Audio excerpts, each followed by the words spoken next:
Treasure Island. By Robert Louis Stevenson. To the hesitating purchaser. If sailor tales to sailor tunes.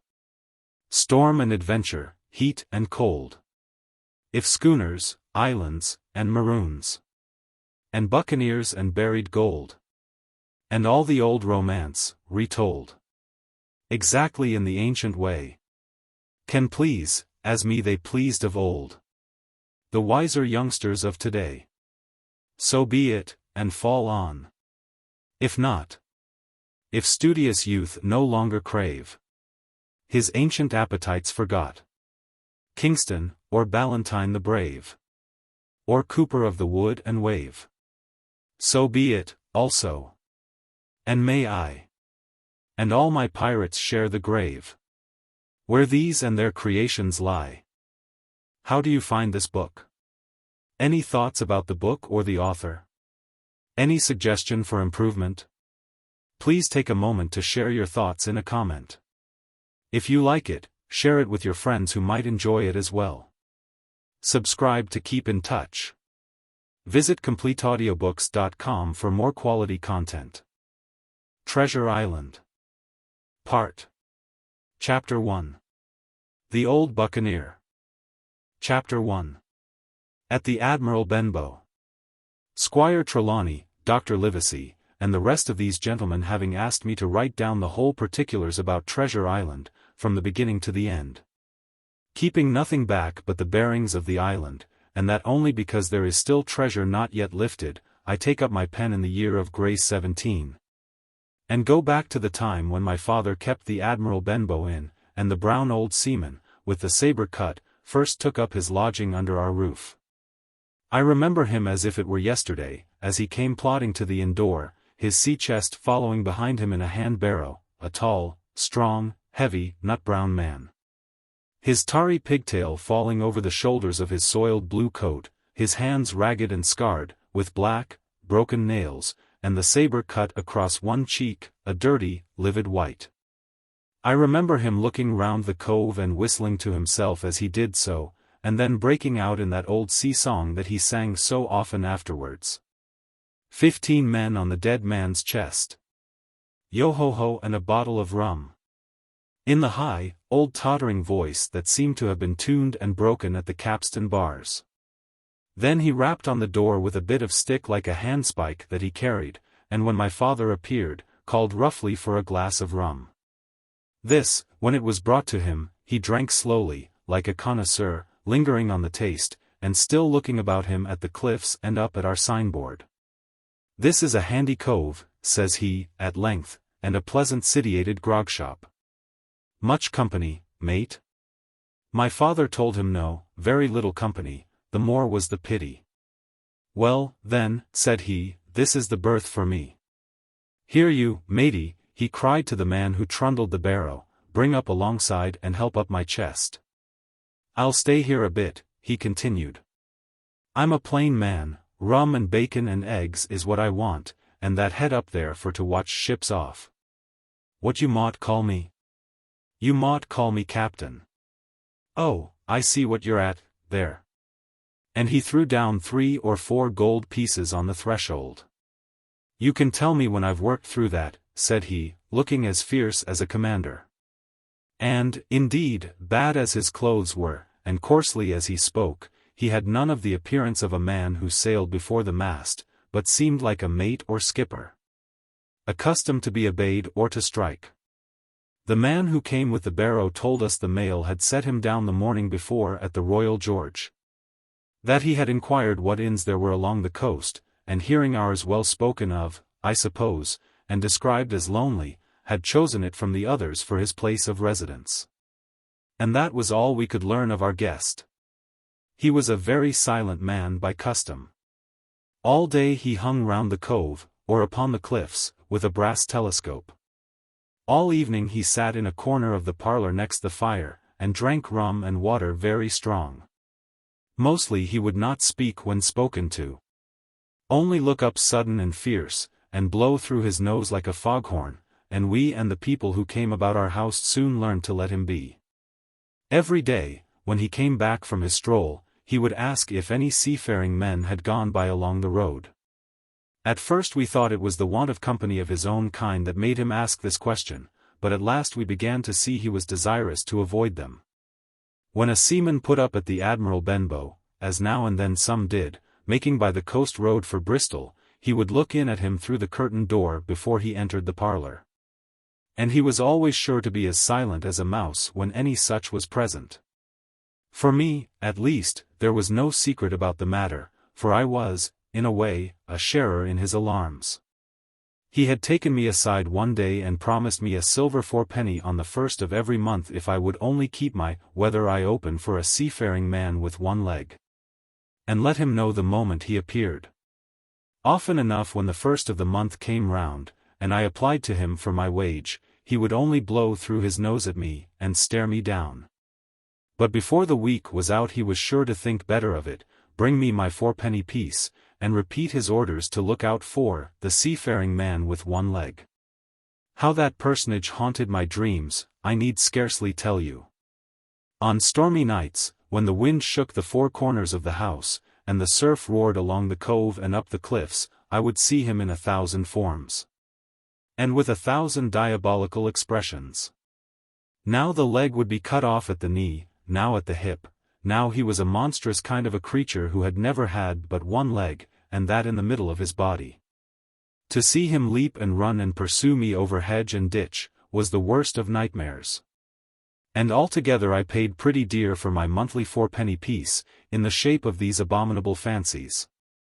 But though I was so terrified by the idea of the seafaring man with one leg, I was far less afraid of the captain himself than anybody else who knew him. There were nights when he took a deal more rum and water than his head would carry, and then he would sometimes sit and sing his wicked, old, wild sea songs, minding nobody. But sometimes he would call for glasses round, and force all the trembling company to listen to his stories or bear a chorus to his singing. Often I have heard the house shaking with yo-ho-ho and a bottle of rum, all the neighbors joining in for dear life, with the fear of death upon them, and each singing louder than the other to avoid remark. For in these fits he was the most overriding companion ever known. He would slap his hand on the table for silence all around. He would fly up in a passion of anger at a question, or sometimes because none was put, and so he judged the company was not following his story. Nor would he allow anyone to leave the inn till he had drunk himself sleepy and reeled off to bed. His stories were what frightened people worst of all. Dreadful stories they were. About hanging, and walking the plank, and storms at sea, and the dry Tortugas, and wild deeds and places on the Spanish Main. By his own account, he must have lived his life among some of the wickedest men that God ever allowed upon the sea. And the language in which he told these stories shocked our plain country people almost as much as the crimes that he described. My father was always saying the inn would be ruined, for people would soon cease coming there to be tyrannized over and put down and sent shivering to their beds. But I really believe his presence did us good. People were frightened at the time, but on looking back they rather liked it. It was a fine excitement in a quiet country life. And there was even a party of the younger men who pretended to admire him, calling him a true sea dog, and a real old salt, and such like names. And saying there was the sort of man that made England terrible at sea. In one way, indeed, he bade fair to ruin us. For he kept on staying week after week, and at last month after month, so that all the money had been long exhausted, and still my father never plucked up the heart to insist on having more. If ever he mentioned it, the captain blew through his nose so loudly that you might say he roared, and stared my poor father out of the room. I have seen him wringing his hands after such a rebuff, and I am sure the annoyance and the terror he lived in must have greatly hastened his early and unhappy death. All the time he lived with us the captain made no change whatever in his dress but to buy some stockings from a hawker. One of the cocks of his hat having fallen down, he let it hang from that day forth, though it was a great annoyance when it blew. I remember the appearance of his coat, which he patched himself upstairs in his room, and which, before the end, was nothing but patches. He never wrote or received a letter, and he never spoke with any but the neighbors, and with these, for the most part, only when drunk on rum. The great sea chest none of us had ever seen open. He was only once crossed, and that was toward the end, when my poor father was far gone in a decline that took him off. Dr. Livesey came late one afternoon to see the patient, took a bit of dinner from my mother, and went into the parlor to smoke a pipe until his horse should come down from the hamlet. For we had no stabling at the old Benbow. I followed him in, and I remember observing the contrast: the neat, bright doctor, with his powder as white as snow, and his bright, black eyes and pleasant manners, made with the coltish country folk, and above all, with that filthy, heavy, bleared scarecrow of a pirate of ours, sitting far gone in rum, with his arms on the table. Suddenly he, the captain, that is, began to pipe up his eternal song. 15 men on the dead man's chest. Yo-ho-ho and a bottle of rum. Drink and the devil had done for the rest. Yo-ho-ho and a bottle of rum. At first I had supposed the dead man's chest to be that identical big box of his upstairs in the front room. And the thought had been mingled in my nightmares with that of the one-legged seafaring man. But by this time we had all long ceased to pay any particular notice to the song. It was new, that night, to nobody but Dr. Livesey, and on him I observed it did not produce an agreeable effect. For he looked up for a moment quite angrily before he went on with his talk to old Taylor, the gardener, on a new cure for rheumatics. In the meantime the captain gradually brightened up at his own music, and at last flapped his hand upon the table before him in a way we all knew to mean, silence. The voices stopped at once, all but Dr. Livesey's. He went on as before, speaking clear and kind, and drawing briskly at his pipe between every word or two. The captain glared at him for a while, flapped his hand again, glared still harder, and at last broke out with a villainous oath, "Silence, there, between decks." "Were you addressing me, sir?" said the doctor. And when the ruffian had told him, with another oath, that this was so, replied, "I have only one thing to say to you, sir, that if you keep on drinking rum, the world will soon be quit of a very dirty scoundrel." The old fellow's fury was awful. He sprang to his feet, drew and opened a sailor's clasp knife, and balancing it open on the palm of his hand, threatened to pin the doctor to the wall. The doctor never so much as moved. He spoke to him, as before, over his shoulder, and in the same tone of voice, rather high, so that all the room might hear, but perfectly calm and steady. "If you do not put that knife this instant into your pocket, I promise, upon my honor, you shall hang at the next assizes." Then followed a battle of looks between them, but the captain soon knuckled under, put up his weapon, and resumed his seat, grumbling like a beaten dog. "And now, sir," continued the doctor, "since I now know there's such a fellow in my district, you may count I'll have an eye upon you day and night. I'm not a doctor only, I'm a magistrate. And if I catch a breath of complaint against you, if it's only for a piece of incivility like tonight's, I'll take effectual means to have you hunted down and routed out of this. Let that suffice." Soon after Dr. Livesey's horse came to the door and he rode away, but the captain held his peace that evening, and for many evenings to come. Chapter 2.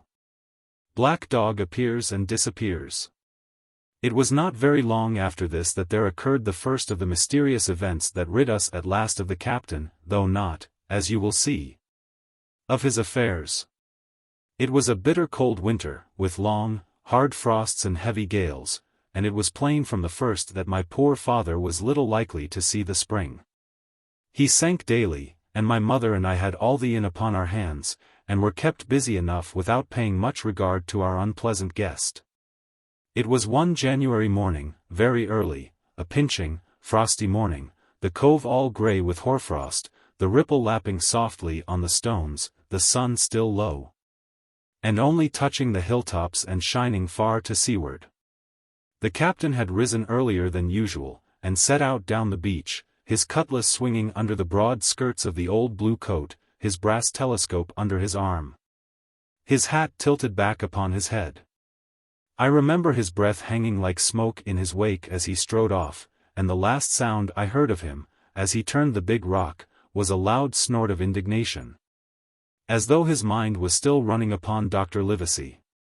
Well, Mother was upstairs with Father, and I was laying the breakfast table against the captain's return, when the parlor door opened and a man stepped in on whom I had never set my eyes before. He was a pale, tallowy creature, wanting 2 fingers of the left hand, and, though he wore a cutlass, he did not look much like a fighter. I had always my eyes open for seafaring men, with 1 leg or 2, and I remember this one puzzled me. He was not sailorly, and yet he had a smack of the sea about him too. I asked him what was for his service, and he said he would take rum, but as I was going out of the room to fetch it he sat down upon a table and motioned to me to draw near. I paused where I was, with my napkin in my hand. "Come here, sonny," said he. "Come nearer here." I took a step nearer. "Is this here table for my mate Bill?" he asked, with a kind of leer. I told him I did not know his mate Bill, and this was for a person who stayed at our house, whom we called the captain. "Well," said he, "my mate Bill would be called the captain, as like as not. He has a cut on 1 cheek, and a mighty pleasant way with him, particularly in drink, has my mate Bill. We'll put it, for argument like, that your captain has a cut on 1 cheek, and we'll put it, if you like, that that cheek's the right one." "Ah, well. I told you. Now, is my mate Bill in this here house?" I told him he was out walking. "Which way, sonny? Which way is he gone?"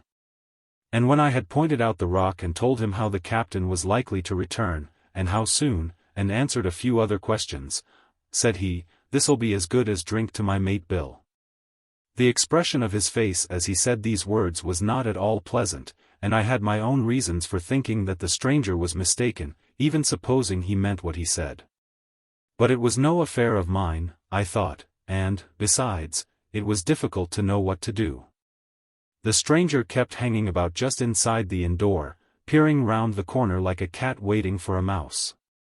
Once I stepped out myself into the road, but he immediately called me back, and, as I did not obey quick enough for his fancy, a most horrible change came over his tallowy face.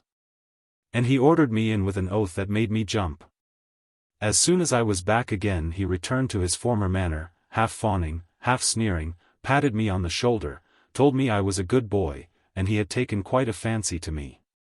"I have a son of my own," said he, "as like you as 2 blocks, and he's all the pride of my heart. But the great thing for boys is discipline, sonny, discipline. Now, if you had sailed along of Bill, you wouldn't have stood there to be spoke to twice, not you. That was never Bill's way, nor the way of sich as sailed with him. And here, sure enough, is my mate Bill, with a spyglass under his arm, bless his old art, to be sure. You and me'll just go back into the parlor, sonny, and get behind the door, and we'll give Bill a little surprise, bless his art, I say again." So saying, the stranger backed along with me into the parlor, and put me behind him into the corner, so that we were both hidden by the open door. I was very uneasy and alarmed, as you may fancy, and it rather added to my fears to observe that the stranger was certainly frightened himself. He cleared the hilt of his cutlass and loosened the blade in the sheath, and all the time we were waiting there he kept swallowing as if he felt what we used to call a lump in the throat. At last in strode the captain, slammed the door behind him, without looking to the right or left, and marched straight across the room to where his breakfast awaited him. "Bill," said the stranger, in a voice that I thought he had tried to make bold and big. The captain spun round on his heel and fronted us. All the brown had gone out of his face, and even his nose was blue. He had the look of a man who sees a ghost, or the evil one, or something worse, if anything can be. And, upon my word, I felt sorry to see him, all in a moment, turned so old and sick. "Come, Bill, you know me, you know an old shipmate, Bill, surely," said the stranger. The captain made a sort of gasp. "Black Dog," said he. "And who else?" returned the other, getting more at his ease. "Black Dog as ever was, come for to see his old shipmate, Billy, at the Admiral Benbow Inn." "Ah, Bill, Bill, we have seen a sight of times, us too," since I lost them 2 talons, holding up his mutilated hand. "Now, look here," said the captain, "you've run me down, here I am." "Well, then, speak up, what is it?" "That's you, Bill," returned Black Dog, "you're in the right of it, Billy. I'll have a glass of rum from this dear child here, as I've took such a liking to. And we'll sit down, if you please, and talk square, like old shipmates." When I returned with the rum they were already seated on either side of the captain's breakfast table, Black Dog next to the door, and sitting sideways, so as to have one eye on his old shipmate and one, as I thought, on his retreat. He bade me go and leave the door wide open. "None of your keyholes for me, sonny," he said, and I left them together and retired into the bar. For a long time, though I certainly did my best to listen, could hear nothing but a low gabbling. But at last the voices began to grow higher, and I could pick up a word or two, mostly oaths, from the captain. "No, no, no, no, and an end of it," he cried once.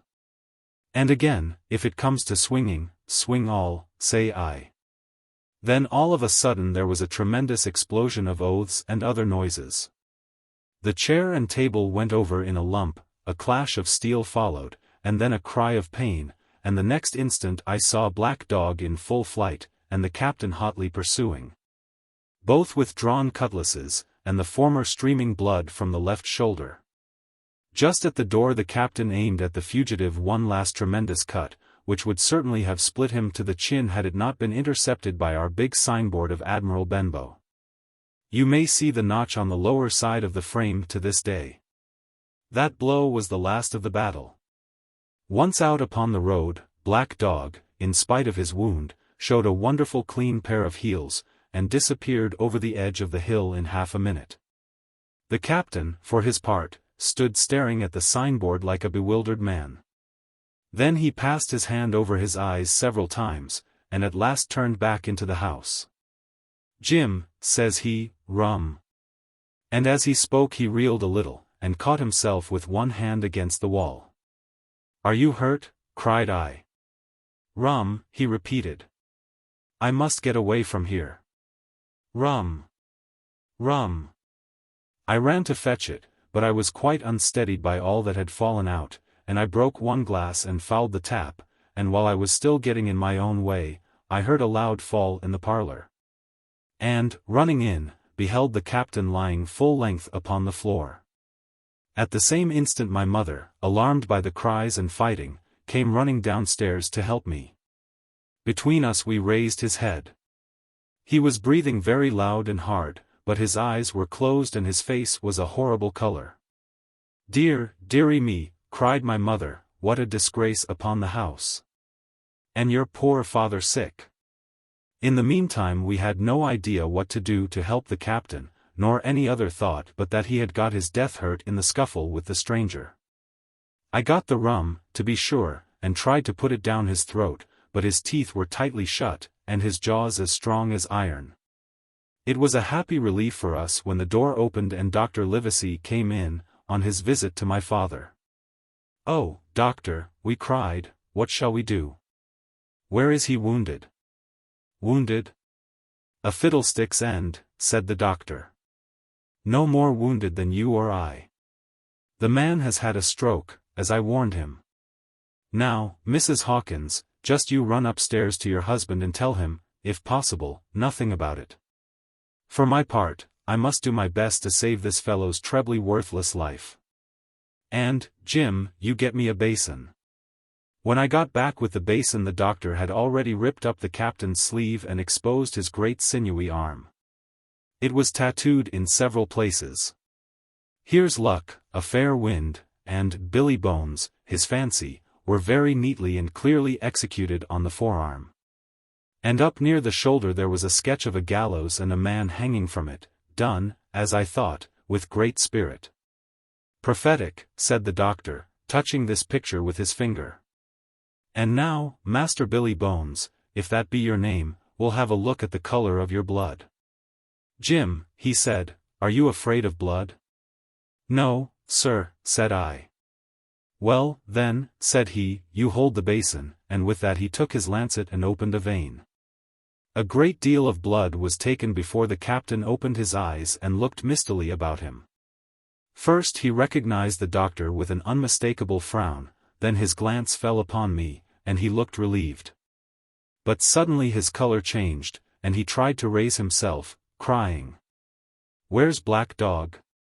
"There is no black dog here," said the doctor, "except what you have on your own back.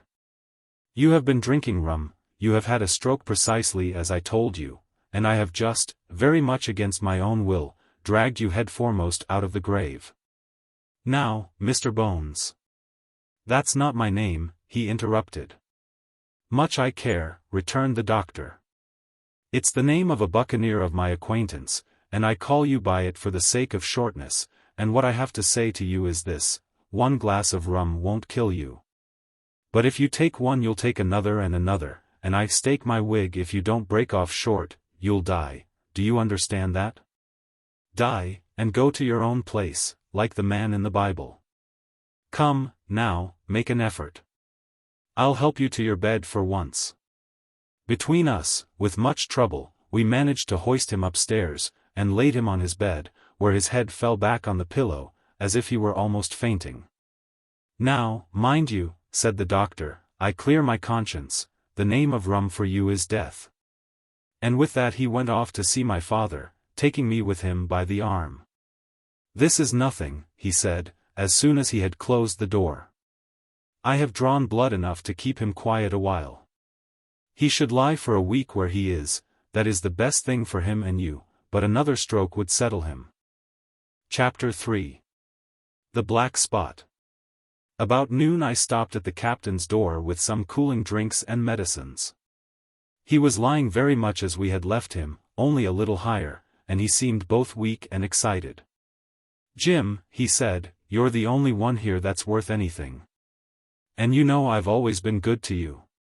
Never a month but I've given you a silver fourpenny for yourself. And now you see, mate, I'm pretty low, and deserted by all. And, Jim, you'll bring me one noggin of rum, now, won't you, matey?" "The doctor," I began. But he broke in, cursing the doctor in a feeble voice, but heartily. "Doctors is all swabs," he said. "And that doctor there, why, what do he know about seafaring men? I been in places hot as pitch, and mates dropping round with yellow jack, and the blessed land heaving like the sea with earthquakes. What do the doctor know of lands like that? And I lived on rum, I tell you. It's been meat and drink, and man and wife, to me, and if I am not to have my rum now I'm a poor old hulk on a lee shore. My blood'll be on you, Jim, and that doctor swab," and he ran on again for a while with curses. "Look, Jim, how my fingers fidges," he continued in the pleading tone. "I can't keep still, not I. I haven't had a drop this blessed day. That doctor's a fool, I tell you. If I don't have a drain o' rum, Jim, I'll have the horrors. I seen some on 'em already. I seen old Flint in the corner there, behind you, as plain as print. I seen him, and if I get the horrors, I'm a man that has lived rough, and I'll raise Cain. Your doctor hisself said one glass wouldn't hurt me. I'll give you a golden guinea for a noggin, Jim." He was growing more and more excited, and this alarmed me, for my father, who was very low that day, needed quiet. Besides, I was reassured by the doctor's words, now quoted to me, and rather offended by the offer of a bribe. "I want none of your money," said I, "but what you owe my father. I'll get you one glass and no more." When I brought it to him he seized it greedily and drank it out. Aye, said he, "that's some better, sure enough. And now, matey, did that doctor say how long I was to lie here in this old berth?" "A week at least," said I. "Thunder," he cried. "A week? I can't do that. They'd have the black spot on me by then. The lubbers is going about to get the wind of me this blessed moment, lubbers as couldn't keep what they got, and want to nail what is another's. Is that seamanly behavior, now, I want to know? But I'm a saving soul. I never wasted good money of mine, nor lost it neither, and I'll trick again. I'm not afraid on I'll shake out another reef, matey, and daddle again. As he was thus speaking, he had risen from bed with great difficulty, holding to my shoulder with a grip that almost made me cry out, and moving his legs like so much dead weight. His words, spirited as they were in meaning, contrasted sadly with the weakness of the voice in which they were uttered. He paused when he had got into a sitting position on the edge. "That doctor's done me," he murmured. "My ears is singing. Lay me back." Before I could do much to help him he had fallen back again to his former place, where he lay for a while silent. "Jim," he said, at length, "you saw that seafaring man today?" "Black dog?" I asked. "Ah. Black dog," said he. "He's a bad un, but there's worse that put him on. Now, if I can't get away nohow, and they tip me the black spot, mind you, it's my old sea chest they're after. You get on a horse, you can't you? Well, then, you get on a horse and go to, well, yes, I will. To that eternal Dr. Swab, and tell him to pipe all hands, magistrates and sich, and he'll lay aboard at the Admiral Benbow, all old Flint's crew, man and boy, all on that's left. I was first mate, I was, old Flint's first mate, and I'm the only one as knows the place. He gave it me at Savannah, when he lay dying, like as if I was to now, you see. But you won't peach unless they get the black spot on me, or unless you see that black dog again, or a seafaring man with one leg, Jim, him above all." "But what is the black spot, Captain?" I asked. "That's a summons, mate. I'll tell you if they get that. But you keep your weather eye open, Jim, and I'll share with you equals, upon my honor." He wandered a little longer, his voice growing weaker. But soon after I had given him his medicine, which he took like a child, with the remark, "If ever a seaman wanted drugs, it's me," he fell at last into a heavy, swoon-like sleep, in which I left him. What I should have done had all gone well I do not know. Probably I should have told the whole story to the doctor. For I was in mortal fear lest the captain should repent of his confessions and make an end of me. But as things fell out, my poor father died quite suddenly that evening, which put all other matters on one side. Our natural distress, the visits of the neighbors, the arranging of the funeral, and all the work of the inn to be carried on in the meanwhile, kept me so busy that I had scarcely time to think of the captain, far less to be afraid of him. He got downstairs next morning, to be sure, and had his meals as usual, though he ate little, and had more, I am afraid, than his usual supply of rum, for he helped himself out of the bar, scowling and blowing through his nose, and no one dared to cross him. On the night before the funeral he was as drunk as ever, and it was shocking, in that house of mourning, to hear him singing away his ugly old sea song. But, weak as he was, we were all in fear of death for him, and the doctor was suddenly taken up with a case many miles away, and was never near the house after my father's death. I have said the captain was weak, and indeed he seemed rather to grow weaker than to regain his strength. He clambered up and down stairs, and went from the parlor to the bar and back again, and sometimes put his nose out of doors to smell the sea, holding on to the walls as he went for support, and breathing hard and fast, like a man on a steep mountain. He never particularly addressed me, and it is my belief he had as good as forgotten his confidences, but his temper was more flighty, and, allowing for his bodily weakness, more violent than ever. He had an alarming way now when he was drunk of drawing his cutlass and laying it bare before him on the table. But, with all that, he minded people less, and seemed shut up in his own thoughts and rather wandering. Once, for instance, to our extreme wonder, he piped up to a different air, a kind of country love song, that he must have learned in his youth before he had begun to follow the sea. So things passed until the day after the funeral, and about 3 o'clock of a bitter, foggy, frosty afternoon, I was standing at the door for a moment, full of sad thoughts about my father, when I saw someone drawing slowly near along the road. He was plainly blind, for he tapped before him with a stick, and wore a great green shade over his eyes and nose. And he was hunched, as if with age or weakness, and wore a huge old tattered sea cloak with a hood that made him appear positively deformed. I never saw in my life a more dreadful-looking figure. He stopped a little from the inn and, raising his voice in an odd sing-song, addressed the air in front of him. Will any kind friend inform a poor blind man, who has lost the precious sight of his eyes in the gracious defence of his native country, England, and God bless King George, where or in what part of this country he may now be? You are at the Admiral Benbow, Black Hill Cove, my good man, said I.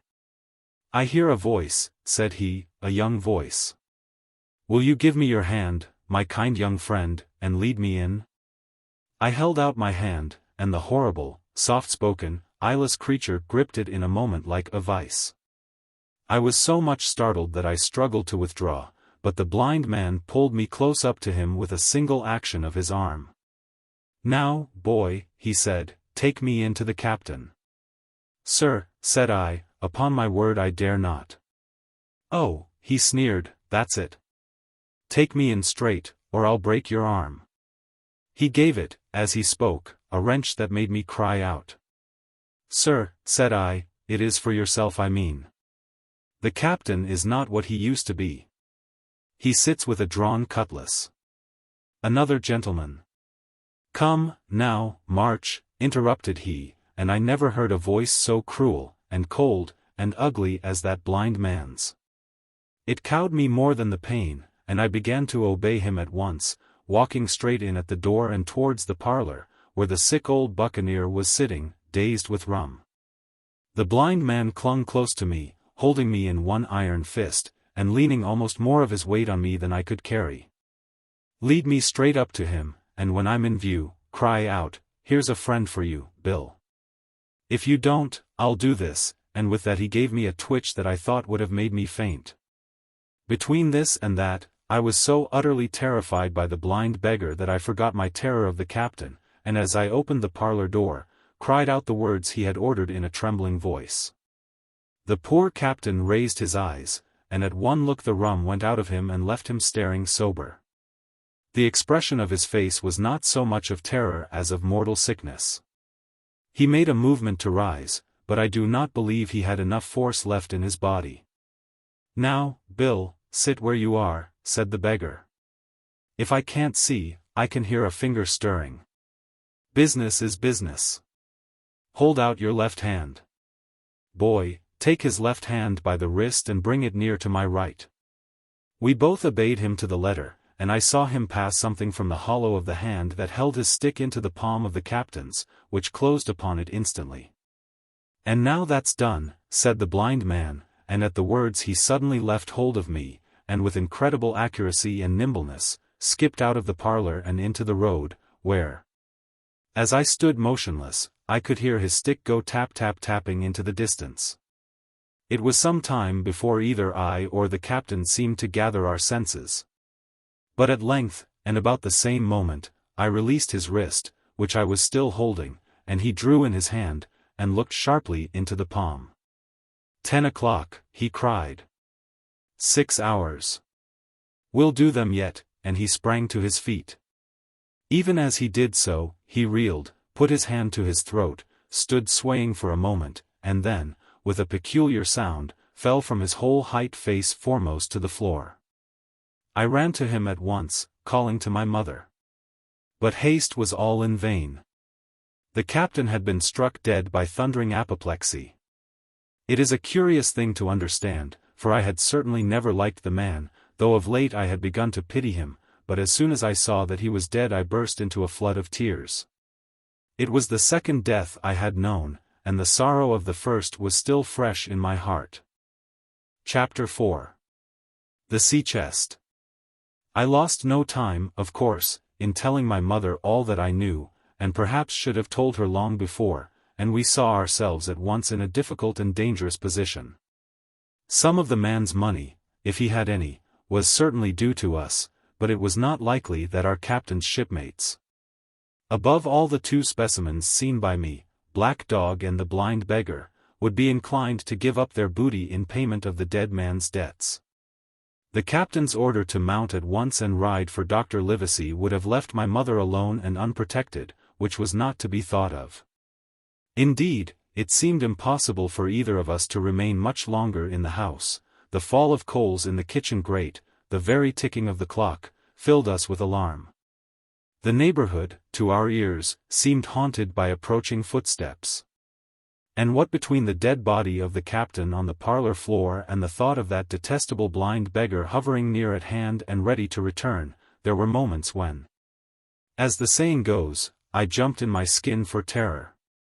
Something must speedily be resolved upon, and it occurred to us at last to go forth together and seek help in the neighboring hamlet.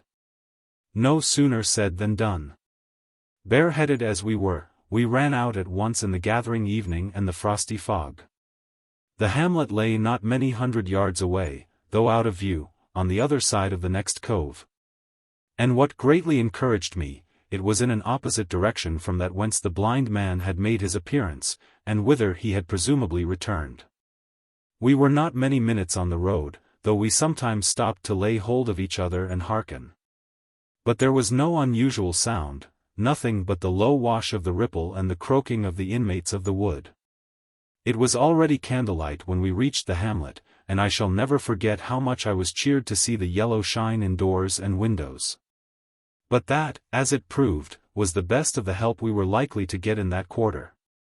For, you would have thought men would have been ashamed of themselves, no soul would consent to return with us to the Admiral Benbow.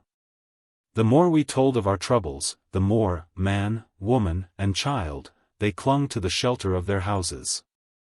The name of Captain Flint, though it was strange to me, was well enough known to some there, and carried a great weight of terror. Some of the men who had been to field work on the far side of the Admiral Benbow remembered, besides, to have seen several strangers on the road, and, taking them to be smugglers, to have bolted away. And one at least had seen a little lugger in what we called Kit's Hole. For that matter, anyone who was a comrade of the captain's was enough to frighten them to death. And the short and the long of the matter was, that while we could get several who were willing enough to ride to Dr. Livesey's, which lay in another direction, not one would help us to defend the inn. They say cowardice is infectious, but then argument is, on the other hand, a great emboldener, and so when each had said his say, my mother made them a speech. She would not, she declared, lose money that belonged to her fatherless boy. If none of the rest of you dare, she said, Jim and I dare. Back we will go, the way we came, and small thanks to you big, hulking, chicken-hearted men. We'll have that chest open, if we die for it. And I'll thank you for that bag, Mrs. Crossley, to bring back our lawful money in. Of course I said I would go with my mother, and of course they all cried out at our foolhardiness. But even then not a man would go along with us. All they would do was to give me a loaded pistol, lest we were attacked. And to promise to have horses ready saddled, in case we were pursued on our return, while one lad was to ride forward to the doctor's in search of armed assistance. My heart was beating fiercely when we two set forth in the cold night upon this dangerous venture. A full moon was beginning to rise and peered redly through the upper edges of the fog, and this increased our haste, for it was plain, before we came forth again, that all would be bright as day, and our departure exposed to the eyes of any watchers. We slipped along the hedges, noiseless and swift, nor did we see or hear anything to increase our terrors till, to our huge relief, the door of the Admiral Benbow had closed behind us. I slipped the bolt at once, and we stood and panted for a moment in the dark, alone in the house with the dead captain's body. Then my mother got a candle in the bar, and, holding each other's hands, we advanced into the parlor. He lay as we had left him, on his back, with his eyes open, and one arm stretched out. Draw down the blind, Jim, whispered my mother, they might come and watch outside. And now, said she, when I had done so, we have to get the key off that. And who's to touch it, I should like to know, and she gave a kind of sob as she said the words. I went down on my knees at once. On the floor close to his hand there was a little round of paper, blackened on one side. I could not doubt that this was the black spot. And, taking it up, I found written on the other side, in a very good, clear hand, this short message: "You have till 10 tonight." "He had till 10, mother," said I. And, just as I said it, our old clock began striking. This sudden noise startled us shockingly, but the news was good, for it was only 6. "Now, Jim," she said, "that key." I felt in his pockets, one after another. A few small coins, a thimble, and some thread and big needles, a piece of pigtail tobacco bitten away at the end, his gully with the crooked handle, a pocket compass, and a tinderbox, were all that they contained, and I began to despair. "Perhaps it's round his neck," suggested my mother. Overcoming a strong repugnance, I tore open his shirt at the neck, and there, sure enough, hanging to a bit of tarry string, which I cut with his own gully, we found the key. At this triumph we were filled with hope, and hurried upstairs, without delay, to the little room where he had slept so long, and where his box had stood since the day of his arrival. It was like any other seaman's chest on the outside, the initial B burned on the top of it with a hot iron, and the corners somewhat smashed and broken as by long, rough usage. "Give me the key," said my mother, and though the lock was very stiff, she had turned it and thrown back the lid in a twinkling. A strong smell of tobacco and tar arose from the interior, but nothing was to be seen on the top except a suit of very good clothes, carefully brushed and folded. They had never been worn, my mother said. Under that the miscellany began: a quadrant, a tin cannikin, several sticks of tobacco, 2 brace of very handsome pistols, a piece of bar silver, an old Spanish watch, and some other trinkets of little value and mostly of foreign make, a pair of compasses mounted with brass, and 5 or 6 curious West Indian shells. I have often wondered since why he should have carried about these shells with him in his wandering, guilty, and hunted life. In the meantime we found nothing of any value but the silver and the trinkets, and neither of these were in our way. Underneath there was an old boat cloak, whitened with sea salt on many a harbor bar. My mother pulled it up with impatience, and there lay before us, the last things in the chest, a bundle tied up in oilcloth, and looking like papers, and a canvas bag that gave forth, at a touch, the jingle of gold. "I'll show those rogues that I'm an honest woman," said my mother. "I'll have my dues and not a farthing over. Hold Mrs. Crossley's bag." And she began to count over the amount of the captain's score from the sailor's bag into the one that I was holding. It was a long, difficult business, for the coins were of all countries and sizes, doubloons, and Louis d'Ors, and guineas, and pieces of 8, and I know not what besides. All shaken together at random. The guineas, too, were about the scarcest, and it was with these only that my mother knew how to make her count. When we were about halfway through, I suddenly put my hand upon her arm, for I had heard in the silent, frosty air a sound that brought my heart into my mouth, the tap-tapping of the blind man's stick upon the frozen road. It drew nearer and nearer, while we sat holding our breath. Then it struck sharp on the inn door, and then we could hear the handle being turned, and the bolt rattling as the wretched being tried to enter. And then there was a long time of silence both within and without. At last the tapping recommenced, and to our indescribable joy and gratitude, died slowly away again until it ceased to be heard. "Mother," said I, "take the whole and let's be going," for I was sure the bolted door must have seemed suspicious, and would bring the whole hornet's nest about our ears. Though how thankful I was that I had bolted it, none could tell who had never met that terrible blind man. But my mother, frightened as she was, would not consent to take a fraction more than was due to her, and was obstinately unwilling to be content with less. It was not yet 7, she said, by a long way. She knew her rights and she would have them, and she was still arguing with me, when a little low whistle sounded a good way off upon the hill. That was enough, and more than enough, for both of us. "I'll take what I have," she said, jumping to her feet. "And I'll take this to square the count," said I, picking up the oilskin packet. Next moment we were both groping downstairs, leaving the candle by the empty chest, and the next we had opened the door and were in full retreat. We had not started a moment too soon. The fog was rapidly dispersing. Already the moon shone quite clear on the high ground on either side. And it was only in the exact bottom of the dell and round the tavern door that a thin veil still hung unbroken to conceal the first steps of our escape. Far less than halfway to the hamlet, very little beyond the bottom of the hill, we must come forth into the moonlight. Nor was this all. For the sound of several footsteps running came already to our ears, and as we looked back in their direction, a light, tossing to and fro, and still rapidly advancing, showed that one of the newcomers carried a lantern. "My dear," said my mother, suddenly, "take the money and run on. I am going to faint." This was certainly the end for both of us, I thought. How I cursed the cowardice of the neighbors. How I blamed my poor mother for her honesty in her greed, for her past foolhardiness and present weakness.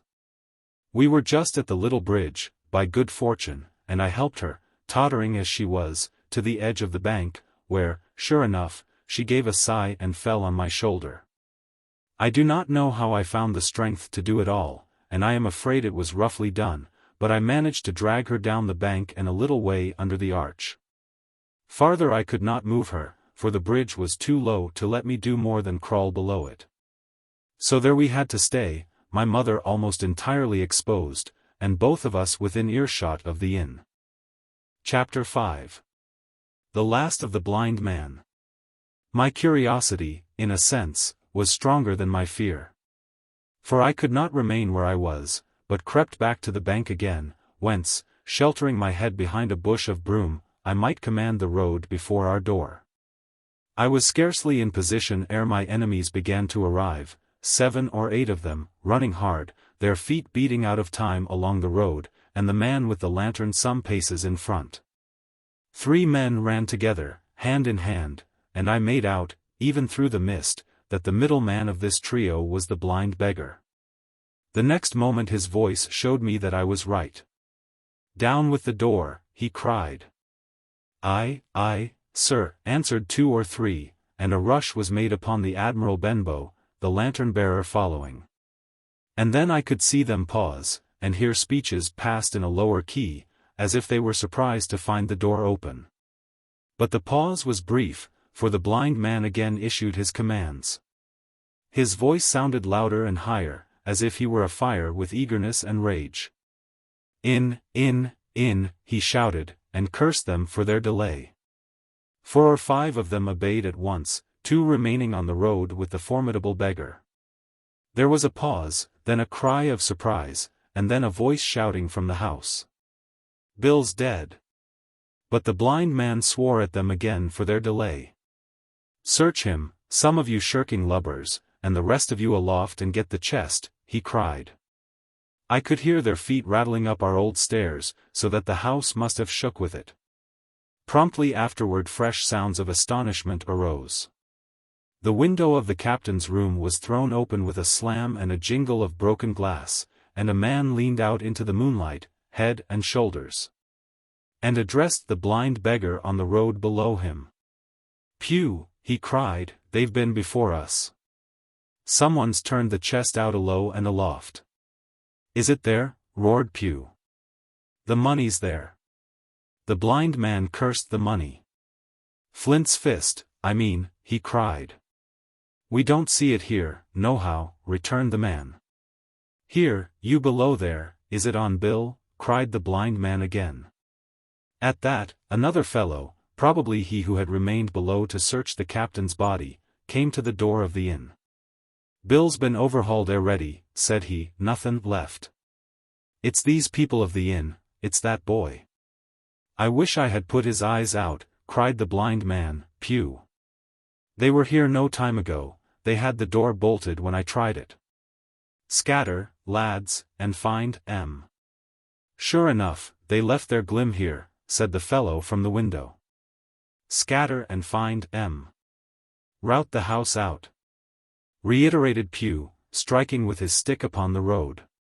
Then there followed a great to-do through all our old inn, heavy feet pounding to and fro, furniture all thrown over, doors kicked in, until the very rocks re-echoed, and the men came out again, one after another, on the road, and declared that we were nowhere to be found. And just then the same whistle that had alarmed my mother and myself over the dead captain's money was once more clearly audible through the night, but this time twice repeated. I had thought it to be the blind man's trumpet, so to speak, summoning his crew to the assault. But I now found that it was a signal from the hillside toward the hamlet, and, from its effect upon the buccaneers, a signal to warn them of approaching danger. "There's Dirk again," said one. "Twice. We'll have to budge, mates." "Budge, you skulk," cried Pugh. "Dirk was a fool and a coward from the first, you wouldn't mind him. They must be close by, they can't be far. You have your hands on it. Scatter and look for them, dogs." "Oh, shiver my soul," he cried, "if I had eyes." This appeal seemed to produce some effect, for two of the fellows began to look here and there among the lumber, but half-heartedly, I thought, and with half an eye to their own danger all the time, while the rest stood irresolute on the road. "You have your hands on thousands, you fools, and you hang a leg. You'd be as rich as kings if you could find it, and you know it's here, and you stand there skulking. There wasn't one of you dared face Bill, and I did it, a blind man. And I'm to lose my chance for you. I'm to be a poor, crawling beggar, sponging for rum, when I might be rolling in a coach. If you had the pluck of a weevil in a biscuit, you would catch them still." "Hang it, Pugh, we've got the doubloons," grumbled one. "They might have hid the blessed thing," said another. "Take the Georges, Pugh, and don't stand here squalling." Squalling was the word for it. Pugh's anger rose so high at these objections, till at last, his passion completely taking the upper hand, he struck at them right and left in his blindness, and his stick sounded heavily on more than one. These, in their turn, cursed back at the blind miscreant, threatened him in horrid terms, and tried in vain to catch the stick and wrest it from his grasp.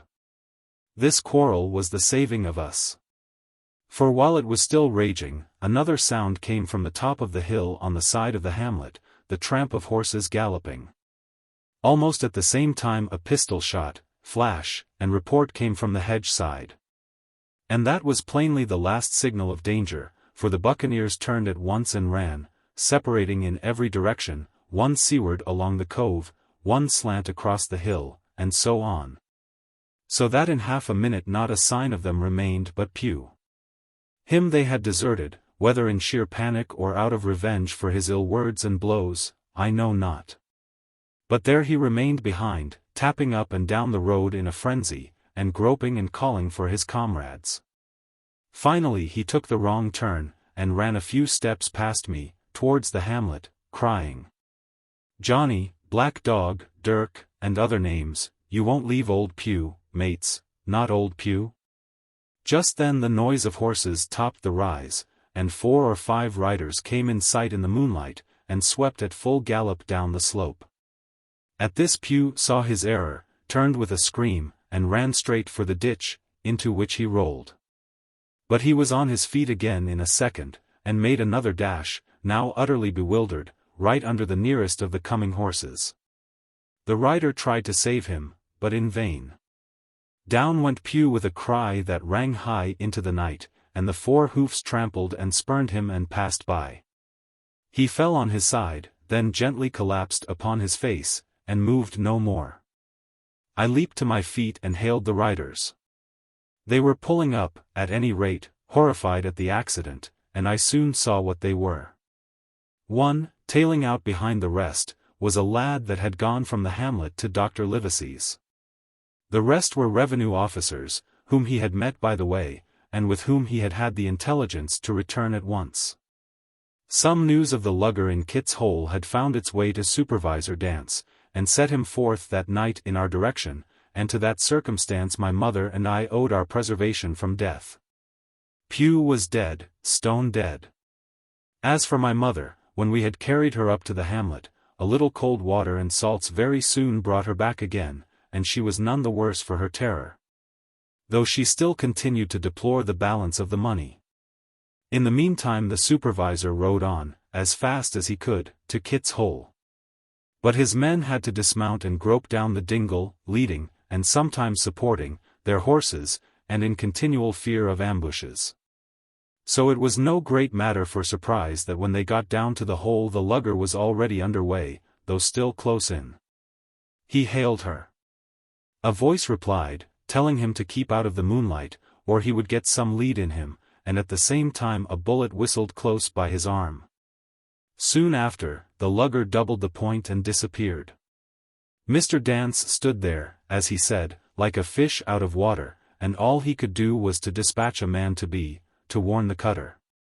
And that, said he, is just about as good as nothing. They've got off clean, and there's an end. Only, he added, I'm glad I trod on Master Pugh's corns, for by this time he had heard my story. I went back with him to the Admiral Benbow, and you cannot imagine a house in such a state of smash. The very clock had been thrown down by these fellows in their furious hunt after my mother and myself. And though nothing had actually been taken away except the captain's money-bag and a little silver from the till, I could see at once that we were ruined. Mr. Dance could make nothing of the scene. They got the money, you say? Well, then, Hawkins, what in fortune were they after? More money, I suppose? No, sir, not money, I think, replied I. In fact, sir, I believe I have the thing in my breast pocket, and, to tell you the truth, I should like to get it put in safety. To be sure, boy, quite right, said he. I'll take it, if you like. I thought, perhaps, Dr. Livesey, I began. Perfectly right, he interrupted, very cheerily, perfectly right, a gentleman and a magistrate. And, now I come to think of it, I might as well ride round there myself and report to him or Squire. Master Pugh's dead, when all's done. Not that I regret it, but he's dead, you see, and people will make it out against an officer of His Majesty's revenue, if make it out they can. Now, I'll tell you, Hawkins, if you like, I'll take you along. I thanked him heartily for the offer, and we walked back to the hamlet where the horses were. By the time I had told mother of my purpose they were all in the saddle. Dogger, said Mr. Dance, you have a good horse, take up this lad behind you. As soon as I was mounted, holding on to Dogger's belt, the supervisor gave the word, and the party struck out at a bouncing trot on the road to Dr. Livesey's house. Chapter 6. The Captain's Papers. We rode hard all the way, till we drew up before Dr. Livesey's door. The house was all dark to the front. Mr. Dance told me to jump down and knock, and Dogger gave me a stirrup to descend by. The door was opened almost at once by the maid. Is Dr. Livesey in? I asked. No, she said. He had come home in the afternoon, but had gone up to the hall to dine and pass the evening with the squire. So there we go, boys, said Mr. Dance. This time, as the distance was short, I did not mount, but ran with Dogger's stirrup leather to the lodge gates, and up the long, leafless, moonlit avenue to where the white line of the hall buildings looked on either hand on great old gardens. Here Mr. Dance dismounted and, taking me along with him, was admitted at a word into the house. The servant led us down a matted passage, and showed us at the end into a great library, all lined with bookcases and busts upon top of them, where the squire and Dr. Livesey sat, pipe in hand, on either side of a bright fire. I had never seen the squire so near at hand. He was a tall man, over 6 feet high, and broad in proportion, and he had a bluff, rough and ready face, all roughened and reddened and lined in his long travels. His eyebrows were very black, and moved readily, and this gave him a look of some temper, not bad, you would say, but quick and high. Come in, Mr. Dance, said he, very stately and condescending. Good evening, Dance, said the doctor, with a nod. And good evening to you, friend Jim. What good wind brings you here? The supervisor stood up straight and stiff, and told his story like a lesson. And you should have seen how the two gentlemen leaned forward and looked at each other, and forgot to smoke in their surprise and interest. When they heard how my mother went back to the inn, Dr. Livesey fairly slapped his thigh, and the squire cried "Bravo," and broke his long pipe against the grate. Long before it was done, Mr. Trelawney, that, you will remember, was the squire's name, had got up from his seat, and was striding about the room, and the doctor, as if to hear the better, had taken off his powdered wig, and sat there, looking very strange indeed with his own close-cropped, black poll. At last Mr. Dance finished the story. "Mr. Dance," said the squire, "you are a very noble fellow. And as for writing down that black, atrocious miscreant, I regard it as an act of virtue, sir, like stamping on a cockroach. This lad Hawkins is a trump, I perceive. Hawkins, will you ring that bell? Mr. Dance must have some ale." "And so, Jim," said the doctor, "you have the thing that they were after, have you?" "Here it is, sir," said I, and gave him the oilskin packet. The doctor looked it all over, as if his fingers were itching to open it, but, instead of doing that, he put it quietly in the pocket of his coat.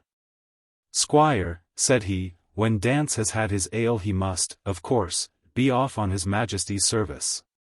But I mean to keep Jim Hawkins here to sleep at my house, and, with your permission, I propose we should have up the cold pie, and let him sup." "As you will, Livesey," said the squire. "Hawkins has earned better than cold pie." So a big pigeon pie was brought in and put on a side table, and I made a hearty supper, for I was as hungry as a hawk, while Mr. Dance was further complimented, and at last dismissed. "And now, squire," said the doctor. "And now, Livesey," said the squire, in the same breath. One at a time," laughed Dr. Livesey. "You have heard of this Flint, I suppose?" "Heard of him," cried the squire. "Heard of him, you say? He was the bloodthirstiest buccaneer that sailed. Blackbeard was a child to Flint. The Spaniards were so prodigiously afraid of him that, I tell you, sir, I was sometimes proud he was an Englishman. I've seen his topsails with these eyes, off Trinidad, and the cowardly son of a rumpuncheon that I sailed with put back, sir, into port of Spain. Well, I've heard of him myself, in England," said the doctor. "But the point is, had he money?" "Money," cried the squire. "Have you heard the story? What were these villains after but money? What do they care for but money? For what would they risk their rascal carcasses but money?" "That we shall soon know," replied the doctor. "But you are so confoundedly hot-headed and exclamatory that I cannot get a word in. What I want to know is this: supposing that I have here in my pocket some clue to where Flint buried his treasure, will that treasure amount to much?" "Amount, sir," cried the squire.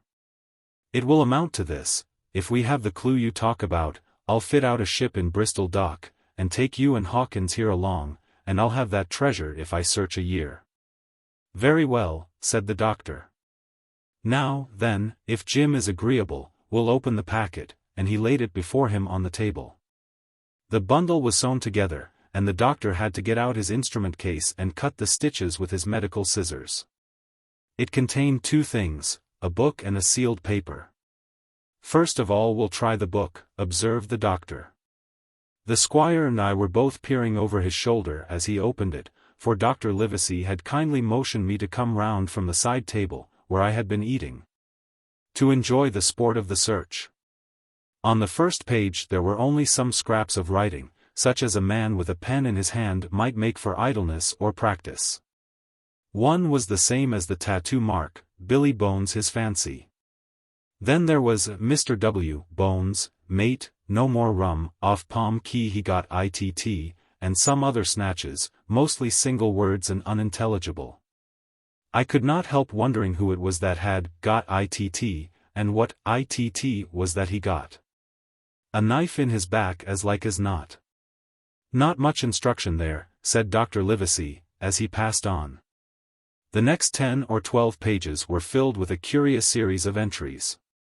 There was a date at one end of the line and at the other a sum of money, as in common account books. But instead of explanatory writing, only a varying number of crosses between the two.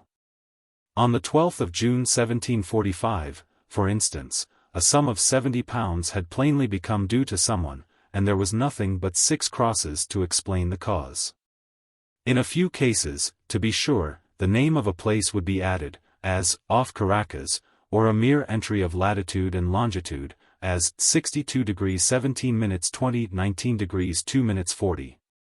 The record lasted over nearly 20 years, the amount of the separate entries growing larger as time went on, and at the end a grand total had been made out, after 5 or 6 wrong additions. And these words appended, Bones, his pile. "I can't make head or tail of this," said Dr. Livesey. "The thing is as clear as noonday," cried the squire.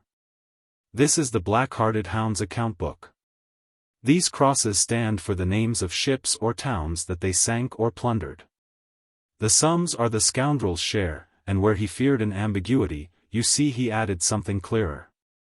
Off Caracas, now, you see, here was some unhappy vessel boarded off that coast. God help the poor souls that manned her, Coracle long ago." "Right," said the doctor. "See what it is to be a traveler." "Right. And the amounts increase, you see, as he rose in rank." There was little else in the volume but a few bearings of places noted in the blank leaves toward the end, and a table for reducing French, English, and Spanish moneys to a common value. "Thrifty man," cried the doctor. "He wasn't the one to be cheated." "And now," said the squire, "for the other." The paper had been sealed in several places with a thimble by way of seal. The very thimble, perhaps, that I had found in the captain's pocket. The doctor opened the seals with great care, and there fell out the map of an island, with latitude and longitude, soundings, names of hills and bays and inlets, and every particular that would be needed to bring a ship to a safe anchorage upon its shores. It was about 9 miles long and 5 across, shaped, you might say, like a fat dragon standing up, and had 2 fine landlocked harbors, and a hill in the center part marked the Spyglass. There were several editions of a later date. But, above all, 3 crosses of red ink, 2 on the north part of the island, 1 in the southwest, and, beside this last, in the same red ink, and in a small, neat hand. Very different from the captain's tottery characters, these words, "Bulk of treasure here." Over on the back the same hand had written this further information. "Tall tree, spyglass shoulder, bearing a point to the N of NNE. Skeleton Island ESE and by E. 10 feet. The bar silver is in the north cache, you can find it by the trend of the east hummock, 10 fathoms south of the black crag with the face on it. The arms are easy found, in the sandhill, N. Point of North Inlet Cape, bearing E, and a quarter N. J.F. That was all, but brief as it was, and, to me, incomprehensible, it filled the squire and Dr. Livesey with delight. "Livesey," said the squire, "you will give up this wretched practice at once. Tomorrow I start for Bristol. In 3 weeks' time, 3 weeks. 2 weeks, 10 days, we'll have the best ship, sir, and the choicest crew in England. Hawkins shall come as cabin boy. You'll make a famous cabin boy, Hawkins. You, Livesey, are ship's doctor. I am admiral. We'll take Redruth, Joyce, and Hunter. We'll have favorable winds, a quick passage, and not the least difficulty in finding the spot, and money to eat, to roll in, to play duck and drake with ever after. Trelawney," said the doctor, "I'll go with you, and I'll go bail for it, so will Jim, and be a credit to the undertaking. There's only one man I'm afraid of." "And who's that?" cried the squire. "Name the dog, sir." "You," replied the doctor, "for you cannot hold your tongue. We are not the only men who know of this paper. These fellows who attacked the inn tonight, bold, desperate blades, for sure, and the rest who stayed aboard that lugger, and more, I dare say, not far off, are, one and all, through thick and thin, bound that they'll get that money. We must none of us go alone till we get to sea. Jim and I shall stick together in the meanwhile. You'll take Joyce and Hunter when you ride to Bristol, and, from first to last, not one of us must breathe a word of what we've found. Livesey, returned the squire, you are always in the right of it. I'll be as silent as the grave. Chapter 2. The Sea Cook. Chapter 7. I go to Bristol. It was longer than the squire imagined ere we were ready for the sea, and none of our first plans, not even Dr. Livesey's, of keeping me beside him, could be carried out as we intended. The doctor had to go to London for a physician to take charge of his practice, the squire was hard at work at Bristol. And I lived on at the Hall under the charge of old Redruth, the gamekeeper, almost a prisoner, but full of sea dreams and the most charming anticipations of strange islands and adventures. I brooded by the hour together over the map, all the details of which I well remembered. Sitting by the fire in the housekeeper's room, I approached that island, in my fancy, from every possible direction, I explored every acre of its surface. I climbed 1,000 times to that tall hill they call the Spyglass, and from the top enjoyed the most wonderful and changing prospects. Sometimes the isle was thick with savages, with whom we fought, sometimes full of dangerous animals that hunted us. But in all my fancies nothing occurred to me so strange and tragic as our actual adventures. So the weeks passed on, till one fine day there came a letter addressed to Dr. Livesey, with this addition, to be opened in the case of his absence, by Tom Redruth or young Hawkins. Obeying this order, we found, or rather I found, for the gamekeeper was a poor hand at reading anything but print, the following important news. Old Anchor Inn, Bristol, March 1st, 17. Dear Livesey, as I do not know whether you are at the Hall or still in London, I send this in double to both places. The ship is bought and fitted. She lies at anchor, ready for sea. You never imagined a sweeter schooner, a child might sail her, 200 tons, name, Hispaniola. I got her through my old friend, Blandly, who has proved himself throughout the most surprising trump. The admirable fellow literally slaved in my interest, and so, I may say, did everyone in Bristol, as soon as they got wind of the port we sailed for, treasure, I mean. Redruth, said I, interrupting the letter, Dr. Livesey will not like that. The squire has been talking, after all. Well, who's a better right? Growled the gamekeeper. A pretty rum go if squire ain't to talk for Dr. Livesey, I should think. At that I gave up all attempt at commentary, and read straight on. Blandly himself found the Hispaniola, and by the most admirable management got her for the merest trifle. There is a class of men in Bristol monstrously prejudiced against Blandly. They go the length of declaring that this honest creature would do anything for money. That the Hispaniola belonged to him, and that he sold to me absurdly high, the most transparent calumnies. None of them dare, however, to deny the merits of the ship. So far there was not a hitch. The work people, to be sure, riggers and what not, were most annoyingly slow, but time cured that. It was the crew that troubled me. I wished a round score of men, in case of natives, buccaneers, or the odious French, and I had the worry of the deuce itself to find so much as half a dozen. Till the most remarkable stroke of fortune brought me the very man that I required. I was standing on the dock, when, by the merest accident, I fell in talk with him.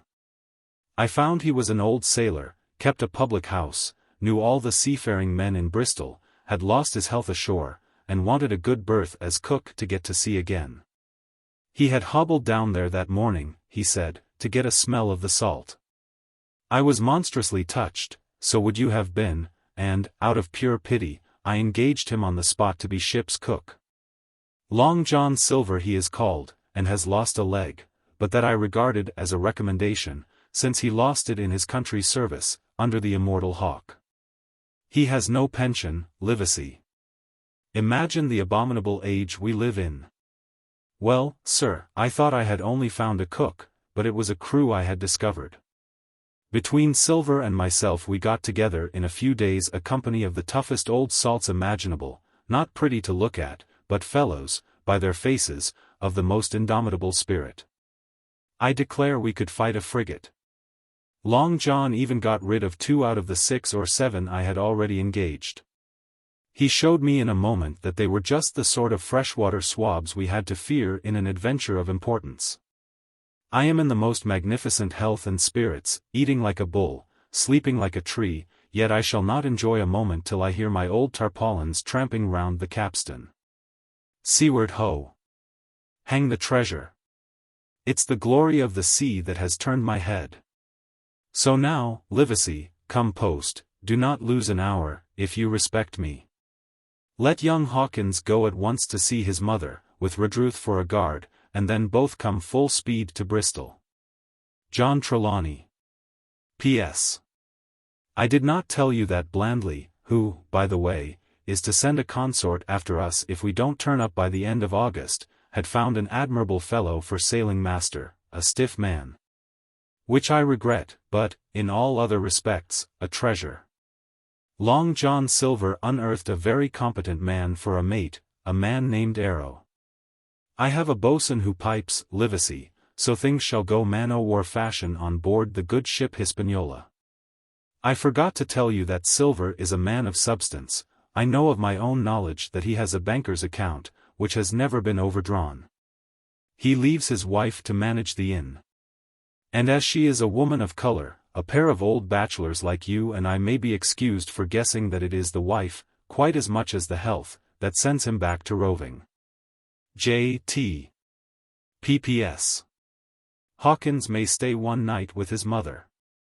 J.T. You can fancy the excitement into which that letter put me. I was half beside myself with glee, and if ever I despised a man, it was old Tom Redruth, who could do nothing but grumble and lament. Any of the under gamekeepers would gladly have changed places with him, but such was not the squire's pleasure, and the squire's pleasure was like law among them all. Nobody but old Redruth would have dared so much as even to grumble. The next morning he and I set out on foot for the Admiral Benbow, and there I found my mother in good health and spirits. The captain, who had so long been a cause of so much discomfort, was gone where the wicked cease from troubling. The squire had had everything repaired, and the public rooms and the sign repainted, and had added some furniture, above all a beautiful armchair for mother in the bar. He had found her a boy as an apprentice also, so that she should not want help while I was gone. It was on seeing that boy that I understood, for the first time, my situation. I had thought up to that moment of the adventures before me, not at all of the home that I was leaving. And now at sight of this clumsy stranger, who was to stay here in my place beside my mother, I had my first attack of tears. I am afraid I led that boy a dog's life. For as he was new to the work, I had 100 opportunities of setting him right and putting him down, and I was not slow to profit by them. The night passed, and the next day, after dinner, Redruth and I were afoot again and on the road. I said goodbye to mother and the cove where I had lived since I was born, and the dear old Admiral Benbow, since he was repainted, no longer quite so dear. One of my last thoughts was of the captain, who had so often strode along the beach with his cocked hat, his saber-cut cheek, and his old brass telescope. Next moment we had turned the corner, and my home was out of sight. The mail picked us up about dusk at the Royal George on the Heath. I was wedged in between Redruth and a stout old gentleman, and in spite of the swift motion and the cold night air, I must have dozed a great deal from the very first. And then slept like a log up hill and down dale, through stage after stage. For when I was awakened at last, it was by a punch in the ribs, and I opened my eyes to find that we were standing still before a large building in a city street. And that the day had already broken a long time. "Where are we?" I asked.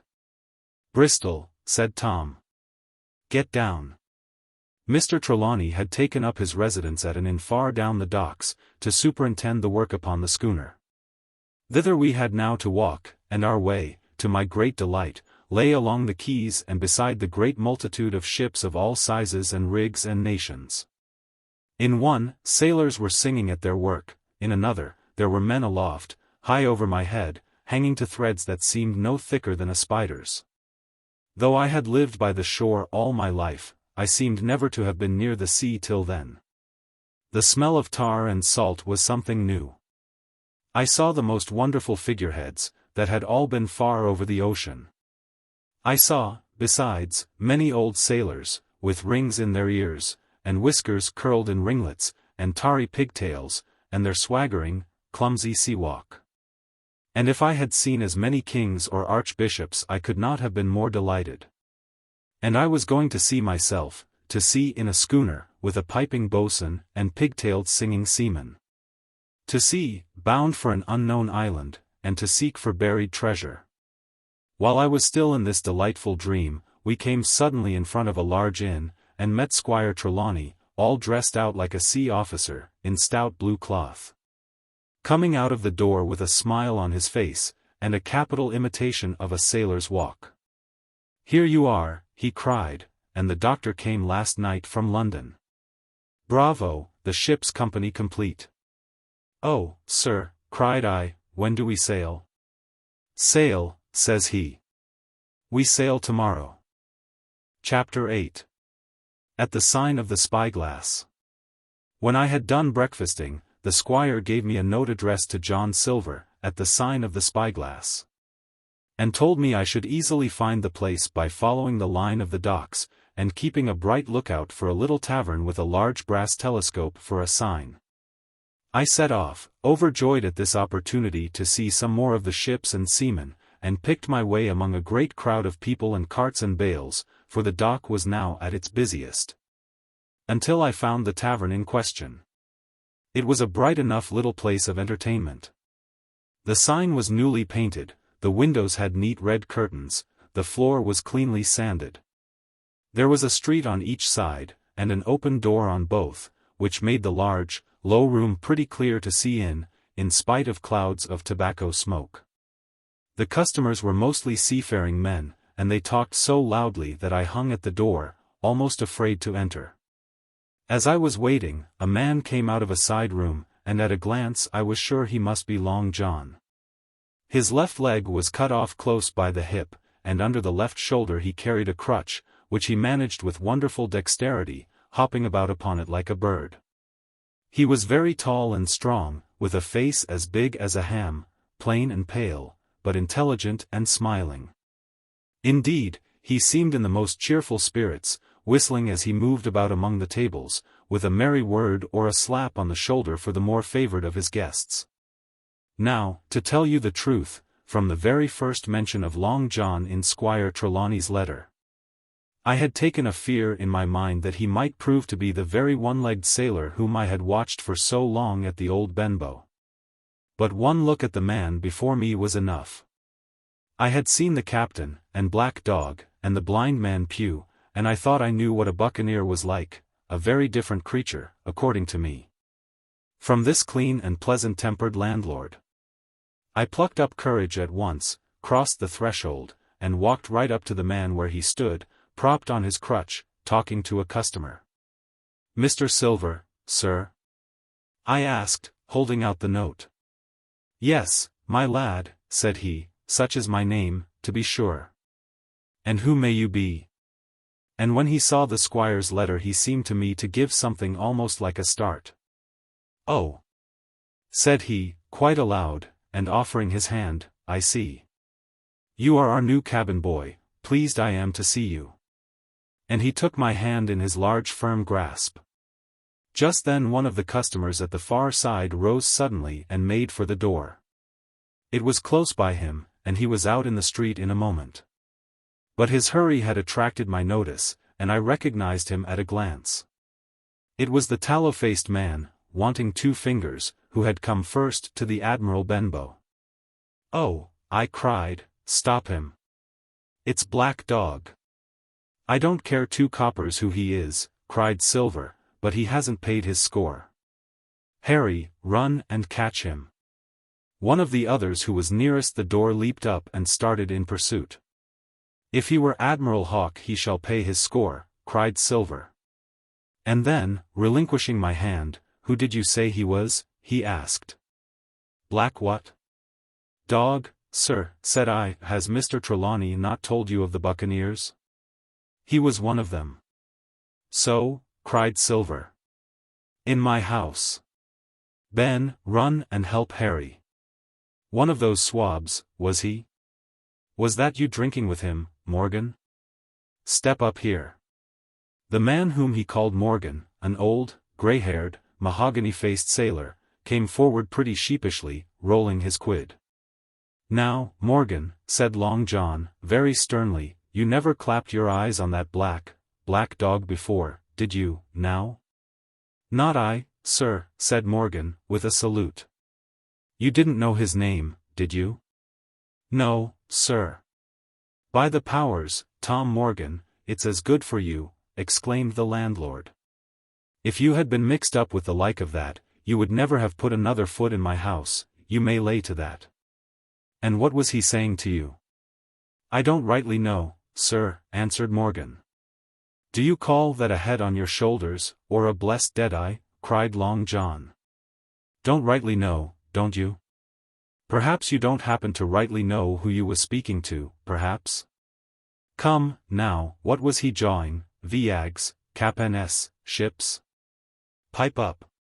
What was it? We was a-talkin' of keel-hauling, answered Morgan. Keel-hauling, was you? And a mighty suitable thing, too, and you may lay to that. Get back to your place for a lubber, Tom. And then, as Morgan rolled back to his seat, Silver added to me, in a confidential whisper, that was very flattering, as I thought. He's quite an honest man, Tom Morgan, honest stupid. And now, he ran on again, aloud, let's see, black dog? No, I don't know the name, not I. Yet I kind of think I've seen the swab. He used to come here with a blind beggar, he used. That he did, you may be sure, said I knew that blind man, too. His name was Pugh. It was, cried Silver, now quite excited. Pugh. That were his name for certain. Ah, he looked a shark, he did. If we run down this black dog now, there'll be news for Captain Trelawney. Ben's a good runner, few seamen run better than Ben. He should run him down, hand over hand, by the powers. He talked keel-hauling, did he? I'll keel-haul him. All the time he was jerking out these phrases he was stumping up and down the tavern on his crutch, slapping tables with his hand. And giving such a show of excitement as would have convinced an Old Bailey judge or a Bow Street runner. My suspicions had been thoroughly reawakened on finding Black Dog at the spyglass, and I watched the cook narrowly. But he was too deep, and too ready, and too clever for me, and by the time the two men had come back out of breath, and confessed that they had lost the track in a crowd, and been scolded like thieves, I would have gone bail for the innocence of Long John Silver. See here, now, Hawkins, said he, here's a blessed hard thing on a man like me, now, ain't it? There's Captain Trelawney, what's he to think? Here I have this confounded son of a Dutchman sitting in my own house, drinking of my own rum. Here you comes and tells me of it plain. And here I let him give us all the slip before my blessed deadlights. Now, Hawkins, you do me justice with the captain. You're a lad, you are, but you're as smart as paint. I see that when you first came in. Now, here it is, what could I do, with this old timber I hobble on? When I was an A.B. master mariner I'd have come up alongside of him, hand over hand, and broached him to in a brace of old shakes, I would. And now.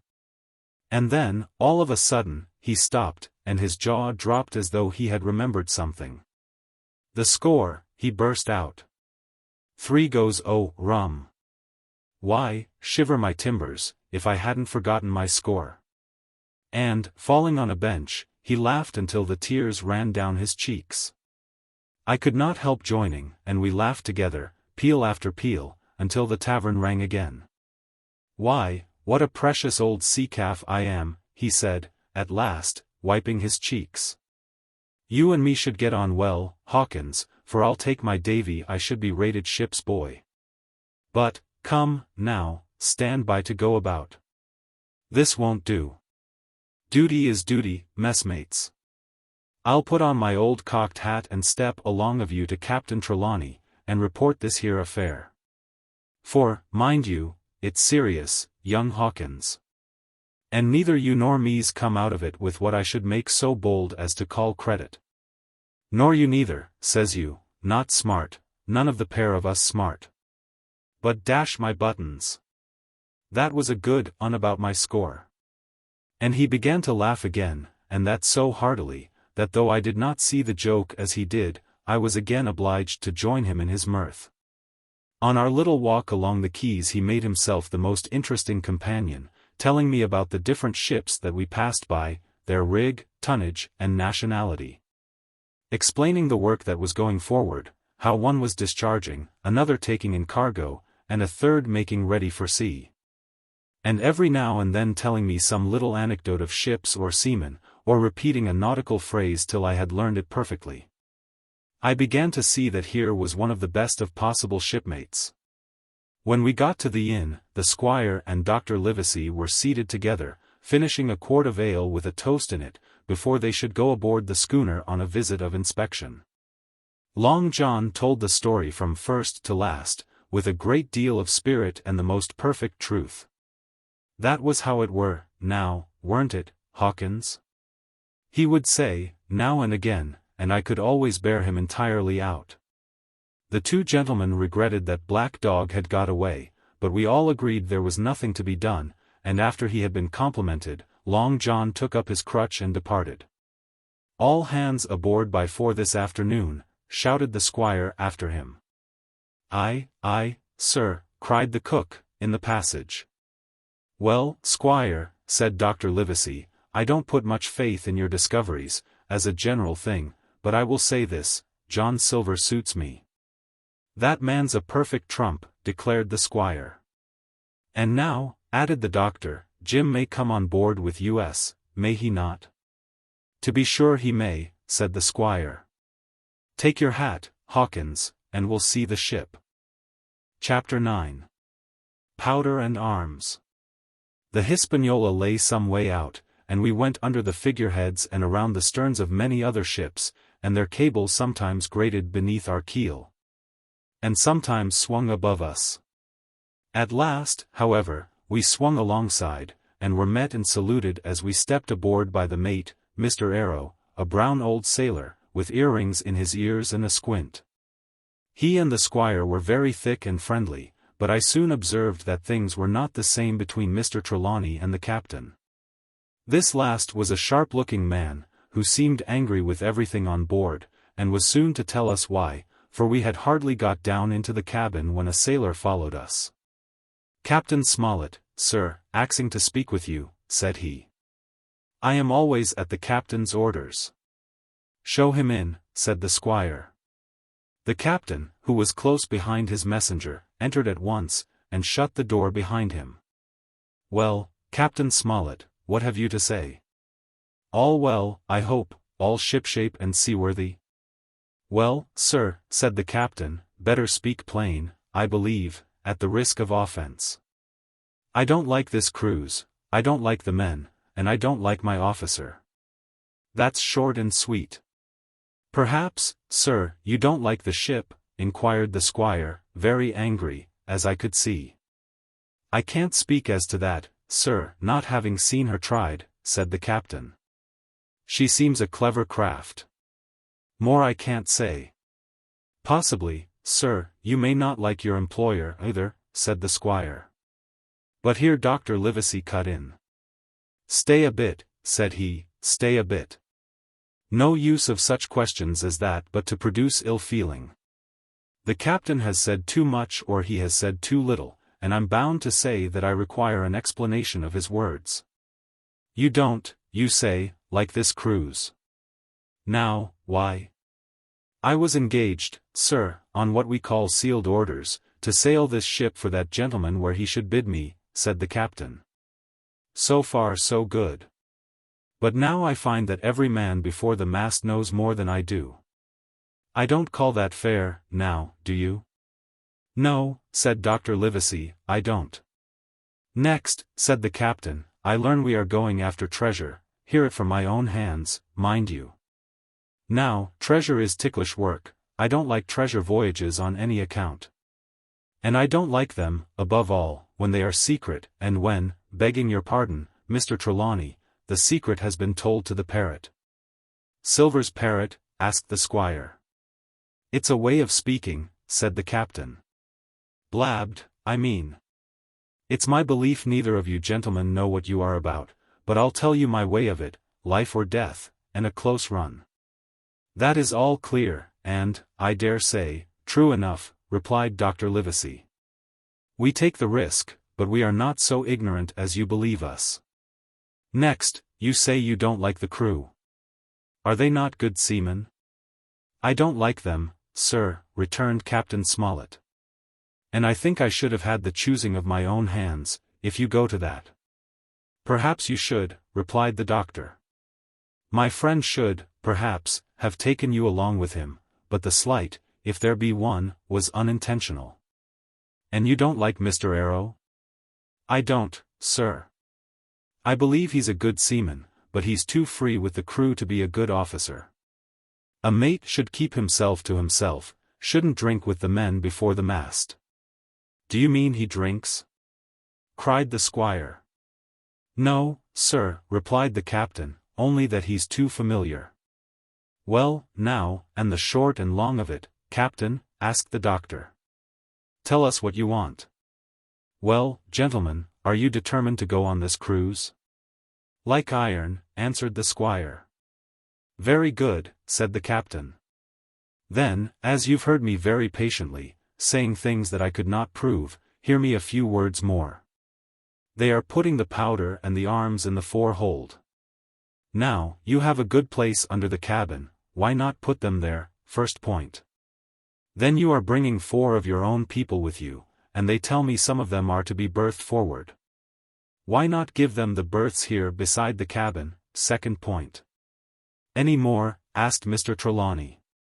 One more, said the captain. There's been too much blabbing already.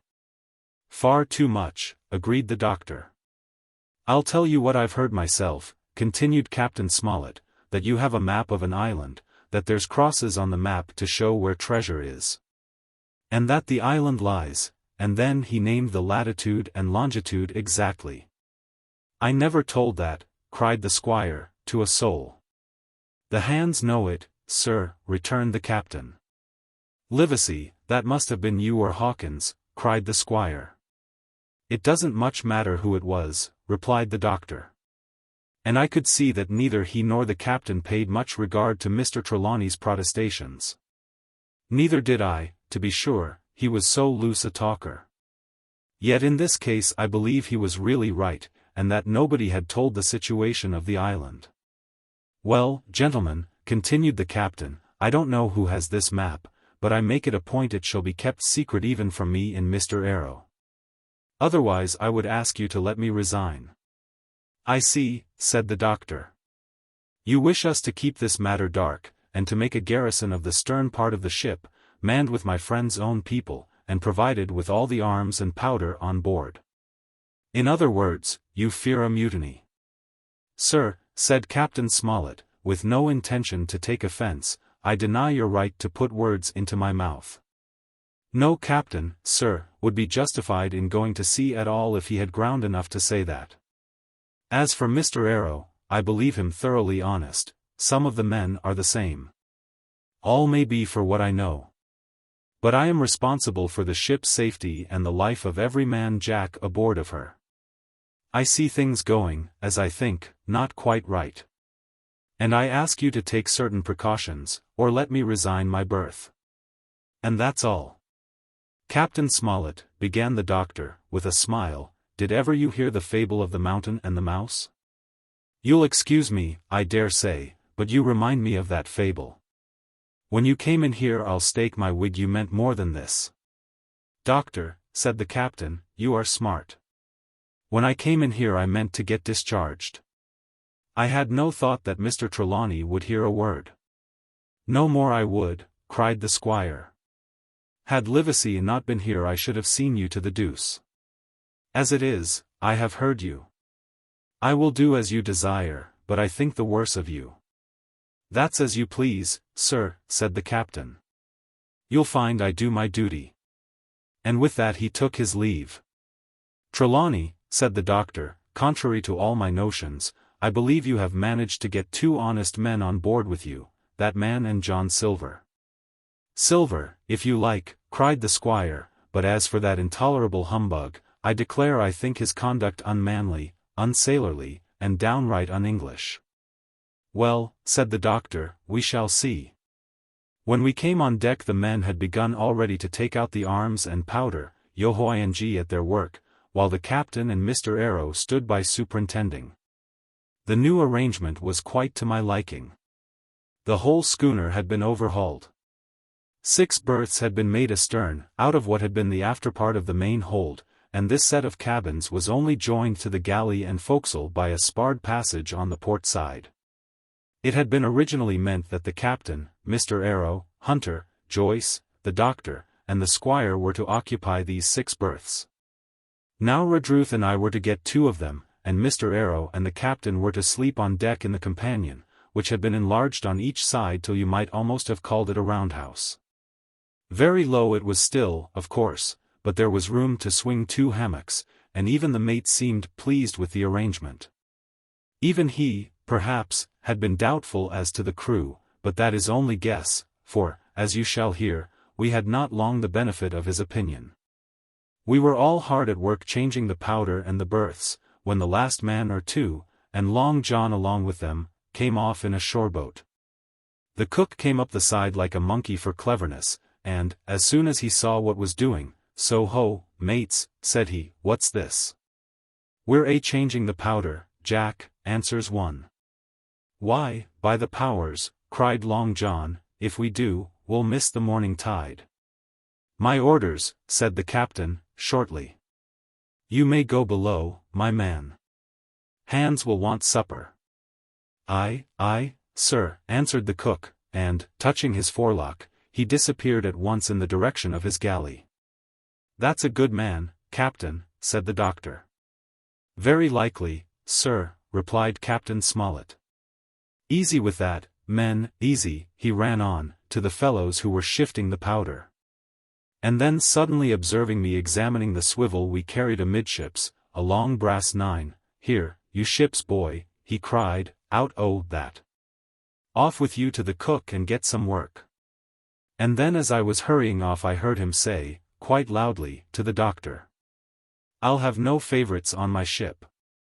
I assure you I was quite of the squire's way of thinking, and hated the captain deeply.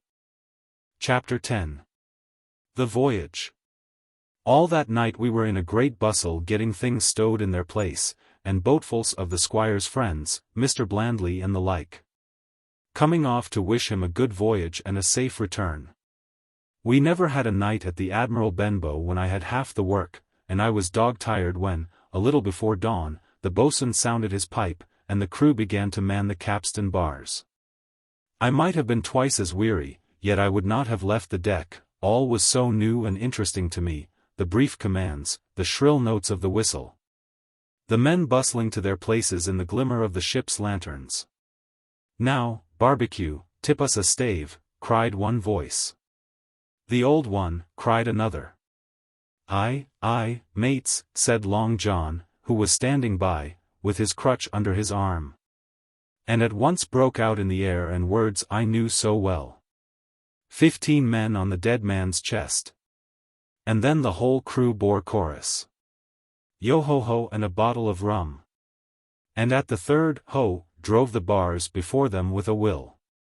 Even at that exciting moment it carried me back to the old Admiral Benbow in a second, and I seemed to hear the voice of the captain piping in the chorus. But soon the anchor was short up. Soon it was hanging dripping at the bows.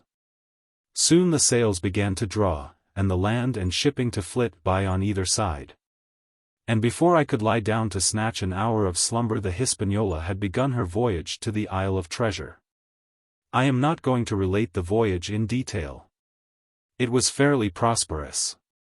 The ship proved to be a good ship, the crew were capable seamen, and the captain thoroughly understood his business. But before we came the length of Treasure Island, 2 or 3 things had happened which require to be known. Mr. Arrow, first of all, turned out even worse than the captain had feared. He had no command among the men, and people did what they pleased with him. But that was by no means the worst of it. For after a day or 2 at sea he began to appear on deck with hazy eye, red cheeks, stuttering tongue, and other marks of drunkenness. Time after time he was ordered below in disgrace. Sometimes he fell and cut himself, sometimes he lay all day long in his little bunk at one side of the companion. Sometimes for a day or 2 he would be almost sober and attend to his work at least passably. In the meantime we could never make out where he got the drink. That was the ship's mystery. Watch him as we pleased, we could do nothing to solve it, and when we asked him to his face, he would only laugh, if he were drunk, and if he were sober, deny solemnly that he ever tasted anything but water. He was not only useless as an officer, and a bad influence among the men, but it was plain that at this rate he must soon kill himself outright, so nobody was much surprised, nor very sorry. When one dark night, with a head sea, he disappeared entirely and was seen no more. "Overboard," said the captain. "Well, gentlemen, that saves the trouble of putting him in irons." But there we were, without a mate, and it was necessary, of course, to advance one of the men. The boatswain, Job Anderson, was the likeliest man aboard, and though he kept his old title, he served in a way as mate. Mr. Trelawney had followed the sea, and his knowledge made him very useful, for he often took a watch himself in easy weather. And the coxswain, Israel Hands, was a careful, wily, old, experienced seaman, who could be trusted at a pinch with almost anything. He was a great confidant of Long John Silver, and so the mention of his name leads me on to speak of our ship's cook, Barbecue, as the men called him. Aboard ship he carried his crutch by a lanyard round his neck, to have both hands as free as possible. It was something to see him wedge the foot of the crutch against a bulkhead, and, propped against it, yielding to every movement of the ship, get on with his cooking like someone safe ashore. Still more strange was it to see him in the heaviest of weather cross the deck. He had a line or 2 rigged up to help him across the widest spaces, Long John's earrings, they were called, and he would hand himself from one place to another, now using the crutch, now trailing it alongside by the lanyard, as quickly as another man could walk. Yet some of the men who had sailed with him before expressed their pity to see him so reduced. "He's no common man, Barbecue," said the coxswain to me. "He had good schooling in his young days, and can speak like a book when so minded, and brave, a lion's nothing alongside of Long John. I seen him grapple 4 and knock their heads together, him unarmed. All the crew respected and even obeyed him. He had a way of talking to each, and doing everybody some particular service. To me he was unweariedly kind, and always glad to see me in the galley, which he kept as clean as a new pin, the dishes hanging up burnished, and his parrot in a cage in the corner. "Come away, Hawkins," he would say, "come and have a yarn with John. Nobody more welcome than yourself, my son. Sit you down and hear the news. Here's Captain Flint," I calls my parrot Captain Flint, after the famous Buccaneer, "here's Captain Flint predicting success to our Voyage. Wasn't you, Captain?" And the parrot would say, with great rapidity, "Pieces of 8. Pieces of 8. Pieces of 8, till you wondered that it was not out of breath or till John threw his handkerchief over the cage. Now, that bird," he would say, "is, maybe, 200 years old, Hawkins, they live forever mostly, and if anybody's seen more wickedness it must be the devil himself. She's sailed with England, the great Captain England, the pirate. She's been at Madagascar, and at Malabar, and Suriname, and Providence, and Portobello. She was at the fishing up of the wrecked plate ships. It's there she learned pieces of 8, and little wonder, 350,000 of M. Hawkins. She was at the boarding of the Viceroy of the Indies out of Goa, she was, and to look at her you would think she was a babby. But you smelt powder, didn't you, Captain? Stand by to go about," the parrot would scream.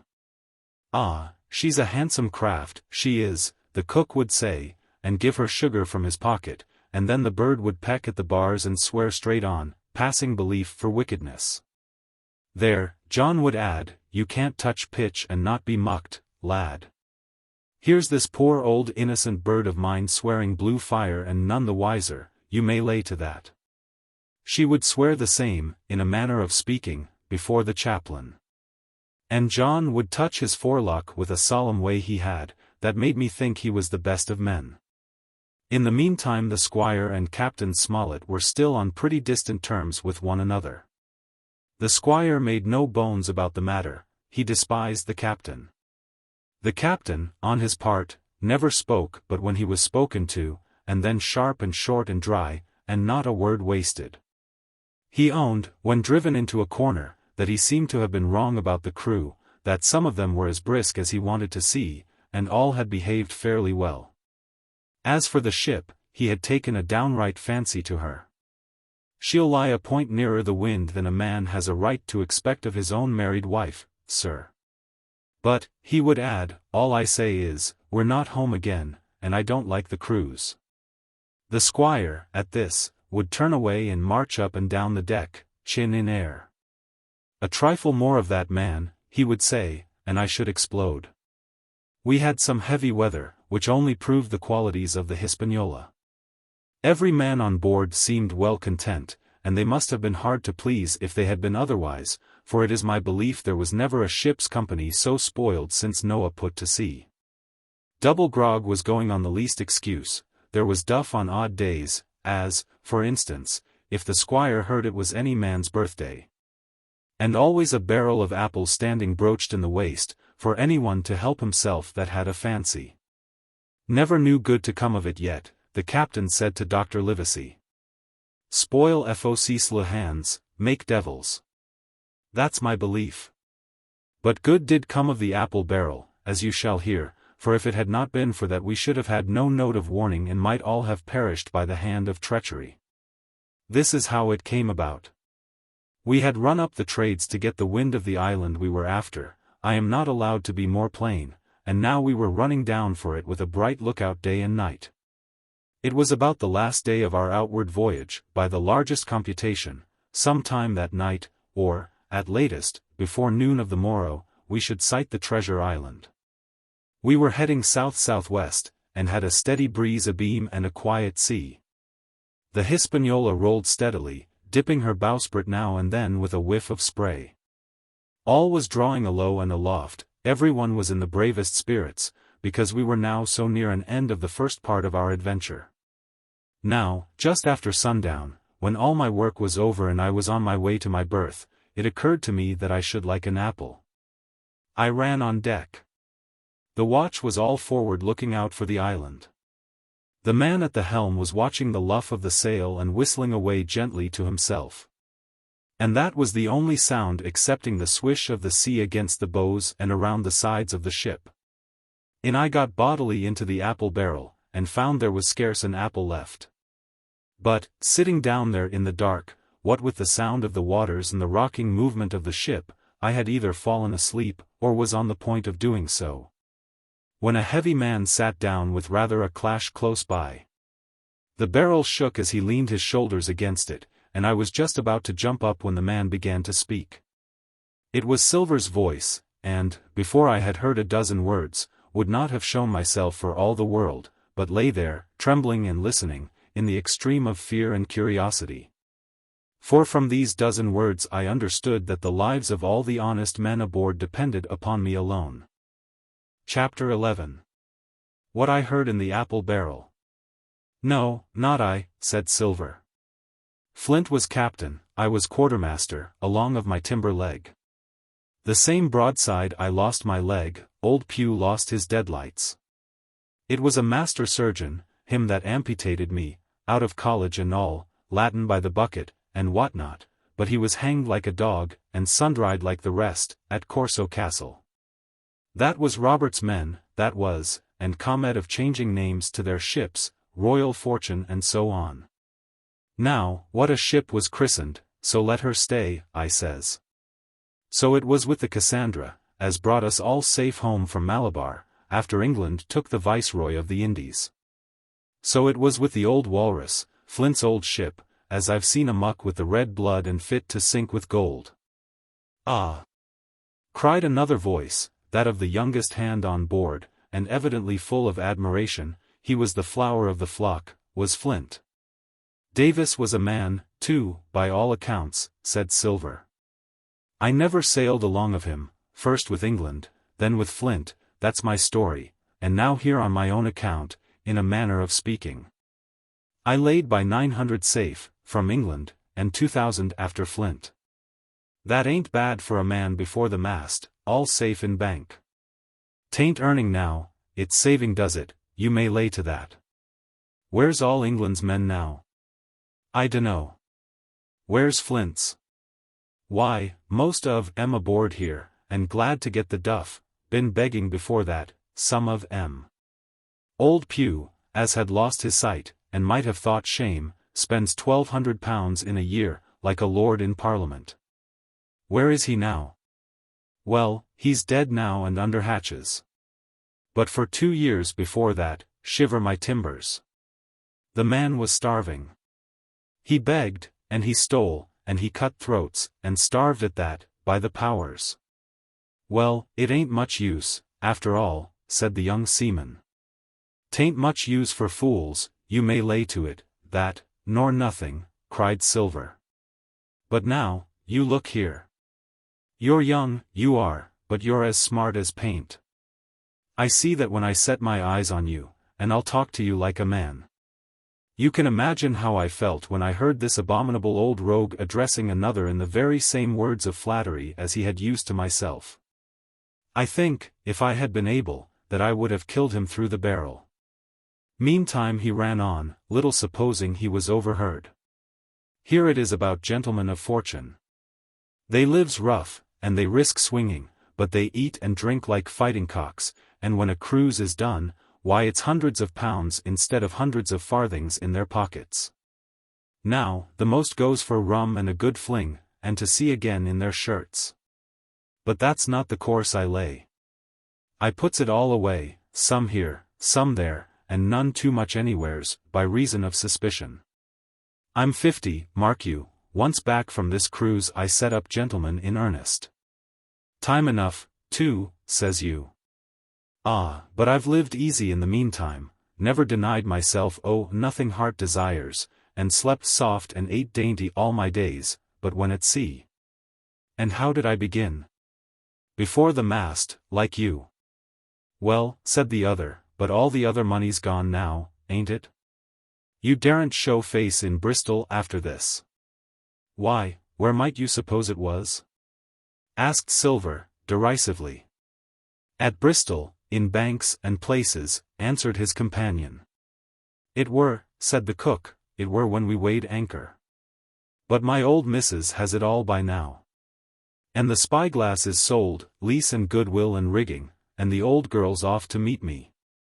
I would tell you where, for I trust you, but it ud make jealousy among the mates.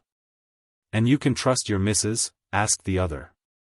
Gentlemen of fortune, returned the cook, usually trust little among themselves, and right they are, you may lay to it. But I have a way with me, I have. When a mate brings a slip on his cable, one as knows me, I mean, it won't be in the same world with old John. There was some that was feared of Pugh, and some that was feared of Flint, but Flint his own self was feared of me. Feared he was, and proud. They was the roughest crew afloat, was Flint's. The devil himself would have been feared to go to sea with them. Well, now, I tell you, I'm not a boasting man, and you seen yourself how easy I keep company. But when I was quartermaster, lambs wasn't the word for Flint's old buccaneers. Ah, you may be sure of yourself in old John's ship. Well, I tell you now, replied the lad, I didn't half a quarter like the job till I had this talk with you, John, but there's my hand on it now. And a brave lad you were, and smart, too, answered Silver, shaking hands so heartily that all the barrel shook, and a finer figurehead for a gentleman of fortune I never clapped my eyes on. By this time I had begun to understand the meaning of their terms. By a gentleman of fortune, they plainly meant neither more nor less than a common pirate. And the little scene that I had overheard was the last act in the corruption of one of the honest hands, perhaps of the last one left aboard. But on this point I was soon to be relieved, for, Silver giving a little whistle, a third man strolled up and sat down by the party. "Dick's square," said Silver. "Oh, I knowed Dick was square," returned the voice of the coxswain, Israel Hands. "He's no fool, is Dick." And he turned his quid and spat. "But, look here," he went on, "here's what I want to know, Barbecue, how long are we going to stand off and on like a blessed bumboat? I've had most enough, oh, Captain Smollett. He's hazed me long enough, by thunder. I want to go into that cabin, I do.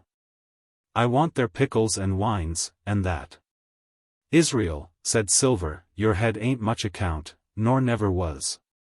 But you're able to hear, I reckon, leastways your ears is big enough.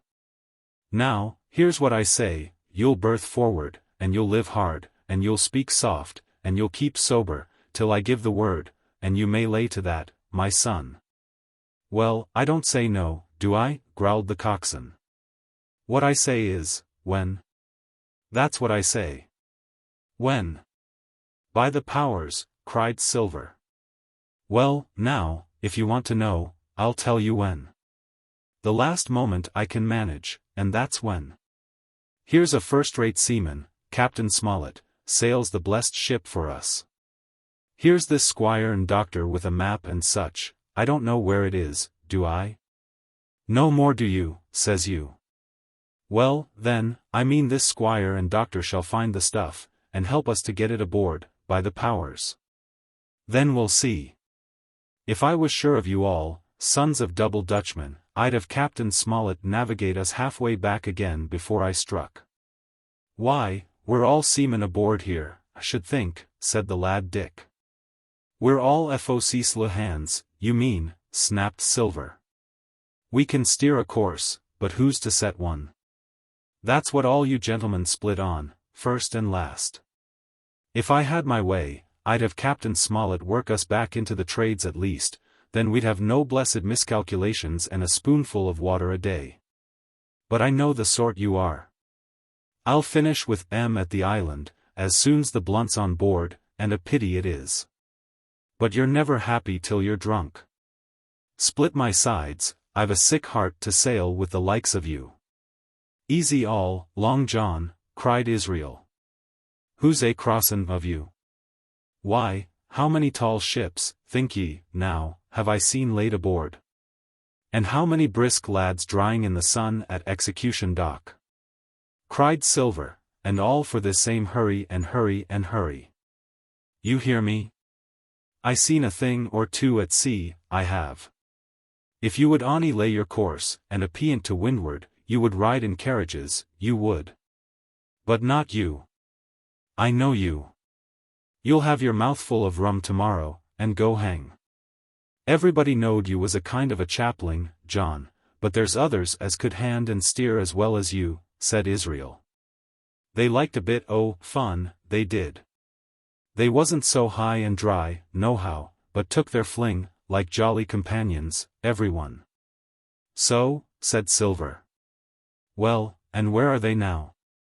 "Pugh was that sort, and he died a beggarman. Flint was, and he died of rum at Savannah. Ah, they was a sweet crew, they was. Annie, where are they?" "But," asked Dick, "when we do lay athwart, what are we to do with anyhow?" "There's the man for me," cried the cook, admiringly. "That's what I call business. Well, what would you think? Put ashore like maroons? That would have been England's way. Or cut down like that much pork? That would have been Flint's or Billy Bones's." "Billy was the man for that," said Israel. "Dead men don't bite," says he. "Well, he's dead now, hisself. He knows the long and short on it now, and if ever a rough hand come to port, it was Billy." "Right you are," said Silver, "rough and ready. But mark you here, I'm an easy man, I'm quite the gentleman, says you, but this time it's serious. Duty is duty, mates. I give my vote, death. When I'm in Parliament, and riding in my coach, I don't want none of these sea lawyers in the cabin coming home, unlooked for, like the devil at prayers. Wait is what I say. But when the time comes, why let her rip? John, cried the coxswain, you're a man. You'll say so, Israel, when you see, said Silver. Only one thing I claim Trelawney. I'll wring his calf's head off his body with these hands. Dick, he added, breaking off, you must jump up, like a sweet lad, and get me an apple, to wet my pipe like. You may fancy the terror I was in. I should have leaped out and run for it, if I had found the strength, but my limbs and heart alike misgave me. I heard Dick begin to rise, and then someone seemingly stopped him, and the voice of Hans exclaimed. Oh, stow that. Don't you get sucking of that bilge, John. Let's have a go of the rum. Dick, said Silver, I trust you. I've a gauge on the keg, mind. There's the key, you fill a pannikin and bring it up. Terrified as I was, I could not help thinking to myself that this must have been how Mr. Arrow got the strong waters that destroyed him. Dick was gone but a little while, and during his absence Israel spoke straight on in the cook's ear. It was but a word or two that I could catch, and yet I gathered some important news. For, besides other scraps that tended to the same purpose, this whole clause was audible, not another man of the Mulgine. Hence there were still faithful men on board. When Dick returned, one after another of the trio took the pannikin and drank, one, to luck. Another with a, here's to old Flint, and Silver himself saying, in a kind of song, here's to ourselves, and hold your luff, plenty of prizes and plenty of duff. Just then a sort of brightness fell upon me in the barrel, and, looking up, I found the moon had risen, and was silvering the mizzen-top and shining white on the luff of the foresail. And almost at the same time the voice on the lookout shouted, Land ho! Chapter 12. Council of War. There was a great rush of feet across the deck. I could hear people tumbling up from the cabin and the FOC slough. And slipping in an instant outside my barrel, I dived behind the foresail, made a double towards the stern, and came out upon the open deck in time to join Hunter and Dr. Livesey in the rush for the weather bow. There all hands were already congregated. A belt of fog had lifted almost simultaneously with the appearance of the moon. Away to the southwest of us we saw two low hills, about a couple of miles apart, and rising behind one of them a third and higher hill, whose peak was still buried in the fog. All three seemed sharp and conical in figure. So much I saw almost in a dream, for I had not yet recovered from my horrid fear of a minute or two before. And then I heard the voice of Captain Smollett issuing orders. The Hispaniola was laid a couple of points nearer the wind, and now sailed a course that would just clear the island on the east. And now, men, said the captain, when all was sheeted home, has any one of you ever seen that land ahead? I have, sir, said Silver. I've watered there with a trader I was cook in. The anchorage is on the south, behind an islet, I fancy, asked the captain. Yes, sir, Skeleton Island they calls it. It were a main place for pirates once, and a hand we had on board knowed all their names for it. That hill to the nor'ard they calls the foremast hill. There are 3 hills in a row running south'ard, fore, main, and mizzen, sir. But the main, that's the big un, with the cloud on it, they usually calls the spyglass, by reason of a lookout they kept when they was in the anchorage cleaning. For it's there they clean their ships, sir, asking your pardon. I have a chart here, said Captain Smollett. See if that's the place. Long John's eyes burned in his head as he took the chart, but, by the fresh look of the paper, I knew he was doomed to disappointment. This was not the map we found in Billy Bones's chest, but an accurate copy, complete in all things, names, and heights, and soundings, with the single exception of the red crosses and the written notes. Sharp as must have been his annoyance, Silver had the strength of mind to hide it. Yes, sir, said he, this is the spot, to be sure, and very prettily drawed out. Who might have done that, I wonder? The pirates were too ignorant, I reckon. Aye, here it is, Captain Kidd's anchorage, just the name my shipmate called it. There's a strong current runs along the south, and then away nor'ard up the west coast. Right you was, sir, said he, to haul your wind and keep the weather of the island. Leastways, if such was your intention as to enter and careen, and there ain't no better place for that in these waters. Thank you, my man, said Captain Smollett. I'll ask you, later on, to give us a help. You may go. I was surprised at the coolness with which John avowed his knowledge of the island, and I own I was half frightened when I saw him drawing nearer to myself.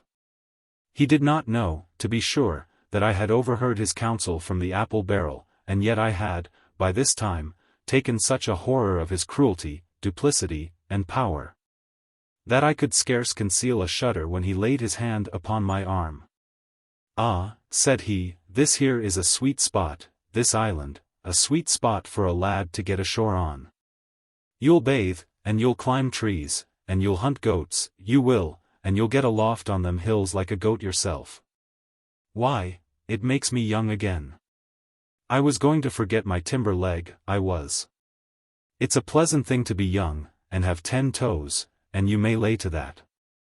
When you want to go a bit of exploring, you just ask old John and he'll put up a snack for you to take along. And clapping me in the friendliest way upon the shoulder, he hobbled off forward and went below. Captain Smollett, the squire, and Dr. Livesey were talking together on the quarterdeck, and anxious as I was to tell them my story, I durst not interrupt them openly. While I was still casting about in my thoughts to find some probable excuse, Dr. Livesey called me to his side. He had left his pipe below, and being a slave to tobacco, had meant that I should fetch it. But as soon as I was near enough to speak and not be overheard, I broke out immediately, Doctor, let me speak. Get the captain and squire down to the cabin, and then make some pretense to send for me. I have terrible news. The doctor changed countenance a little, but next moment he was master of himself. Thank you, Jim, said he, quite loudly, that was all I wanted to know, as if he had asked me a question. And with that he turned on his heel and rejoined the other two. They spoke together for a little, and though none of them started, or raised his voice, or so much as whistled, it was plain enough that Dr. Livesey had communicated my request. For the next thing that I heard was the captain giving an order to Job Anderson, and all hands were piped on deck. My lads, said Captain Smollett, I've a word to say to you. This land that we have sighted is the place we have been sailing to. Mr. Trelawney, being a very open-handed gentleman, as we all know, has just asked me a word or two, and as I was able to tell him that every man on board had done his duty, alow and aloft. As I never asked to see it done better, why, he and I and the doctor are going below to the cabin to drink your health and luck, and you'll have grog served out for you to drink our health and luck. I'll tell you what I think of this, I think it handsome. And if you think as I do, you'll give a good sea cheer for the gentleman that does it. The cheer followed, that was a matter of course, but it rang out so full and hearty, that I confess I could hardly believe these same men were plotting for our blood. One more cheer for Captain Smollett, cried Long John, when the first had subsided. And this also was given with a will. On the top of that the three gentlemen went below, and not long after, word was sent forward that Jim Hawkins was wanted in the cabin. I found them all three seated around the table, a bottle of Spanish wine and some raisins before them, and the doctor smoking away, with his wig on his lap, and that, I knew, was a sign that he was agitated. The stern window was open, for it was a warm night, and you could see the moon shining behind on the ship's wake. Now, Hawkins, said the squire, you have something to say. Speak up. I did as I was bid, and, as short as I could make it, told the whole details of Silver's conversation. Nobody interrupted me till I was done, nor did any one of the three of them make so much as a movement, but they kept their eyes upon my face from first to last. Jim, said Dr. Livesey, take a seat. And they made me sit down at a table beside them, poured me out a glass of wine, filled my hands with raisins, and all three, one after the other, and each with a bow, drank my good health. And their service to me, for my luck and courage. Now, Captain, said the squire, you were right and I was wrong. I own myself an ass, and I await your orders. No more an ass than I, sir, returned the captain. I never heard of a crew that meant to mutiny but what showed signs before, for any man that had an eye in his head to see the mischief and take steps according. But this crew, he added, beats me. Captain, said the doctor, with your permission, that's Silver. A very remarkable man. He'd look remarkably well from a yardarm, sir, returned the captain. But this is talk. This don't lead to anything. I see 3 or 4 points, and with Mr. Trelawney's permission I'll name them. You, sir, are the captain. It is for you to speak, said Mr. Trelawney, grandly. First point, began Mr. Smollett, we must go on because we can't turn back. If I gave the word to turn about, they would rise at once. Second point, we have time before us, at least until this treasure's found. Third point, there are faithful hands. Now, sir, it's got to come to blows sooner or later, and what I propose is to take time by the forelock, as the saying is, and come to blows some fine day when they least expect it. We can count, I take it, on your own home servants, Mr. Trelawney? As upon myself, declared the squire. 3, reckoned the captain, ourselves make 7, counting Hawkins here. Now, about the honest hands? Most likely Trelawney's own men, said the doctor, those he picked up for himself before he lit on Silver. Nay, replied the squire, Hans was one of mine. I did think I could have trusted Hans, added the captain. And to think that they're all Englishmen, broke out the squire. Sir, I could find it in my heart to blow the ship up. Well, gentlemen, said the captain, the best that I can say is not much. We must lay to, if you please, and keep a bright lookout. It's trying on a man, I know. It would be pleasanter to come to blows. But there's no help for it till we know our men. Lay to and whistle for a wind, that's my view. Jim here, said the doctor, can help us more than anyone. The men are not shy with him and Jim is a noticing lad. Hawkins, I put prodigious faith in you, added the squire. I began to feel pretty desperate at this, for I felt altogether helpless. And yet, by an odd train of circumstances, it was indeed through me that safety came. In the meantime, talk as we pleased, there were only 7 out of the 26 on whom we knew we could rely, and out of these 7 one was a boy. So that the grown men on our side were 6 to their 19. Chapter 3. My Shore Adventure. Chapter 13. How my shore adventure began. The appearance of the island when I came on deck next morning was altogether changed. Although the breeze had now utterly ceased, we had made a great deal of way during the night and were now lying becalmed about half a mile to the southeast of the low eastern coast. Grey-colored woods covered a large part of the surface. This even tint was indeed broken up by streaks of yellow sandbrake in the lower lands and by many tall trees of the pine family, outtopping the others, some singly, some in clumps. But the general coloring was uniform and sad. The hills ran up clear above the vegetation in spires of naked rock. All were strangely shaped, and the spyglass, which was by 300 or 400 feet the tallest on the island, was likewise the strangest in configuration. Running up sheer from almost every side and then suddenly cut off at the top like a pedestal to put a statue on. The Hispaniola was rolling scuppers under in the ocean swell. The booms were tearing at the blocks, the rudder was banging to and fro, and the whole ship creaking, groaning, and jumping like a manufactory. I had to cling tight to the backstay and the world turned giddily before my eyes. For though I was a good enough sailor when there was way on, this standing still and being rolled about like a bottle was a thing I never learned to stand without a qualm or so. Above all in the morning, on an empty stomach.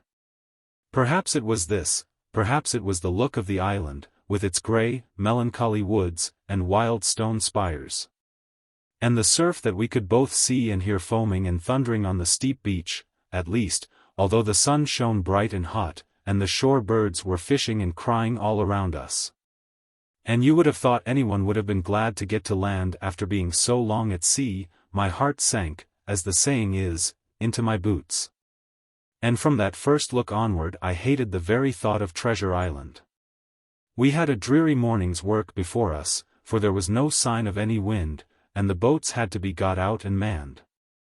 And the ship warped 3 or 4 miles round the corner of the island and up the narrow passage to the haven behind Skeleton Island. I volunteered for one of the boats, where I had, of course, no business. The heat was sweltering and the men grumbled fiercely over their work. Anderson was in command of my boat, and instead of keeping the crew in order he grumbled as loud as the worst. "Well," he said, with an oath, "it's not forever." I thought this was a very bad sign, for, up to that day, the men had gone briskly and willingly about their business, but the very sight of the island had relaxed the cords of discipline. All the way in, Long John stood by the steersman and conned the ship. He knew the passage like the palm of his hand. And though the man in the chains got everywhere more water than was down in the chart, John never hesitated once. "There's a strong scour with the ebb," he said, "and this here passage has been dug out, in a manner of speaking, with a spade. We brought up just where the anchor was in the chart, about 1/3 of a mile from each shore, the mainland on one side and Skeleton Island on the other. The bottom was clean sand. The plunge of our anchor sent up clouds of birds wheeling and crying over the woods, but in less than a minute they were down again, and all was once more silent. The place was entirely landlocked, buried in woods, the trees coming right down to high water mark, the shores mostly flat, and the hilltops standing round at a distance in a sort of amphitheatre. One here, one there. 2 little rivers, or rather 2 swamps, emptied out into this pond, as you might call it, and the foliage round that part of the shore had a kind of poisonous brightness. From the ship we could see nothing of the house or stockade, for they were quite buried among trees.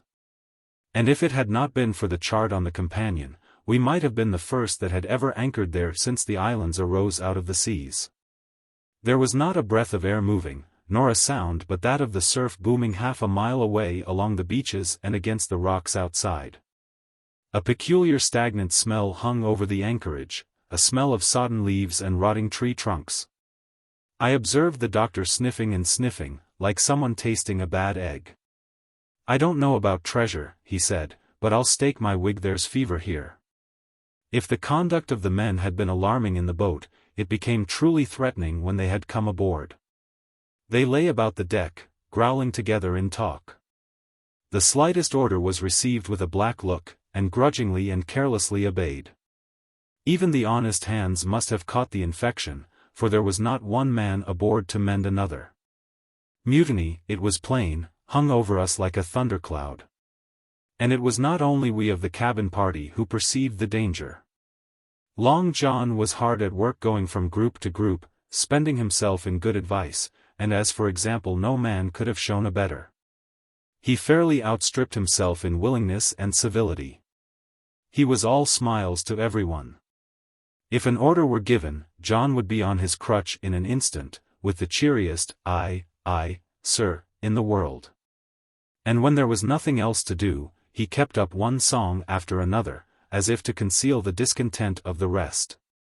Of all the gloomy features of that gloomy afternoon, this obvious anxiety on the part of Long John appeared the worst. We held a council in the cabin. "Sir," said the captain, "if I risk another order, the whole ship'll come about our ears by the run. You see, sir, here it is. I get a rough answer, do I not? Well, if I speak back, Pikes will be going in 2 shakes, if I don't, Silver will see there's something under that, and the game's up. Now, we've only one man to rely on." "And who is that?" asked the squire. "Silver, sir," returned the captain, "he's as anxious as you and I to smother things up. This is a tiff. He'd soon talk out of it if he had the chance, and what I propose to do is to give him the chance. Let's allow the men an afternoon ashore. If they all go, why, we'll fight the ship. If they none of them go, well, then, we hold the cabin, and God defend the right. If some go, you mark my words, sir, Silver'll bring 'em aboard again as mild as lambs. It was so decided. Loaded pistols were served out to all the sure men. Hunter, Joyce, and Redruth were taken into our confidence, and received the news with less surprise and a better spirit than we had looked for. And then the captain went on deck and addressed the crew. "My lads," said he, "we've had a hot day, and are all tired and out of sorts. A turn ashore'll hurt nobody, the boats are still in the water. You can take the gigs, and as many as please can go ashore for the afternoon. I'll fire a gun half an hour before sundown." I believe the silly fellows must have thought they would break their shins over treasure as soon as they were landed. For they all came out of their sulks in a moment, and gave a cheer that started the echo in a far-away hill, and sent the birds once more flying and squalling round the anchorage. The captain was too bright to be in the way. He whipped out of sight in a moment, leaving Silver to arrange the party, and I fancy it was as well he did so.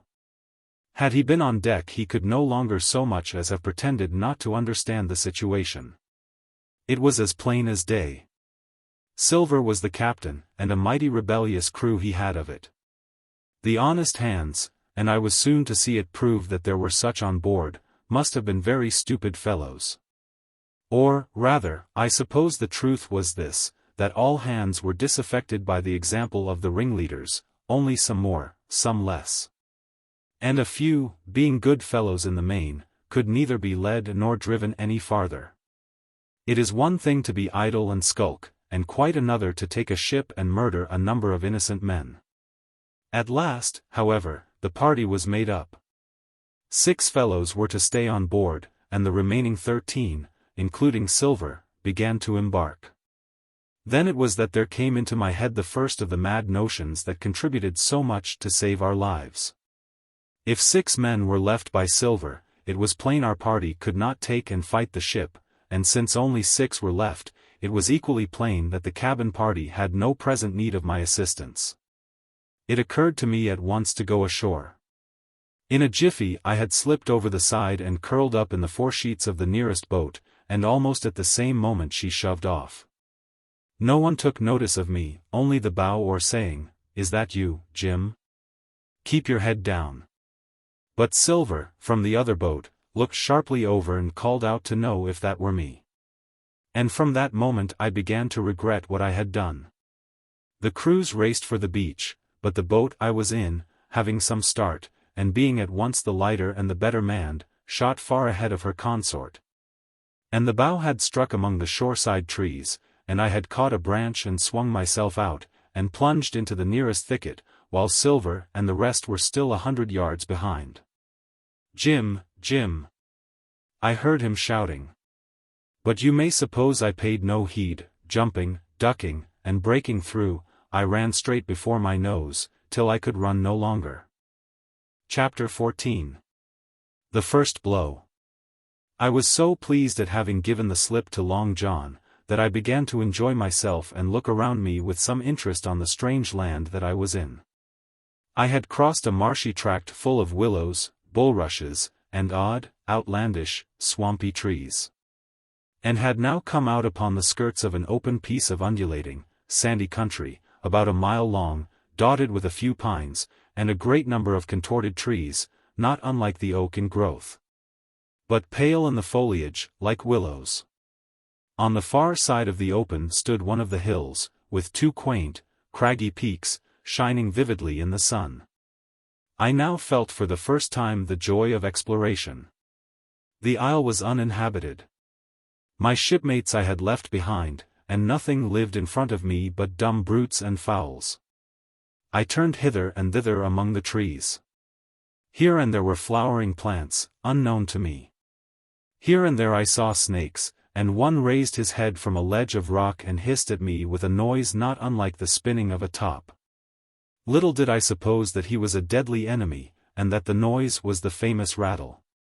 Then I came to a long thicket of these oak-like trees, or evergreen, oaks, I heard afterward they should be called, which grew low along the sand like brambles, the boughs curiously twisted. The foliage compact, like thatch.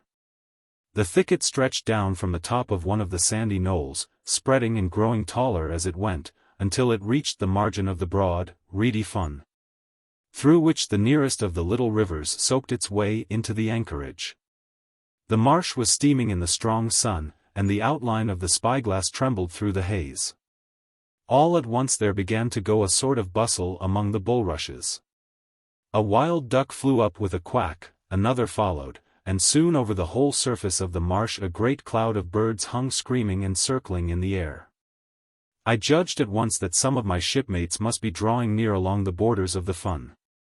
Nor was I deceived, for soon I heard the very distant and low tones of a human voice, which, as I continued to give ear, grew steadily louder and nearer. This put me in great fear, and I crawled under cover of the nearest live oak, and squatted there, hearkening, as silent as a mouse. Another voice answered. And then the first voice, which I now recognized to be Silver's, once more took up the story, and ran on for a long while in a stream, only now and again interrupted by the other. By the sound they must have been talking earnestly, and almost fiercely, but no distinct word came to my hearing. At last the speakers seemed to have paused, and perhaps to have sat down, for not only did they cease to draw any nearer, but the birds themselves began to grow more quiet, and to settle again to their places in the swamp. And now I began to feel that I was neglecting my business. That since I had been so foolhardy as to come ashore with these desperadoes, the least I could do was to overhear them at their councils. And that my plain and obvious duty was to draw as close as I could manage, under the favorable ambush of the crouching trees. I could tell the direction of the speakers pretty exactly, not only by the sound of their voices, but by the behavior of the few birds that still hung in alarm above the heads of the intruders. Crawling on all fours, I made steadily but slowly towards them, till at last, raising my head to an aperture among the leaves, I could see clear down into a little green dell beside the marsh, and closely set about with trees, where Long John Silver and another of the crew stood face to face in conversation. The sun beat full upon them. Silver had thrown his hat beside him on the ground, and his great, smooth, blond face, all shining with heat, was lifted to the other man's in a kind of appeal. "Mate," he was saying, "it's because I thinks gold dust of you, gold dust, and you may lay to that. If I hadn't took to you like pitch, do you think I'd have been here a warning of you? All's up, you can't make nor mend, it's to save your neck that I'm speaking, and if one of the wild UNS knew it, where UDIB, Tom, now tell me, where UDIB? Silver, said the other man, and I observed he was not only red in the face, but spoke as hoarse as a crow, and his voice shook, too, like a taut rope. Silver, says he, you're old. And you're honest, or has the name for it. And you've money, too, which lots of poor sailors hasn't, and you're brave, or I'm mistook. And will you tell me you'll let yourself be led away with that kind of a mess of swabs? Not you. As sure as God sees me, I'd sooner lose my hand. If I turn egg in my duty. And then all of a sudden he was interrupted by a noise. I had found one of the honest hands. Well, here, at that same moment, came news of another. Far away out in the marsh there arose, all of a sudden, a sound like the cry of anger, then another on the back of it, and then one horrid, long-drawn scream. The rocks of the spyglass re-echoed it a score of times, the whole troop of marsh birds rose again, darkening heaven with a simultaneous whir. And long after that death yell was still ringing in my brain, silence had re-established its empire. And only the rustle of the redescending birds and the boom of the distant surges disturbed the languor of the afternoon. Tom had leaped at the sound, like a horse at the spur, but Silver had not winked an eye. He stood where he was, resting lightly on his crutch, watching his companion like a snake about to spring. "John," said the sailor, stretching out his hand. "Hands off," cried Silver, leaping back a yard, as it seemed to me, with the speed and security of a trained gymnast. "Hands off, if you like, John Silver," said the other. "It's a black conscience that can make you feared of me. But, in heaven's name, tell me what was that?" "That?" returned Silver, smiling away, but warier than ever, his eye a mere pinpoint in his big face, but gleaming like a crumb of glass. "That? Oh, I reckon that'll be Allen." And at this poor Tom flashed out like a hero. "Allen," he cried. "Then rest his soul for a true seaman. And as for you, John Silver, long you've been a mate of mine, but you're mate of mine no more. If I die like a dog I'll die in my duty. You've killed Allen, have you? Kill me, too, if you can. But I defies you." And with that this brave fellow turned his back directly on the cook and set off walking for the beach. But he was not destined to go far. With a cry John seized the branch of a tree, whipped the crutch out of his armpit, and sent that uncouth missile hurling through the air. It struck poor Tom, point foremost, and with stunning violence, right between the shoulders in the middle of his back. His hands flew up, he gave a sort of gasp and fell. Whether he was injured much or little, none could ever tell. Like enough, to judge from the sound, his back was broken on the spot. But he had no time given him to recover. Silver, agile as a monkey, even without leg or crutch, was on the top of him next moment, and had twice buried his knife up to the hilt in that defenseless body. From my place of ambush I could hear him pant aloud as he struck the blows.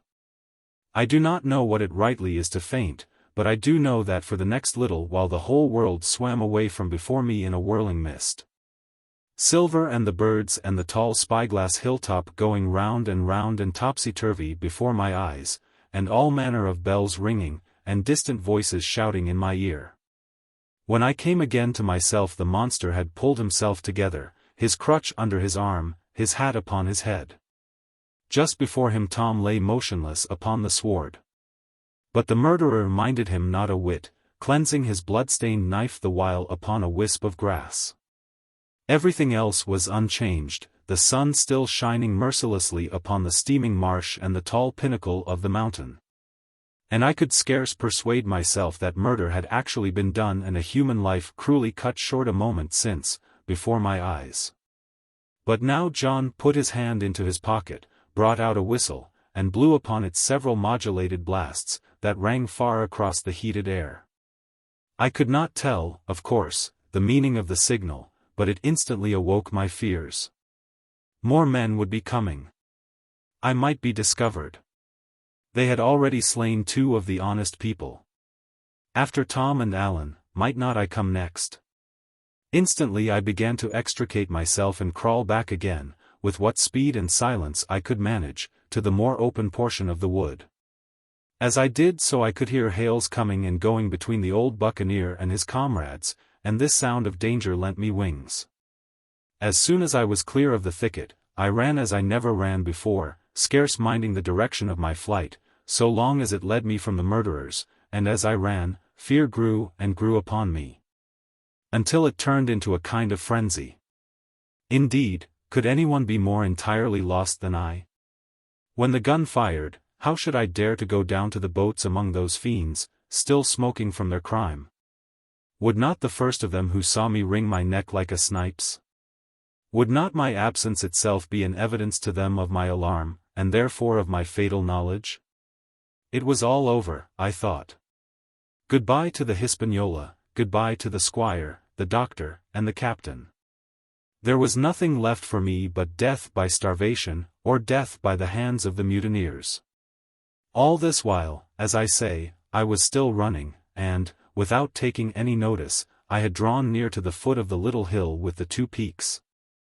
And had got into a part of the island where the wild oaks grew more widely apart, and seemed more like forest trees in their bearing and dimensions. Mingled with these were a few scattered pines, some 50, some nearer 70, feet high. The air, too, smelled more fresh than down beside the marsh. And here a fresh alarm brought me to a standstill with a thumping heart. Chapter 15. The Man of the Island. From the side of the hill, which was here steep and stony, a spout of gravel was dislodged, and fell rattling and bounding through the trees. My eyes turned instinctively in that direction, and I saw a figure leap with great rapidity behind the trunk of a pine. What it was, whether bear, or man, or monkey, I could in no wise tell. It seemed dark and shaggy, more I knew not. But the terror of this new apparition brought me to a stand. I was now, it seemed, cut off upon both sides, behind me the murderers, before me this lurking nondescript.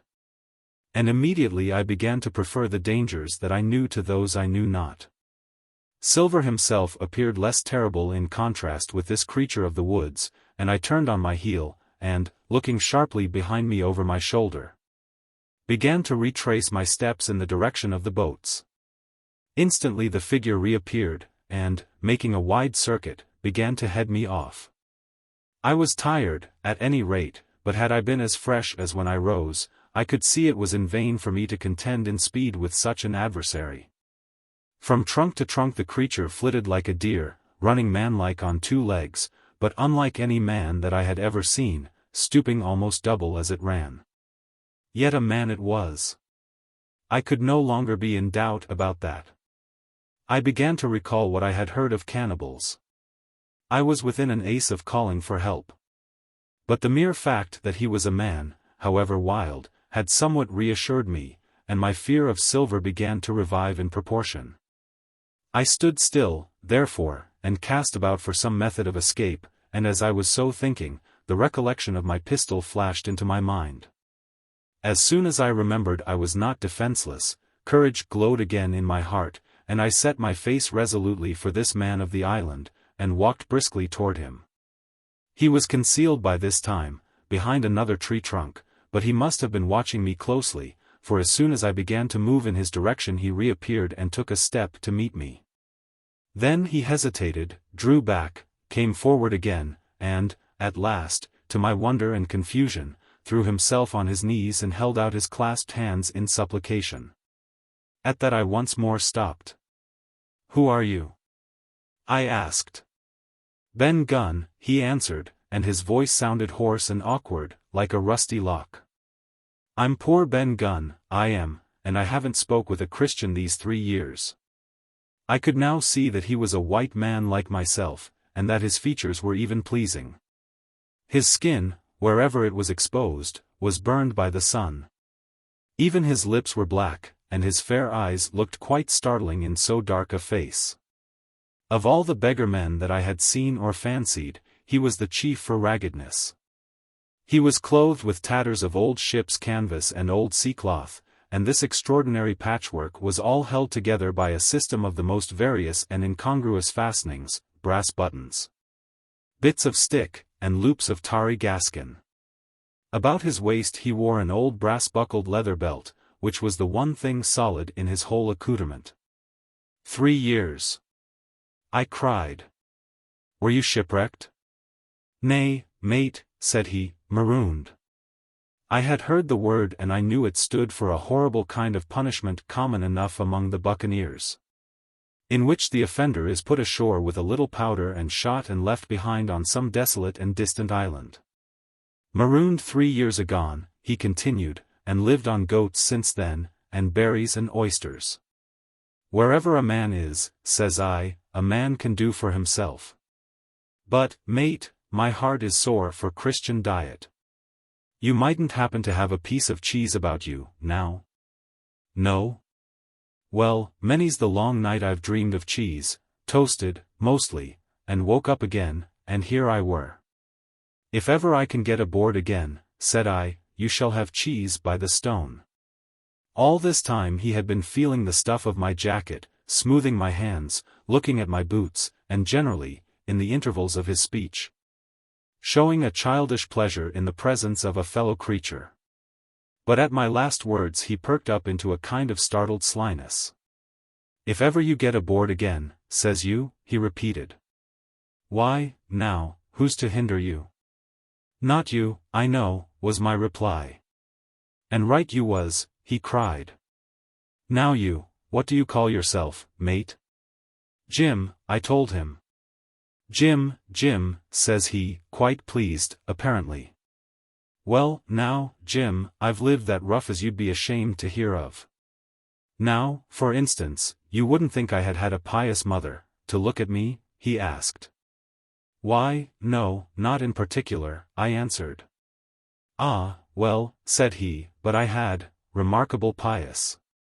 And I was a civil, pious boy, and could rattle off my catechism that fast as you couldn't tell one word from another. And here's what it come to, Jim, and it begun with Chuck Farthen on the blessed gravestones. That's what it begun with, but it went further than that, and so my mother told me, and predict the whole, she did, the pious woman. But it were Providence that put me here. I've thought it all out in this here lonely island and I'm back on piety. You can't catch me tasting rum so much, but just a thimbleful for luck, of course, the first chance I have. I'm bound I'll be good, and I see the way to. And, Jim, looking all round him and lowering his voice to a whisper, I'm rich. I now felt sure that the poor fellow had gone crazy in his solitude, and I suppose I must have shown the feeling in my face, for he repeated the statement hotly. Rich. Rich. I says. And I'll tell you what, I'll make a man of you, Jim. Ah, Jim, you'll bless your stars, you will, you was the first that found me. And at this there came suddenly a lowering shadow over his face and he tightened his grasp upon my hand and raised a forefinger threateningly before my eyes. Now, Jim, you tell me true. That ain't Flint's ship? He asked. At this I had a happy inspiration. I began to believe that I had found an ally and I answered him at once. It's not Flint's ship and Flint is dead, but I'll tell you true, as you ask me, there are some of Flint's hands aboard, worse luck for the rest of us. Not a man, with one leg, he gasped. Silver? I asked. Ah, Silver, says he, that were his name. He's the cook, and the ringleader, too. He was still holding me by the wrist, and at that he gave it quite a ring. If you was sent by Long John, he said, I'm as good as pork and I know it. But where was you, do you suppose? I had made my mind up in a moment, and by way of answer told him the whole story of our voyage and the predicament in which we found ourselves. He heard me with the keenest interest, and when I had done he patted me on the head. You're a good lad, Jim, he said, and you're all in a clove hitch, ain't you? Well, you just put your trust in Ben Gunn. Ben Gunn's the man to do it. Would you think it likely, now, that your squire would prove a liberal-minded one in case of help, him being in a clove hitch, as you remark? I told him the squire was the most liberal of men. Aye, but you see, returned Ben Gunn, I didn't mean giving me a gate to keep and a suit of livery clothes, and such, that's not my mark, Jim. What I mean is, would he be likely to come down to the tune of, say £1,000 out of money that's as good as a man's own already? I am sure he would, said I. As it was, all hands were to share. And a passage home, he added, with a look of great shrewdness. Why, I cried, the squire's a gentleman. And, besides, if we got rid of the others, we should want you to help work the vessel home. Ah, said he, so you would. And he seemed very much relieved. Now, I'll tell you what, he went on. So much I'll tell you, and no more. I were in Flint's ship when he buried the treasure, he and 6 strong seamen. They was ashore nigh on a week, and us standing off and on in the old Walrus. One fine day up went the signal, and here come Flint by himself in a little boat, and his head done up in a blue scarf. The sun was getting up, and mortal white he looked about the cutwater. But, there he was, you mind, and the 6 all dead and buried. How had he done it? Not a man aboard us could make out.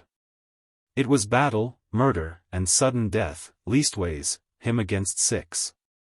Billy Bones was the mate, Long John, he was quartermaster, and they asked him where the treasure was. Ah, says he, you can go ashore, if you like, and stay, he says, but as for the ship, she'll beat up for more, by thunder.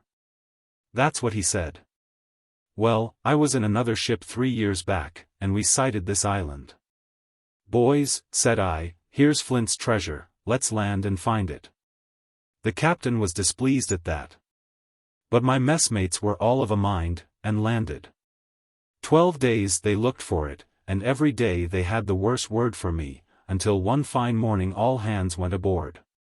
As for you, Benjamin Gunn, says they, here's a musket, they says, and a spade, and a pickaxe.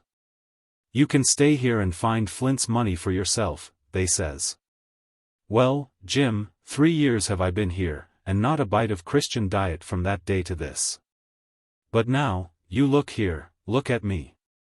Do I look like a man before the mast? No, says you. Nor I weren't, neither, I says. And with that he winked and pinched me hard. Just you mention them words to your squire, Jim, he went on. Nor he weren't neither, that's the words. 3 years he were the man of this island, light and dark, fair and rain. And sometimes he would, maybe, think upon a prayer, says you, and sometimes he would, maybe, think of his old mother, so be as she's alive, you'll say. But the most part of Gunn's time, this is what you'll say, the most part of his time was took up with another matter. And then you'll give him a nip, like I do.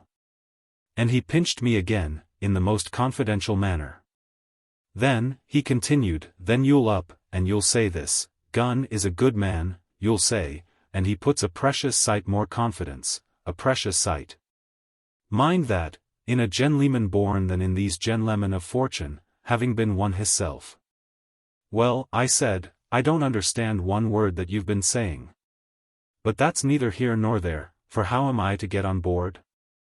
Ah, said he, that's the hitch, for sure.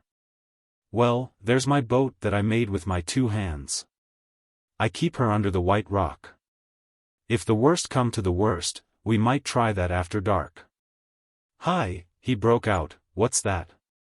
For just then, although the sun had still an hour or 2 to run, all the echoes of the island awoke and bellowed to the thunder of a cannon. They have begun to fight. I cried. Follow me.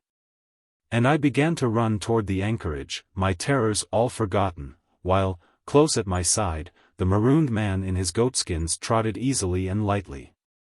Left, left, says he. Keep to your left hand, mate Jim. Under the trees with you. There's where I killed my first goat. They don't come down here now. They're all masthead on the mountings for the fear of Benjamin Gunn. Ah. And there's the cemetery he must have meant. You see the mounds? I come here and prayed, nows and thence, when I thought maybe a Sunday would be about due. It weren't quite a chapel, but it seemed more solemn-like. And then, says you, Ben Gunn was short-handed, no chapeling, nor so much as a Bible and a flag, you says. So he kept talking as I ran, neither expecting or receiving any answer. The cannon shot was followed, after a considerable interval, by a volley of small arms. Another pause, and then, not a quarter of a mile in front of me, I beheld the Union Jack flutter in the air above a wood. Chapter 4. The Stockade. Chapter 16. Narrative continued by the doctor, how the ship was abandoned. It was about 1:30, 3 bells in the sea phrase, that the 2 boats went ashore from the Hispaniola. The captain, the squire, and I were talking matters over in the cabin. Had there been a breath of wind, we should have fallen on the 6 mutineers who were left aboard with us, slipped our cable, and away to sea. But the wind was wanting. And, to complete our helplessness, down came Hunter with the news that Jim Hawkins had slipped into a boat and was gone ashore with the rest. It had never occurred to us to doubt Jim Hawkins, but we were alarmed for his safety. With the men and the temper they were in, it seemed an even chance if we should see the lad again. We ran on deck. The pitch was bubbling in the seams, the nasty stench of the place turned me sick. If ever a man smelled fever and dysentery it was in that abominable anchorage. The 6 scoundrels were sitting grumbling under a sail in the forecastle, ashore we could see the gigs made fast, and a man sitting in each, hard by where the river runs in. One of them was whistling Lillibalero. Waiting was a strain, and it was decided that Hunter and I should go ashore with the jolly boat, in quest of information. The gigs had leaned to their right, but Hunter and I pulled straight in the direction of the stockade upon the chart. The two who were left guarding their boats seemed in a bustle at our appearance. Lillibalero stopped off, and I could see the pair discussing what they ought to do. Had they gone and told Silver, all might have turned out differently, but they had their orders, I suppose, and decided to sit quietly where they were and hark back again to Lillibalero. There was a slight bend in the coast, and I steered so as to put it between us. Even before we landed we had thus lost sight of the gigs. I jumped out and came as near running as I durst, with a big silk handkerchief under my hat for coolness' sake, and a brace of pistols ready primed for safety. I had not gone 100 yards when I came on the stockade. This was how it was: a spring of clear water arose at the top of a knoll. Well, on the knoll, and enclosing the spring, they had clapped a stout log house, fit to hold 20 people on a pinch, and loopholed for musketry on every side. All around this they had cleared a wide space, and then the thing was completed by a paling 6 feet high, without door or opening, too strong to pull down without time and labor, and too open to shelter the besiegers. The people in the log house had them in every way. They stood quiet in the shelter and shot the others like partridges. All they wanted was a good watch and food. For, short of a complete surprise, they might have held the place against a regiment. What particularly took my fancy was the spring. For, though we had a good place of it in the cabin of the Hispaniola, with plenty of arms and ammunition, and things to eat, and excellent wines, there had been one thing overlooked: we had no water. I was thinking this over, when there came ringing over the island the cry of a man at the point of death. I was not new to violent death. I have served His Royal Highness the Duke of Cumberland, and got a wound myself at Fontenoy, but I know my pulse went dot and carry one. Jim Hawkins is gone, was my first thought. It is something to have been an old soldier, but more still to have been a doctor. There is no time to dilly-dally in our work. And so now I made up my mind instantly, and with no time lost returned to the shore and jumped on board the jolly boat. By good fortune Hunter pulled a good oar. We made the water fly, and the boat was soon alongside and I aboard the schooner. I found them all shaken, as was natural. The squire was sitting down, as white as a sheet, thinking of the harm he had led us to, the good soul. And one of the 6 forecastle hands was little better. "There's a man," said Captain Smollett, nodding toward him, "new to this work. He came nigh-hand fainting, doctor, when he heard the cry. Another touch of the rudder and that man would join us." I told my plan to the captain, and between us we settled on the details of its accomplishment. We put old Redruth in the gallery between the cabin and the forecastle, with 3 or 4 loaded muskets and a mattress for protection. Hunter brought the boat round under the stern port, and Joyce and I set to work loading her with powder, tins, muskets, bags of biscuits, kegs of pork, a cask of cognac, and my invaluable medicine chest. In the meantime the squire and the captain stayed on deck, and the latter hailed the coxswain, who was the principal man aboard. "Mr. Hands," he said, "here are 2 of us with a brace of pistols each. If any one of you 6 make a signal of any description, that man's dead." They were a good deal taken aback. And, after a little consultation, one and all tumbled down the fore companion, thinking, no doubt, to take us on the rear. But when they saw Redruth waiting for them in the sparred gallery, they went about ship at once, and a head popped out again on deck. "Down, dog," cried the captain. And the head popped back again, and we heard no more for the time of these 6 very faint-hearted seamen. By this time, tumbling things in as they came, we had the jolly boat loaded as much as we dared. Joyce and I got out through the stern port, and we made for shore again, as fast as oars could take us. This second trip fairly aroused the watchers along shore.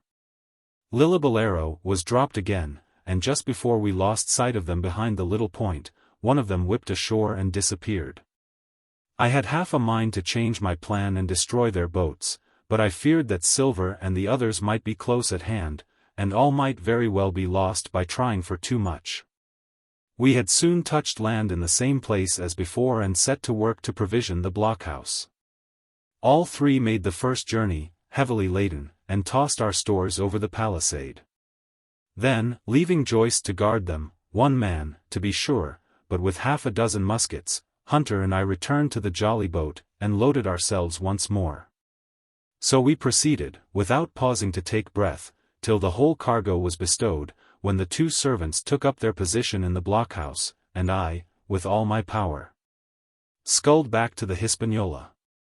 That we should have risked a second boat load seems more daring than it really was. They had the advantage of numbers, of course, but we had the advantage of arms. Not one of the men ashore had a musket, and before they could get within range for pistol shooting, we flattered ourselves we should be able to give a good account of a half-dozen at least. The squire was waiting for me at the stern window, all his faintness gone from him. He caught the painter and made it fast, and we fell to loading the boat for our very lives. Pork, powder, and biscuit was the cargo, with only a musket and a cutlass apiece for Squire and me and Redruth and the captain. The rest of the arms and powder we dropped overboard in 2 fathoms and a half of water, so that we could see the bright steel shining far below us in the sun on the clean, sandy bottom. By this time the tide was beginning to ebb, and the ship was swinging round to her anchor. Voices were heard faintly hallooing in the direction of the 2 gigs. And though this reassured us for Joyce and Hunter, who were well to the eastward, it warned our party to be off. Redruth retreated from his place in the gallery and dropped into the boat, which we then brought round to the ship's counter, to be handier for Captain Smollett. "Now, men," said he, "do you hear me?" There was no answer from the forecastle. "It's to you, Abraham Gray, it's to you I am speaking." Still no reply. "Gray," resumed Mr. Smollett, a little louder, "I am leaving this ship, and I order you to follow your captain. I know you are a good man at bottom, and I dare say not one of the lot of yous as bad as he makes out. I have my watch here in my hand, I give you 30 seconds to join me in." There was a pause. "Come, my fine fellow," continued the captain, "don't hang so long in stays. I'm risking my life and the lives of these good gentlemen every second." There was a sudden scuffle, a sound of blows, and out burst Abraham Gray with a knife cut on the side of the cheek, and came running to the captain, like a dog to the whistle. "I'm with you, sir," said he. And the next moment he and the captain had dropped aboard of us, and we had shoved off and given way. We were clear out of the ship, but not yet ashore in our stockade. Chapter 17. Narrative continued by the Doctor, the jolly boat's last trip. This 5th trip was quite different from any of the others. In the first place, the little gallipot of a boat that we were in was gravely overloaded. 5 grown men, and 3 of them, Trelawney, Redruth, and the captain, over 6 feet high, was already more than she was meant to carry. Add to that the powder, pork, and the bread bags. The gunwale was lipping astern. Several times we shipped a little water, and my breeches and the tails of my coat were all soaking wet before we had gone 100 yards. The captain made us trim the boat, and we got her to lie a little more evenly. All the same, we were afraid to breathe. In the second place, the ebb was now making a strong, rippling current running westward through the basin, and then southward and seaward down the straits by which we had entered in the morning. Even the ripples were a danger to our overloaded craft, but the worst of it was that we were swept out of our true course, and away from our proper landing place behind the point. If we let the current have its way we should come ashore beside the gigs, where the pirates might appear at any moment. "I cannot keep her head for the stockade, sir," said I to the captain. I was steering, while he and Redruth, 2 fresh men, were at the oars. "The tide keeps washing her down. Could you pull a little stronger?" "Not without swamping the boat," said he. "You must bear up, sir, if you please, bear up until you see you're gaining." I tried, and found by experiment that the tide kept sweeping us westward until I had laid her head due east, or just about right angles to the way we ought to go. "We'll never get ashore at this rate," said I. "If it's the only course that we can lie, sir, we must even lie it," returned the captain. "We must keep upstream. You see, sir," he went on, "if once we drop to leeward of the landing place, it's hard to say where we should get ashore, besides the chance of being boarded by the gigs. Whereas, the way we go the current must slacken, and then we can dodge back along the shore." "The current's less ready, sir," said the man Gray, who was sitting in the foresheets. "You can ease her off a bit." "Thank you, my man," said I, quite as if nothing had happened, for we had all quietly made up our minds to treat him like one of ourselves. Suddenly the captain spoke up again, and I thought his voice was a little changed. "The gun," said he.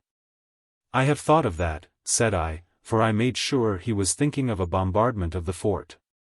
"They could never get the gun ashore, and if they did, they could never haul it through the woods." "Look astern, doctor," replied the captain. We had entirely forgotten the long nine. And there, to our horror, were the 5 rogues busy about her, getting off her jacket, as they called the stout tarpaulin cover under which she sailed. Not only that, but it flashed into my mind at the same moment that the round shot and the powder for the gun had been left behind. And a stroke with an axe would put it all into the possession of the evil ones aboard. "Israel was Flint's gunner," said Gray, hoarsely. "At any risk, we put the boat's head direct for the landing place." By this time we had got so far out of the run of the current that we kept steerage way even at our necessarily gentle rate of rowing, and I could keep her steady for the goal. But the worst of it was, that with the course I now held, we turned our broadside instead of our stern to the Hispaniola, and offered a target like a barn door. I could hear, as well as see, that brandy-faced rascal, Israel Hands, plumping down a round shot on the deck. "Who's the best shot?" asked the captain. "Mr. Trelawney, out and away," said I. "Mr. Trelawney, will you please pick me off one of those men, sir?" "Hands, if possible," said the captain.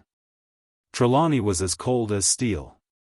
He looked to the priming of his gun. "Now," cried the captain, "easy with that gun, sir, or you'll swamp the boat. All hands stand by to trim her when he aims." The squire raised his gun, the rowing ceased, and we leaned over to the other side to keep the balance, and all was so nicely contrived that we did not ship a drop. They had the gun, by this time, slewed around upon the swivel, and Hands, who was at the muzzle, with the rammer, was, in consequence, the most exposed. However, we had no luck. For just as Trelawney fired, down he stooped, the ball whistling over him, and it was one of the other 4 who fell. The cry he gave was echoed, not only by his companions on board, but by a great number of voices from the shore. And looking in that direction I saw the other pirates trooping out from among the trees and tumbling into their places in the boats. "Here come the gigs, sir," said I. "Give way, then," said the captain. "We mustn't mind if we swamp her now. If we can't get ashore, all's up. Only one of the gigs is being manned, sir," I added, "the crew of the other is most likely going around by shore to cut us off." "They'll have a hot run, sir," returned the captain. "Jack ashore, you know. It's not the my mind, it's the round shot. Carpet bowls. My lady's maid couldn't miss. Tell us, squire, when you see the match, and we'll hold water." In the meantime we had been making headway at a good pace for a boat so overloaded, and we had shipped but little water in the process. We were now close in. 30 or 40 strokes and we should beach her, for the ebb had already disclosed a narrow belt of sand below the clustering trees. The gig was no longer to be feared. The little point had already concealed it from our eyes. The ebb-tide, which had so cruelly delayed us, was now making reparation, and delaying our assailants. The one source of danger was the gun. "If I durst," said the captain, "I'd stop and pick off another man." But it was plain that they meant nothing should delay their shot. They had never so much as looked at their fallen comrade, though he was not dead, and I could see him trying to crawl away. "Ready," cried the squire. "Hold," cried the captain, quick as an echo. And he and Redruth backed with a great heave that sent her astern bodily under water. The report fell in at the same instant of time. This was the first that Jim heard, the sound of the squire's shot not having reached him. When the ball passed, not one of us precisely knew, but I fancy it must have been over our heads, and that the wind of it may have contributed to our disaster. At any rate the boat sunk by the stern, quite gently, in 3 feet of water, leaving the captain and myself, facing each other, on our feet. The other 3 took complete headers, and came up again, drenched and bubbling. So far there was no great harm. No lives were lost, and we could wade ashore in safety. But there were all our stores at the bottom, and, to make things worse, only 2 guns out of 5 remained in a state for service. Mine I had snatched from my knees, and held over my head, by a sort of instinct. As for the captain, he had carried his over his shoulder by a bandolier, and, like a wise man, lock uppermost. The other 3 had gone down with the boat. To add to our concern, we heard voices already drawing near us in the woods along the shore. And we had not only the danger of being cut off from the stockade in our half-crippled state, but the fear before us whether, if Hunter and Joyce were attacked by half a dozen, they would have the sense and conduct to stand firm. Hunter was steady, that we knew. Joyce was a doubtful case, a pleasant, polite man for a valet, and to brush one's clothes, but not entirely fitted for a man of war. With all this in our minds, we waded ashore as fast as we could, leaving behind us the poor jolly boat, and a good half of all our powder and provisions. Chapter 18. Narrative continued by the doctor. End of the first day's fighting. We made our best speed across the strip of wood that now divided us from the stockade. And at every step we took the voices of the buccaneers rang nearer. Soon we could hear their footfalls as they ran, and the cracking of the branches as they breasted across a bit of thicket. I began to see we should have a brush for it in earnest, and looked to my priming. "Captain," said I, "Trelawney is the dead shot. Give him your gun, his own is useless." They exchanged guns, and Trelawney, silent and cool, as he had been since the beginning of the bustle, hung a moment on his heel to see that all was fit for service. At the same time, observing Gray to be unarmed, I handed him my cutlass. It did all our hearts good to see him spit in his hand, knit his brows, and make the blade sing through the air. It was plain from every line of his body that our new hand was worth his salt. 40 paces farther we came to the edge of the wood and saw the stockade in front of us. We struck the enclosure about the middle of the south side, and, almost at the same time, 7 mutineers, Job Anderson, the boatswain, at their head, appeared in full cry at the southwestern corner. They paused, as if taken aback, and before they recovered, not only the squire and I, but Hunter and Joyce from the blockhouse, had time to fire. The 4 shots came in rather a scattering volley, but they did the business. One of the enemy actually fell, and the rest, without hesitation, turned and plunged into the trees. After reloading we walked down the outside of the palisade to see to the fallen enemy. He was stone dead, shot through the heart. We began to rejoice over our good success, when just at that moment a pistol cracked in the bush, a ball whistled close past my ear and poor Tom Redruth stumbled and fell his length on the ground. Both the squire and I returned the shot, but as we had nothing to aim at, it is probable we only wasted powder. Then we reloaded and turned our attention to poor Tom. The captain and Gray were already examining him, and I saw with half an eye that all was over. I believe the readiness of our return volley had scattered the mutineers once more, for we were suffered without further molestation to get the poor old gamekeeper hoisted over the stockade, and carried, groaning and bleeding, into the log house. Poor old fellow, he had not uttered one word of surprise, complaint, fear, or even acquiescence, from the very beginning of our troubles till now, when we had laid him down in the log house to die.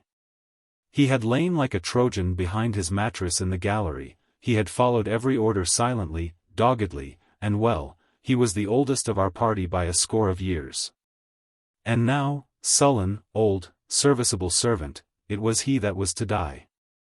The squire dropped down beside him on his knees and kissed his hand, crying like a child. "Be I going, doctor?" he asked. "Tom, my man," said I, "you're going home." "I wish I had had a lick at them with the gun first," he replied. "Tom," said the squire, "say you forgive me, won't you?" "Would that be respectful like, from me to you, squire?" was the answer. "Howsoever, so be it, amen." After a little while of silence he said he thought somebody might read a prayer. "It's the custom, sir," he added, apologetically. And not long after, without another word, he passed away. In the meantime the captain, whom I had observed to be wonderfully swollen about the chest and pockets, had turned out a great many various stores, the British colours, a Bible, a coil of stoutish rope, pen, ink, the logbook, and pounds of tobacco. He had found a longish fir tree lying felled and cleared in the enclosure, and, with the help of Hunter, he had set it up at the corner of the log house, where the trunks crossed and made an angle. Then, climbing on the roof, he had with his own hand bent and run up the colours. This seemed mightily to relieve him. He re-entered the log house and set about counting up the stores, as if nothing else existed. But he had an eye on Tom's passage for all that, and as soon as all was over came forward with another flag and reverently spread it on the body. "Don't you take on, sir," he said, shaking the squire's hand. "All's well with him, no fear for a hand that's been shot down in his duty to captain and owner. It mayn't be good divinity, but it's a fact." Then he pulled me aside. "Dr. Livesey," he said, "in how many weeks do you and Squire expect the consort?" I told him it was a question, not of weeks, but of months, that if we were not back by the end of August Blandley was to send to find us, but neither sooner nor later. "You can calculate for yourself," I said. "Why, yes," returned the captain, scratching his head, and making a large allowance, "sir, for all the gifts of Providence, I should say we were pretty close hauled." "How do you mean?" I asked. "It's a pity, sir, we lost that second load." "That's what I mean," replied the captain. "As for powder and shot, we'll do. But the rations are short, very short, so short, Dr. Livesey, that we're perhaps as well without that extra mouth." And he pointed to the dead body under the flag. Just then, with a roar and a whistle, a round shot passed high above the roof of the log house and plumped far beyond us in the wood. "Oh ho," said the captain. "Blaze away. You've little enough powder already, my lads." At the second trial the aim was better and the ball descended inside the stockade, scattering a cloud of sand, but doing no further damage. "Captain," said the squire, "the house is quite invisible from the ship. It must be the flag they are aiming at. Would it not be wiser to take it in?" "Strike my colours," cried the captain. "No, sir, not I," and as soon as he had said the words I think we all agreed with him. For it was not only a piece of stout, seamanly good feeling. It was good policy besides, and showed our enemies that we despised their cannonade. All through the evening they kept thundering away. Ball after ball flew over or fell short, or kicked up the sand in the enclosure, but they had to fire so high that the shot fell dead and buried itself in the soft sand. We had no ricochet to fear. And though one popped in through the roof of the log house and out again through the floor, we soon got used to that sort of horseplay and minded it no more than cricket. "There is one thing good about all this," observed the captain, "the wood in front of us is likely clear. The ebb has made a good while, our stores should be uncovered. Volunteers to go and bring in pork." Gray and Hunter were the first to come forward. Well armed, they stole out of the stockade, but it proved a useless mission. The mutineers were bolder than we fancied, or they put more trust in Israel's gunnery. For 4 or 5 of them were busy carrying off our stores and wading out with them to one of the gigs that lay close by, pulling an oar or so to hold her steady against the current. Silver was in the stern sheets in command, and every man of them was now provided with a musket from some secret magazine of their own. The captain sat down to his log, and here is the beginning of the entry. Alexander Smollett, master; David Livesey, ship's doctor; Abraham Gray, carpenter's mate; John Trelawney, owner; John Hunter and Richard Joyce, owner's servants, landsmen, being all that is left faithful of the ship's company, with stores for 10 days at short rations. Came ashore this day and flew British colours on the log house in Treasure Island. Thomas Redruth, owner's servant, landsman, shot by the mutineers; James Hawkins, cabin boy.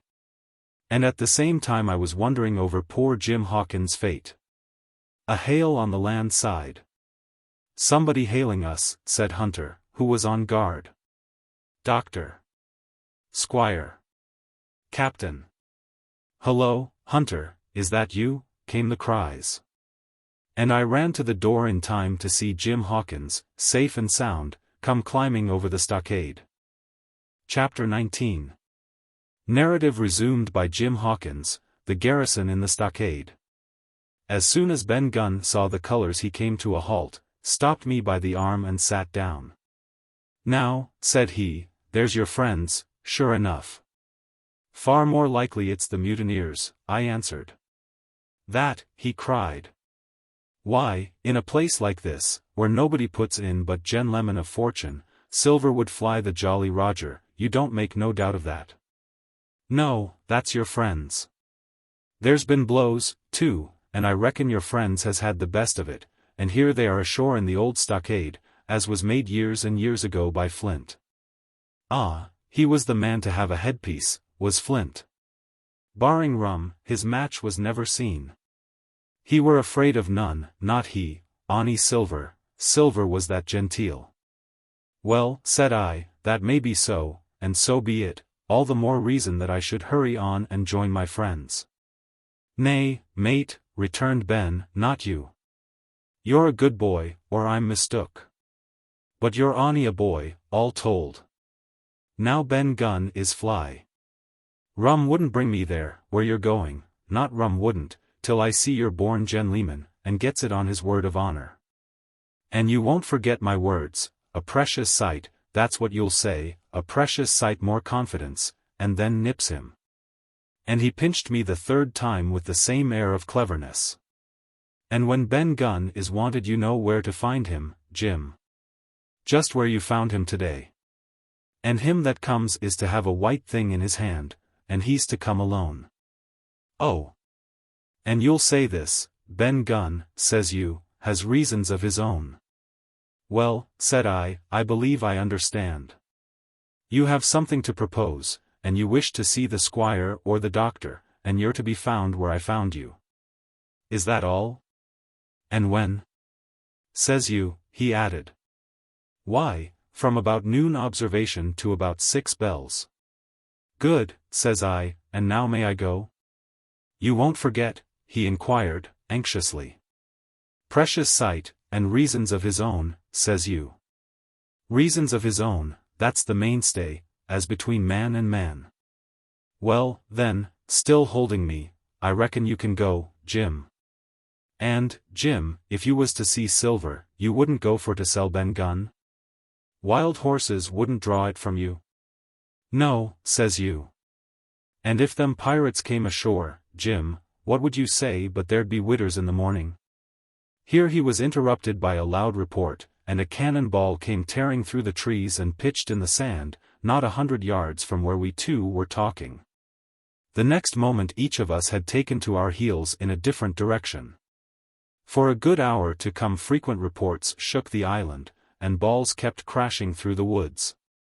I moved from hiding place to hiding place, always pursued, or so it seemed to me, by these terrifying missiles.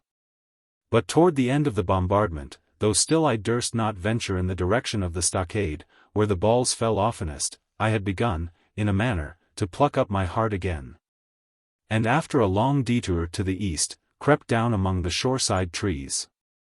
The sun had just set, the sea breeze was rustling and tumbling in the woods, and ruffling the grey surface of the anchorage, the tide, too, was far out, and great tracts of sand lay uncovered.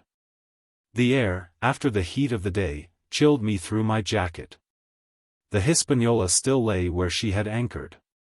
But, sure enough, there was the Jolly Roger, the black flag of piracy, flying from her peak.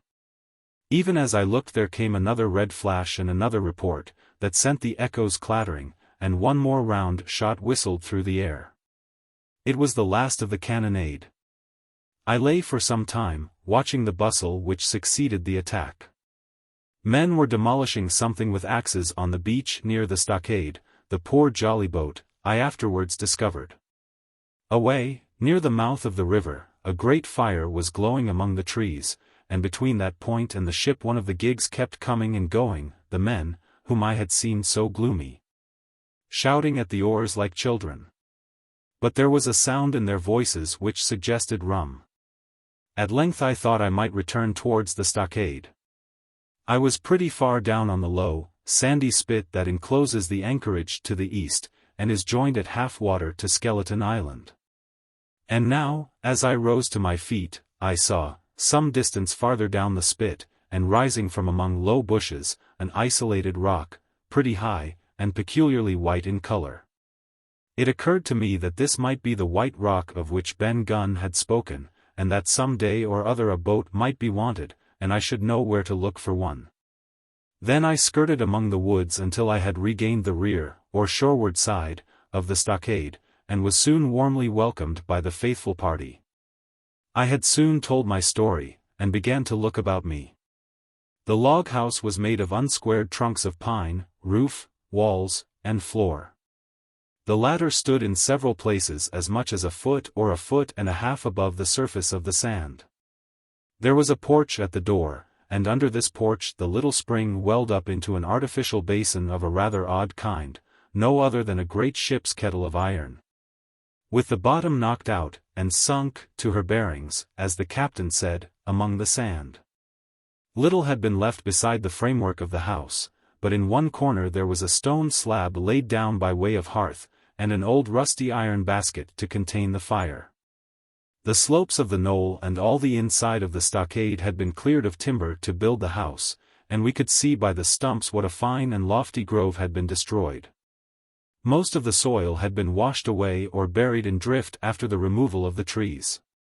Only where the streamlet ran down from the kettle a thick bed of moss and some ferns and little creeping bushes were still green among the sand.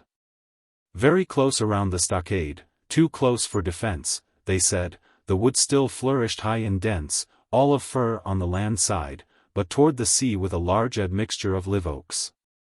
The cold evening breeze, of which I have spoken, whistled through every chink of the rude building, and sprinkled the floor with a continual rain of fine sand.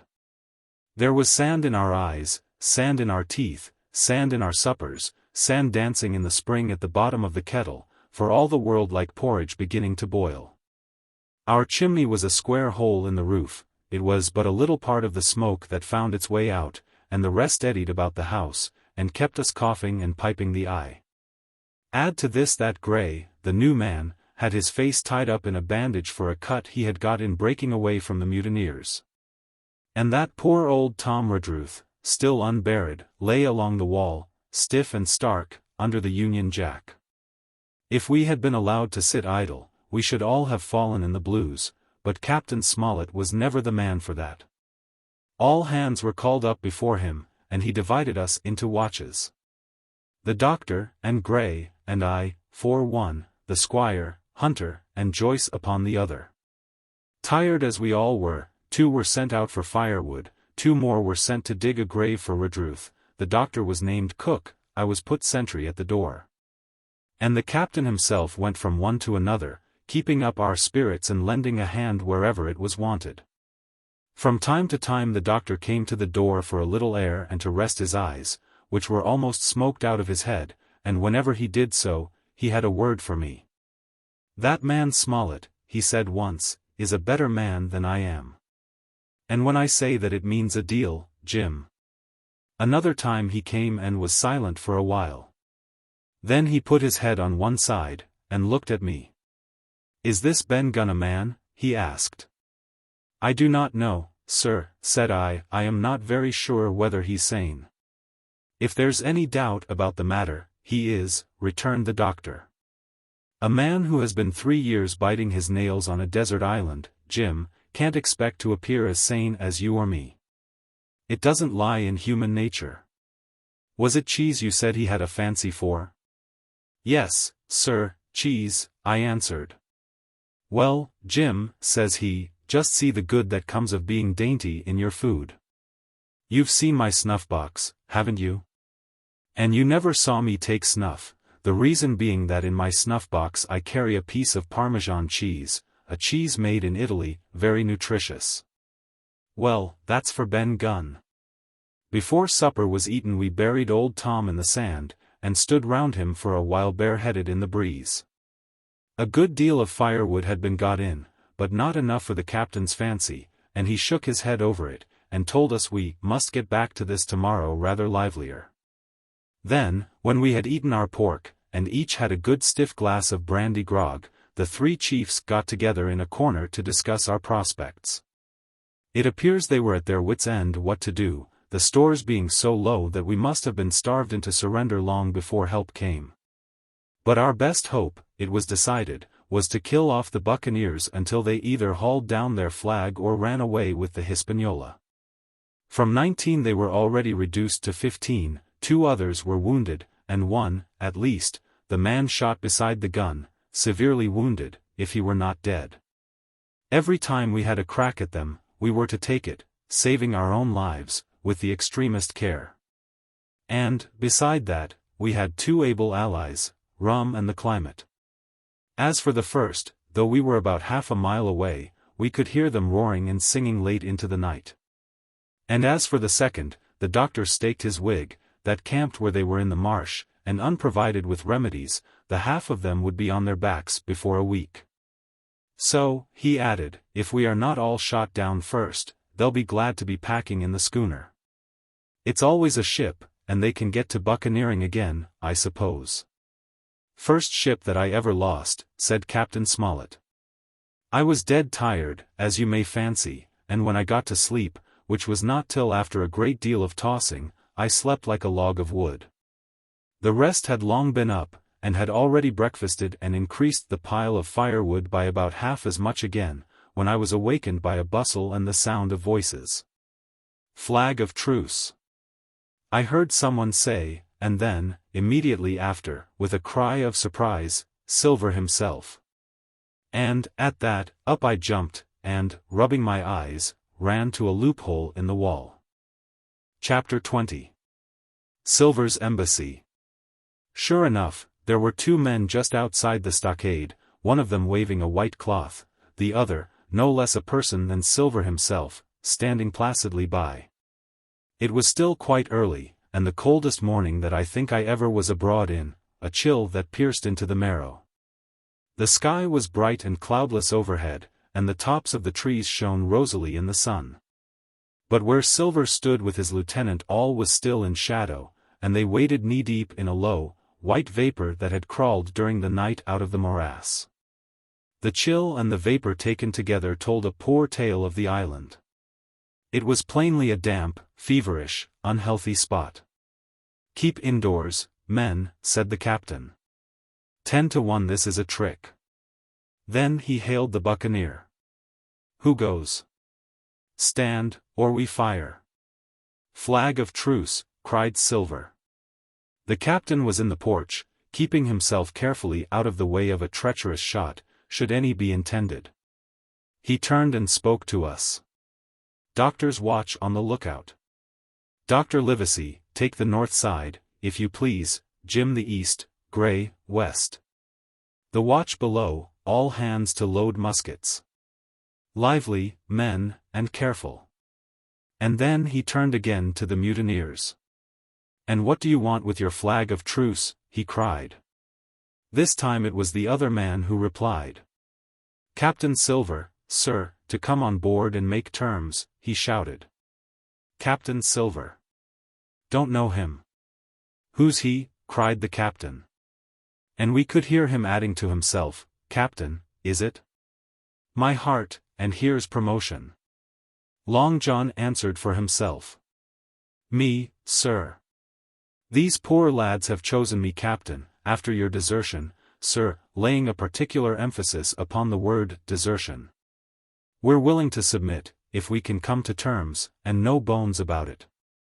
All I ask is your word, Captain Smollett, to let me safe and sound out of this here stockade, and 1 minute to get out shot before a gun is fired. My man, said Captain Smollett, I have not the slightest desire to talk to you. If you wish to talk to me, you can come, that's all. If there's any treachery, it'll be on your side, and the Lord help you. That's enough, Captain, shouted Long John cheerily. A word from you's enough. I know a gentleman, and you may lay to that. We could see the man who carried the flag of truce attempting to hold Silver back. Nor was that wonderful, seeing how cavalier had been the captain's answer. But Silver laughed at him aloud, and slapped him on the back, as if the idea of alarm had been absurd.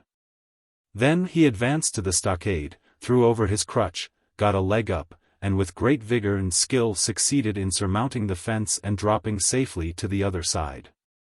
I will confess that I was far too much taken up with what was going on to be of the slightest use as sentry.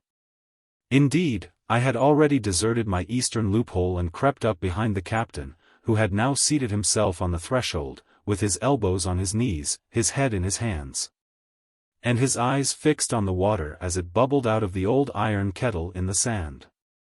He was whistling to himself, "Come, lasses and lads." Silver had terrible hard work getting up the knoll. What with the steepness of the incline, the thick tree stumps, and the soft sand, he and his crutch were as helpless as a ship in stays. But he stuck to it like a man, in silence, and at last arrived before the captain, whom he saluted in the handsomest style. He was tricked out in his best. An immense blue coat, thick with brass buttons, hung as low as to his knees, and a fine laced hat was set on the back of his head. "Here you are, my man," said the captain, raising his head. "You had better sit down." "You ain't going to let me inside, Captain," complained Long John. "It's a main cold morning, to be sure, sir, to sit outside upon the sand." "Why, Silver," said the captain, "if you had pleased to be an honest man you might have been sitting in your galley. It's your own doing. You're either my ship's cook, and then you were treated handsome, or Captain Silver, a common mutineer and pirate, and then you can go hang." "Well, well, Captain," returned the sea cook, sitting down as he was bidden on the sand, "you'll have to give me a hand up again, that's all. A sweet, pretty place you have of it here. Ah, there's Jim. The top of the morning to you, Jim. Doctor, here's my service. Why, there you all are together like a happy family, in a manner of speaking. If you have anything to say, my man, better say it," said the captain. "Right you are, Captain Smollett," replied Silver. "Duty is duty, to be sure. Well, now, you look here, that was a good lay of yours last night." "I don't deny it was a good lay. Some of you pretty handy with a handspike end. And I'll not deny neither but what some of my people was shook, maybe all was shook, maybe I was shook myself, maybe that's why I'm here for terms. But you mark me, Captain, it won't do twice, by thunder. We'll have to do sentry go, and ease off a point or so on the rum. Maybe you think we were all a sheet in the wind's eye. But I'll tell you I was sober, I was ony dog tired, and if I'd awoke a second sooner I'd, caught you at the act, I would. He wasn't dead when I got round to him, not he." "Well?" says Captain Smollett, as cool as can be. All that Silver said was a riddle to him, but you would never have guessed it from his tone. As for me, I began to have an inkling. Ben Gunn's last words came back to my mind.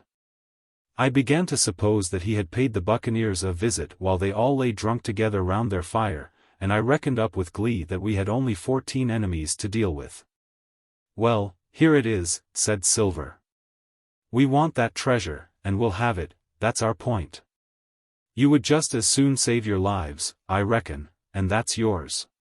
You have a chart, haven't you?" "That's as may be," replied the captain. "Oh, well, you have, I know that, returned Long John. You needn't be so husky with a man. There ain't a particle of service in that, and you may lay to it. What I mean is, we want your chart. Now, I never meant you no harm, myself. That won't do with me, my man, interrupted the captain. We know exactly what you meant to do, and we don't care, for now, you see, you can't do it. And the captain looked at him calmly, and proceeded to fill a pipe. If Abe Gray, Silver broke out. Avast there, cried Mr. Smollett. Gray told me nothing, and I asked him nothing. And what's more, I would see you and him and this whole island blown clean out of the water into blazes first. So there's my mind for you, my man, on that. This little whiff of temper seemed to cool Silver down. He had been growing nettled before, but now he pulled himself together. Like enough, said he. I would set no limits to what gentlemen might consider shipshape, or might not, as the case were. And, seein' as how you are about to take a pipe, Captain, I'll make so free as do likewise. And he filled a pipe and lighted it, and the two men sat silently smoking for quite a while, now looking each other in the face, now stopping their tobacco, now leaning forward to spit.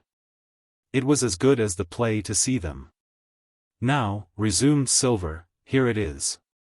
You give us the chart to get the treasure by, and drop shooting poor seamen, and stoving of their heads in while asleep. You do that and we'll offer you a choice. Either you come aboard along of us, once the treasure's shipped, and then I'll give you my affidavy, upon my word of honor, to clap you somewhere safe ashore. Or, if that ain't to your fancy, some of my hands being rough, and having old scores, on account of hazing, then you can stay here, you can. We'll divide stores with you, man for man. And I'll give my affidavy, as before, to speak the first ship I sight, and send M here to pick you up. Now you'll own that's talking. Handsomer you couldn't look to get, not you. And I hope, raising his voice, that all hands in this here blockhouse will overhaul my words, for what is spoke to one is spoke to all. Captain Smollett rose from his seat and knocked out the ashes of his pipe in the palm of his left hand. Is that all? He asked. Every last word, by thunder, answered John. Refuse that and you've seen the last of me but musket balls. Very good, said the captain. Now you'll hear me. If you'll come up one by one, unarmed, I'll engage to clap you all in irons, and to take you home to a fair trial in England.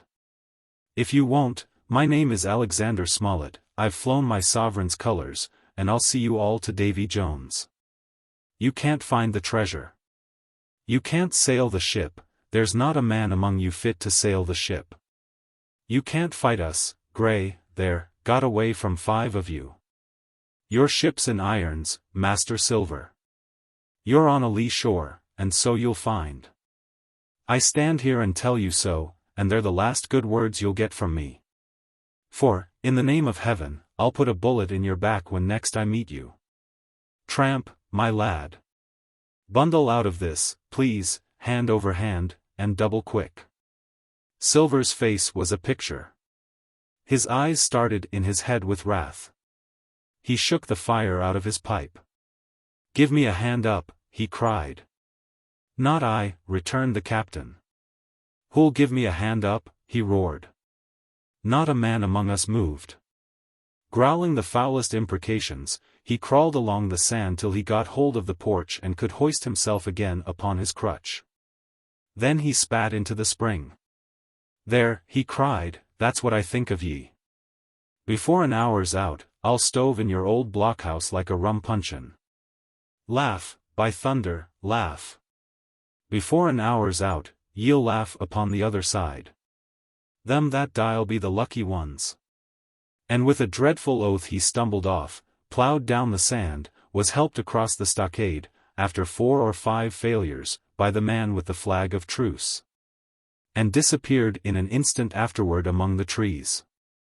Chapter 21. The Attack. As soon as Silver disappeared, the captain, who had been closely watching him, turned toward the interior of the house, and found not a man of us at his post but Gray. It was the first time we had ever seen him angry. "Quarters," he roared. And then, as we slunk back to our places, "Gray," he said, "I'll put your name in the log. You've stood by your duty like a seaman." "Mr. Trelawney, I'm surprised at you, sir." "Doctor, I thought you had worn the king's coat. If that was how you served at Fontenoy, sir, you'd have been better in your berth." The doctor's watch were all back at their loopholes, the rest were busy loading the spare muskets, and everyone with a red face, you may be certain, and a flea in his ear, as the saying is. The captain looked on for a while in silence. Then he spoke. "My lads," he said, "I've given Silver a broadside. I pitched it in red hot on purpose. And before the hour's out, as he said, we shall be boarded. We're outnumbered, I needn't tell you that, but we fight in shelter, and, a minute ago, I should have said we fought with discipline. I've no manner of doubt that we can drub them, if you choose." Then he went the rounds, and saw, as he said, that all was clear. On the two short sides of the house, east and west, there were only 2 loopholes, on the south side where the porch was, 2 again, and on the north side, 5. There was a round score of muskets for the 7 of us. The firewood had been built into 4 piles, tables, you might say, one about the middle of each side.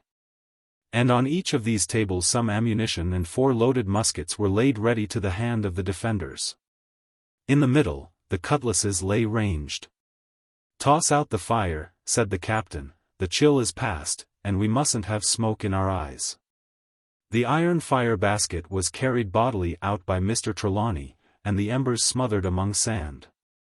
"Hawkins hasn't had his breakfast. Hawkins, help yourself, and back to your post to eat it," continued Captain Smollett. "Lively, now, my lad, you'll want it before you've done.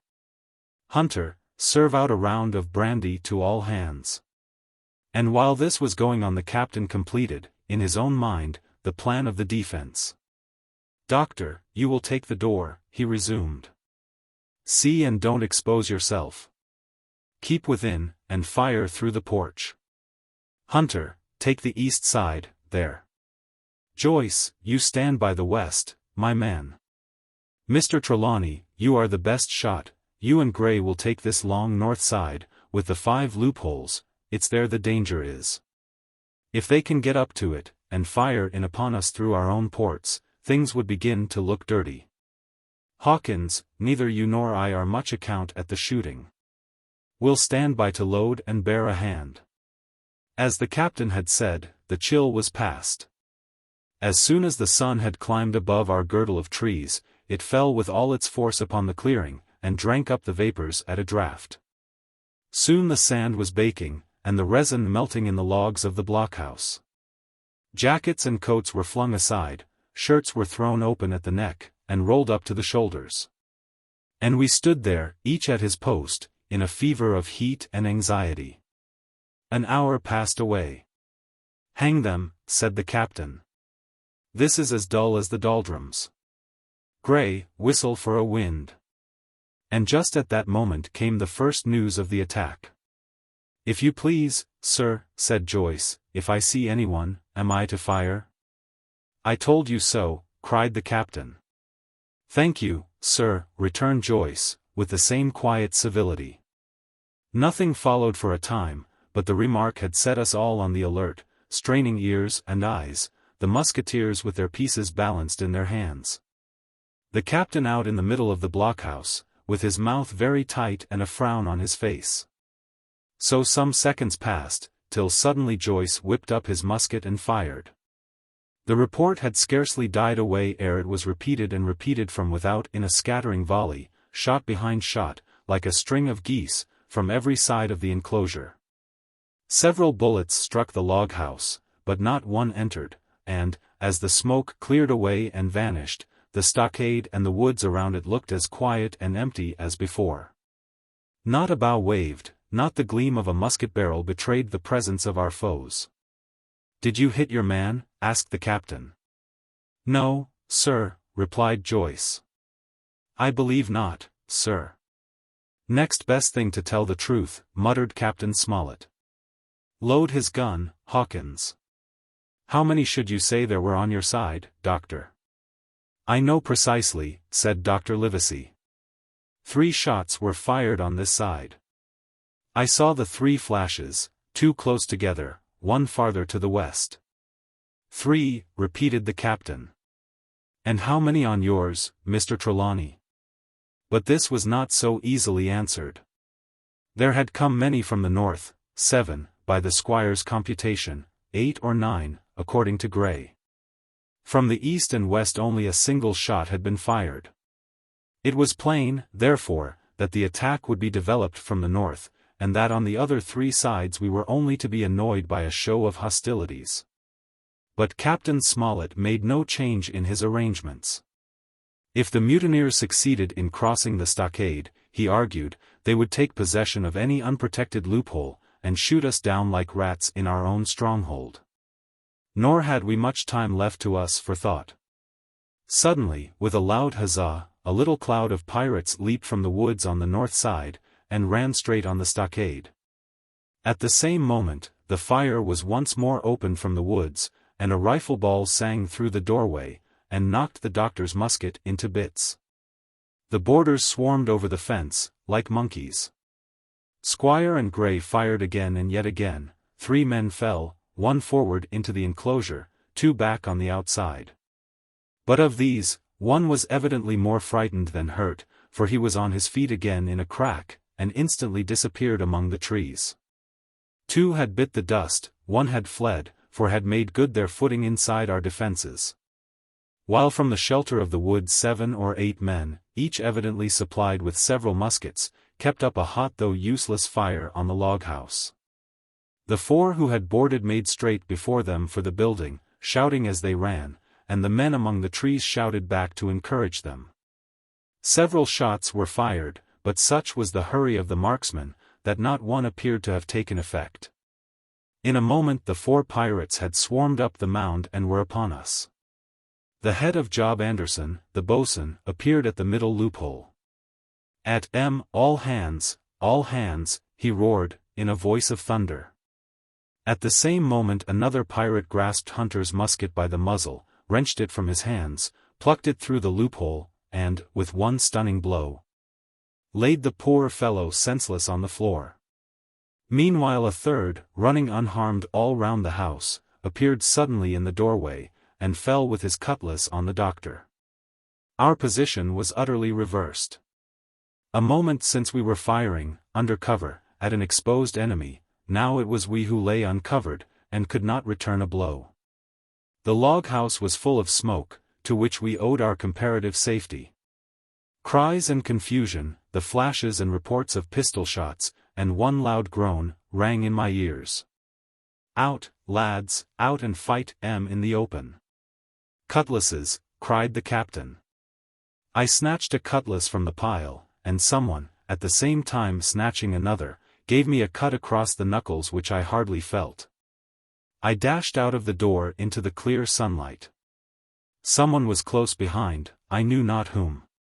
Right in front, the doctor was pursuing his assailant down the hill, and, just as my eyes fell upon him, beat down his guard, and sent him sprawling on his back, with a great slash across his face.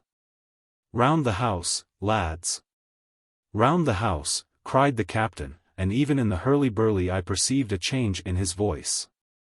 Mechanically I obeyed, turned eastward, and, with my cutlass raised, ran round the corner of the house. Next moment I was face to face with Anderson. He roared aloud, and his hanger went up above his head, flashing in the sunlight. I had not time to be afraid, but, as the blow still hung impending, leaped in a trice upon one side, and missing my footing in the soft sand, rolled headlong down the slope. When I had first sallied from the door, the other mutineers had been already swarming up the palisade to make an end of us. One man, in a red nightcap, with his cutlass in his mouth, had even got upon the top and thrown a leg across. Well, so short had been the interval, that when I found my feet again all was in the same posture, the fellow with the red nightcap still halfway over. Another still just showing his head above the top of the stockade. And yet, in this breath of time, the fight was over, and the victory ours. Gray, following close behind me, had cut down the big boatswain ere he had time to recover from his lost blow. Another had been shot at a loophole in the very act of firing into the house, and now lay in agony, the pistol still smoking in his hand. A third, as I had seen, the doctor had disposed of at a blow. Of the 4 who had scaled the palisade, one only remained unaccounted for, and he, having left his cutlass on the field, was now clambering out again with the fear of death upon him. "Fire, fire from the house," cried the doctor. "And you, lads, back into cover." But his words were unheeded, no shot was fired, and the last boarder made good his escape and disappeared with the rest into the wood. In 3 seconds nothing remained of the attacking party but the 5 who had fallen, 4 on the inside and 1 on the outside of the palisade. The doctor and Gray and I ran full speed for shelter. The survivors would soon be back where they had left their muskets, and at any moment the fire might recommence. The house was by this time somewhat cleared of smoke, and we saw at a glance the price we had paid for victory. Hunter lay beside his loophole, stunned. Joyce by his, shot through the head, never to move again, while right in the center the squire was supporting the captain, one as pale as the other. "The captain's wounded," said Mr. Trelawney. "Have they run?" asked Mr. Smollett. "All that could, you may be bound," returned the doctor, "but there's 5 of them will never run again." "5," cried the captain. "Come, that's better. 5 against 3 leaves us 4 to 9. That's better odds than we had at starting. We were 7 to 19 then, or thought we were, and that's as bad to bear." 1. Chapter 5. My Sea Adventure. Chapter 22. How my sea adventure began. There was no return of the mutineers, not so much as another shot out of the woods. They had got their rations for that day, as the captain put it, and we had the place to ourselves and a quiet time to overhaul the wounded and get dinner. Squire and I cooked outside, in spite of the danger, and even outside we could hardly tell what we were at, for the horror of the loud groans that reached us from the doctor's patients. Out of the 8 men who had fallen in the action only 3 still breathed, that one of the pirates who had been shot at the loophole, Hunter, and Captain Smollett, and of these the first 2 were as good as dead. The mutineer, indeed, died under the doctor's knife, and Hunter, do what we could, never recovered consciousness in this world. He lingered all day, breathing loudly like the old Buccaneer at home in his apoplectic fit. But the bones of his chest had been crushed by the blow and his skull fractured in falling, and sometime in the following night, without sign or sound, he went to his Maker. As for the captain, his wounds were grievous indeed, but not dangerous. No organ was fatally injured. Anderson's ball, for it was Job that shot him first, had broken his shoulder blade and touched the lung, not badly. The second had only torn and displaced some muscles in the calf. He was sure to recover, the doctor said, but in the meantime, and for weeks to come, he must not walk nor move his arm, nor so much as speak when he could help it. My own accidental cut across the knuckles was a flea bite. Dr. Livesey patched it up with plaster, and pulled my ears for me into the bargain. After dinner the squire and the doctor sat by the captain's side a while in consultation. And when they had talked to their heart's content, it being then a little past noon, the doctor took up his hat and pistols, girt on a cutlass, put the chart in his pocket, and with a musket over his shoulder, crossed the palisade on the north side and set off briskly through the trees. Gray and I were sitting together at the far end of the blockhouse, to be out of earshot of our officers, consulting, and Gray took his pipe out of his mouth and fairly forgot to put it back again. So thunderstruck he was at this occurrence. "Why, in the name of Davy Jones," said he, "is Dr. Livesey mad?" "Why, no," says I, "he's about the last of this crew for that, I take it." "Well, shipmate," said Gray, "mad he may not be, but if he's not, mark my words, I am." "I take it," replied I, "the doctor has his idea, and if I am right, he's going now to see Ben Gunn." I was right, as appeared later. But in the meantime, the house being stifling hot, and the little patch of sand inside the palisade ablaze with midday sun. I began to get another thought into my head which was not by any means so right. What I began to do was to envy the doctor, walking in the cool shadow of the woods, with the birds about him and the pleasant smell of the pines, while I sat grilling. With my clothes stuck to the hot resin, and so much blood about me, and so many poor dead bodies lying all around, that I took a disgust of the place that was almost as strong as fear. All the time I was washing out the blockhouse, and then washing up the things from dinner, this disgust and envy kept growing stronger and stronger, till at last, being near a bread bag, and no one then observing me, I took the first step toward my escapade and filled both pockets of my coat with biscuit. I was a fool, if you like, and certainly I was going to do a foolish, overbold act, but I was determined to do it with all the precautions in my power. These biscuits, should anything befall me, would keep me at least from starving till far on in the next day. The next thing I laid hold of was a brace of pistols, and as I already had a powder horn and bullets, I felt myself well supplied with arms. As for the scheme I had in my head, it was not a bad one in itself. It was to go down the sandy spit that divides the anchorage on the east from the open sea, find the white rock I had observed last evening, and ascertain whether it was there or not that Ben Gunn had hidden his boat, a thing quite worth doing, as I still believe. But as I was certain I should not be allowed to leave the enclosure, my only plan was to take French leave and slip out when nobody was watching. And that was so bad a way of doing it as made the thing itself wrong. But I was only a boy and I had made my mind up. Well, as things at last fell out, I found an admirable opportunity. The squire and Gray were busy helping the captain with his bandages. The coast was clear. I made a bolt for it over the stockade and into the thickest of the trees, and before my absence was observed I was out of cry of my companions. This was my second folly, far worse than the first, as I left but 2 sound men to guard the house, but, like the first, it was a help toward saving all of us. I took my way straight for the east coast of the island, for I was determined to go down the seaside of the spit to avoid all chance of observation from the anchorage. It was already late in the afternoon, although still warm and sunny. As I continued to thread the tall woods I could hear from far before me not only the continuous thunder of the surf, but a certain tossing of foliage and grinding of boughs which showed me the sea breeze set in higher than usual. Soon cool draughts of air began to reach me. And a few steps farther I came forth into the open borders of the grove and saw the sea lying blue and sunny to the horizon and the surf tumbling and tossing its foam along the beach. I have never seen the sea quiet round Treasure Island. The sun might blaze overhead, the air be without a breath, the surface smooth and blue, but still these great rollers would be running along all the external coast, thundering and thundering by day and night, and I scarce believe there is one spot in the island where a man would be out of earshot of their noise. I walked along beside the surf with great enjoyment, till, thinking I was now got far enough to the south, I took the cover of some thick bushes and crept warily up to the ridge of the spit.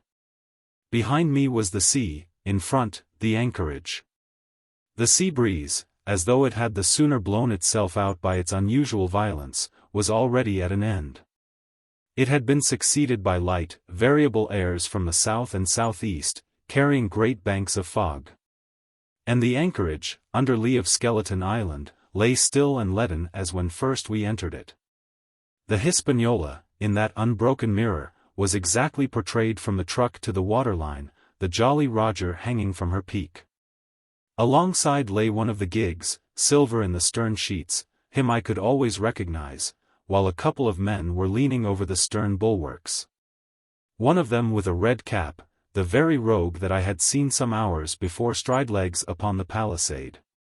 Apparently they were talking and laughing, though at that distance, upward of a mile, I could of course hear no word of what was said. All at once there began the most horrid, unearthly screaming, which at first startled me badly, though I had soon remembered the voice of Captain Flint, and even thought I could make out the bird by her bright plumage as she sat perched upon her master's wrist.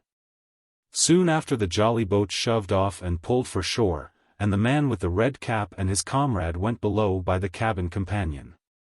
Just about the same time the sun had gone down behind the spyglass, and as the fog was collecting rapidly, it began to grow dark in earnest. I saw I must lose no time if I were to find the boat that evening. The white rock, visible enough above the brush, was still some eighth of a mile farther down the spit, and it took me a goodish while to get up with it, crawling, often on all fours, among the scrub. Night had almost come when I laid my hand on its rough sides. Right below it there was an exceedingly small hollow of green turf, hidden by banks and a thick underwood about knee-deep, that grew there very plentifully. And in the center of the dell, sure enough, a little tent of goatskins, like what the gypsies carry about with them in England. I dropped into the hollow, lifted the side of the tent, and there was Ben Gunn's boat, homemade if ever anything was homemade, a rude, lopsided framework of tough wood. And stretched upon that a covering of goatskin, with the hair inside. The thing was extremely small, even for me, and I can hardly imagine that it could have floated with a full-sized man. There was one thwart set as low as possible, a kind of stretcher in the bows, and a double paddle for propulsion. I had not then seen a coracle, such as the ancient Britons made, but I have seen one since.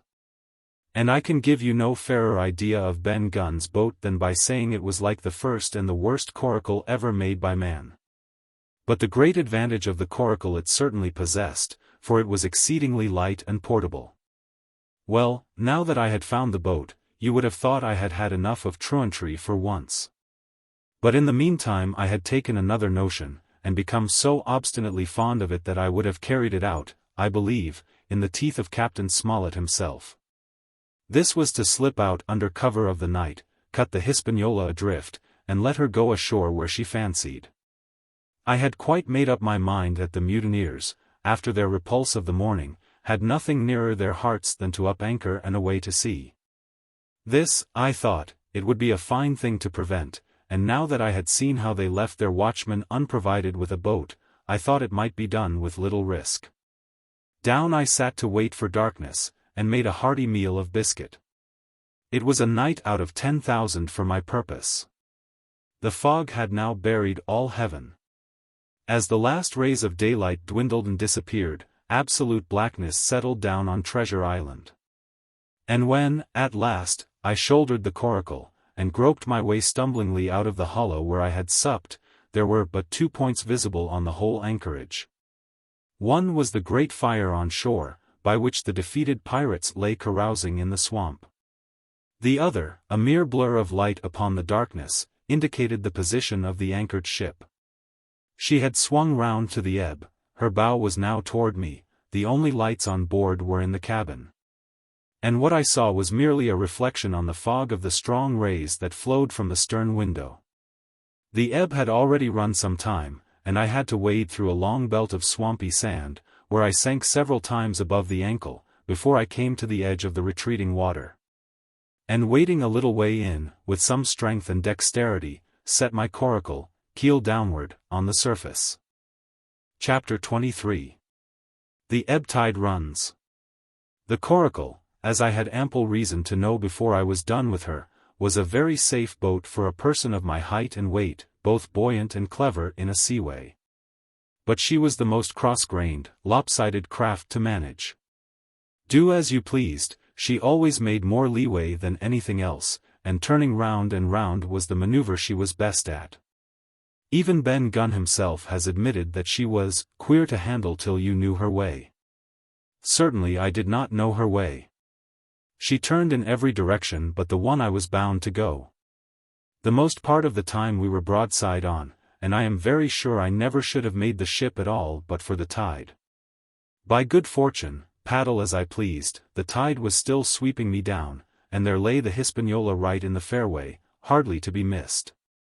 First she loomed before me like a blot of something yet blacker than darkness, then her spars and hull began to take shape, and the next moment, as it seemed, for the further I went the brisker grew the current of the ebb, I was alongside of her hawser, and had laid hold.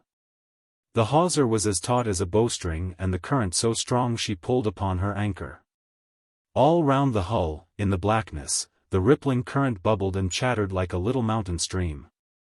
One cut with my sea gully, and the Hispaniola would go humming down the tide.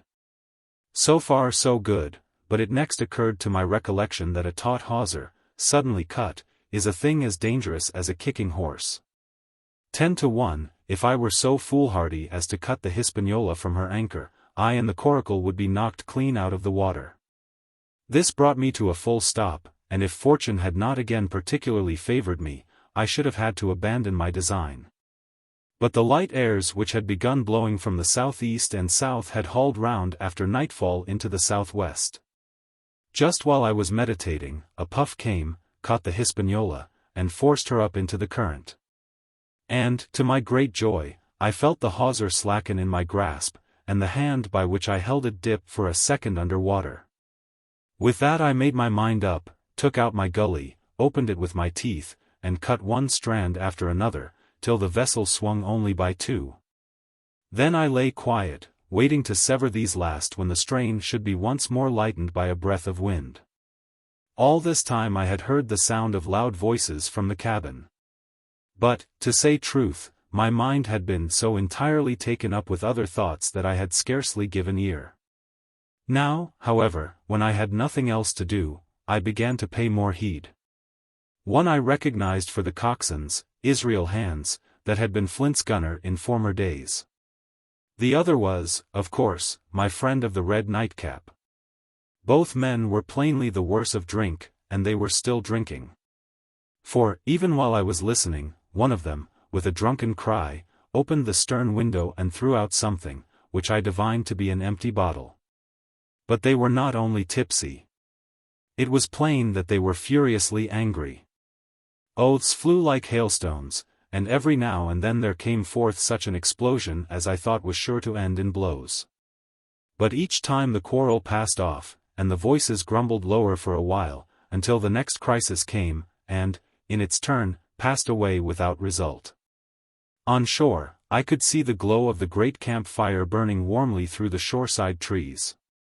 Someone was singing a dull, old droning sailor's song, with a droop and a quaver at the end of every verse, and seemingly no end to it at all but the patience of the singer. I had heard it on the voyage more than once, and remembered these words. But one man of the crew alive. What put to sea with 75? And I thought it was a ditty rather too dolefully appropriate for a company that had met such cruel losses in the morning. But, indeed, from what I saw, all these buccaneers were as callous as the sea they sailed on. At last the breeze came, the schooner sidled and drew nearer in the dark. I felt the hawser slacken once more, and with a good, tough effort, cut the last fibers through. The breeze had but little action on the Coracle, and I was almost instantly swept against the bows of the Hispaniola. At the same time the schooner began to turn upon her heel, spinning slowly, end for end, across the current. I wrought like a fiend, for I expected every moment to be swamped. And since I found I could not push the Coracle directly off, I now shoved straight astern. At length I was clear of my dangerous neighbor, and just as I gave the last impulsion, my hands came across a light cord that was trailing overboard across the stern bulwarks. Instantly I grasped it. Why I should have done so I can hardly say. It was at first mere instinct, but once I had it in my hands and found it fast, curiosity began to get the upper hand, and I determined I should have one look through the cabin window. I pulled in hand over hand on the cord, and, when I judged myself near enough, rose at infinite risk to about half my height, and thus commanded the roof and a slice of the interior of the cabin. By this time the schooner and her little consort were gliding pretty swiftly through the water. Indeed, we had already fetched up level with the camp fire. The ship was talking, as sailors say, loudly, treading the innumerable ripples with an incessant weltering splash. And until I got my eye above the window-sill I could not comprehend why the watchman had taken no alarm. One glance, however, was sufficient. And it was only one glance that I durst take from that unsteady skiff. It showed me Hans and his companion locked together in deadly wrestle, each with a hand upon the other's throat. I dropped upon the thwart again, none too soon, for I was near overboard. I could see nothing for the moment but these two furious, and crimsoned faces, swaying together under the smoky lamp. And I shut my eyes to let them grow once more familiar with the darkness. The endless ballad had come to an end at last, and the whole diminished company about the camp fire had broken into the chorus I had heard so often. 15 men on the dead man's chest. Yo-ho-ho and a bottle of rum. Drink and the devil had done for the rest. Yo-ho-ho and a bottle of rum. I was just thinking how busy drink and the devil were at that very moment in the cabin of the Hispaniola, when I was surprised by a sudden lurch of the Coracle. At the same moment she yawed sharply and seemed to change her course. The speed in the meantime had strangely increased. I opened my eyes at once. All around me were little ripples, combing over with a sharp, bristling sound and slightly phosphorescent. The Hispaniola herself, a few yards in whose wake I was still being whirled along, seemed to stagger in her course, and I saw her spars toss a little against the blackness of the night. Nay, as I looked longer, I made sure she also was wheeling to the southward. I glanced over my shoulder and my heart jumped against my ribs. There, right behind me, was the glow of the camp fire. The current had turned at right angles, sweeping round along with it the tall schooner and the little dancing Coracle. Ever quickening, ever bubbling higher, ever muttering louder, it went spinning through the narrows for the open sea. Suddenly the schooner in front of me gave a violent yaw, turning, perhaps, through 20 degrees, and almost at the same moment one shout followed another from on board. I could hear feet pounding on the companion ladder, and I knew that the two drunkards had at last been interrupted in their quarrel and awakened to a sense of their disaster. I lay down flat in the bottom of that wretched skiff and devoutly recommended my spirit to its Maker. At the end of the straits I made sure we must fall into some bar of raging breakers, where all my troubles would be ended speedily. And though I could perhaps bear to die, I could not bear to look upon my fate as it approached. So I must have lain for hours, continually beaten to and fro upon the billows, now and again wetted with flying sprays, and never ceasing to expect death at the next plunge. Gradually weariness grew upon me. A numbness, an occasional stupor, fell upon my mind even in the midst of my terrors, until sleep at last intervened, and in my sea-tossed coracle I lay and dreamed of home and the old Admiral Benbow. Chapter 24. The Cruise of the Coracle. It was broad day when I awoke and found myself tossing at the southwest end of Treasure Island. The sun was up, but was still hid from me behind the great bulk of the spyglass, which on this side descended almost to the sea in formidable cliffs. Haulbowline Head and Mizzenmast Hill were at my elbow, the hill bare and dark, the head bound with cliffs 40 or 50 feet high and fringed with great masses of fallen rock. I was scarce a quarter of a mile to seaward, and it was my first thought to paddle in and land. That notion was soon given over. Among the fallen rocks the breakers spouted and bellowed. Loud reverberations, heavy sprays flying and falling, succeeded one another from second to second. And I saw myself, if I ventured nearer, dashed to death upon the rough shore or spending my strength in vain to scale the beetling crags. Nor was that all, for crawling together on flat tables of rock, or letting themselves drop into the sea with loud reports, I beheld huge slimy monsters, soft snails, as it were. Of incredible bigness, 2 or 3 score of them together, making the rocks to echo with their barkings. I have understood since that they were sea lions, and entirely harmless. But the look of them, added to the difficulty of the shore and the high running of the surf, was more than enough to disgust me of that landing place. I felt willing rather to starve at sea than to confront such perils. In the meantime I had a better chance, as I supposed, before me. North of Haulbowline Head the land runs in a long way, leaving, at low tide, a long stretch of yellow sand. To the north of that, again, there comes another cape, Cape of the Woods, as it was marked upon the chart, buried in tall green pines, which descended to the margin of the sea. I remembered what Silver had said about the current that sets northward along the whole west coast of Treasure Island.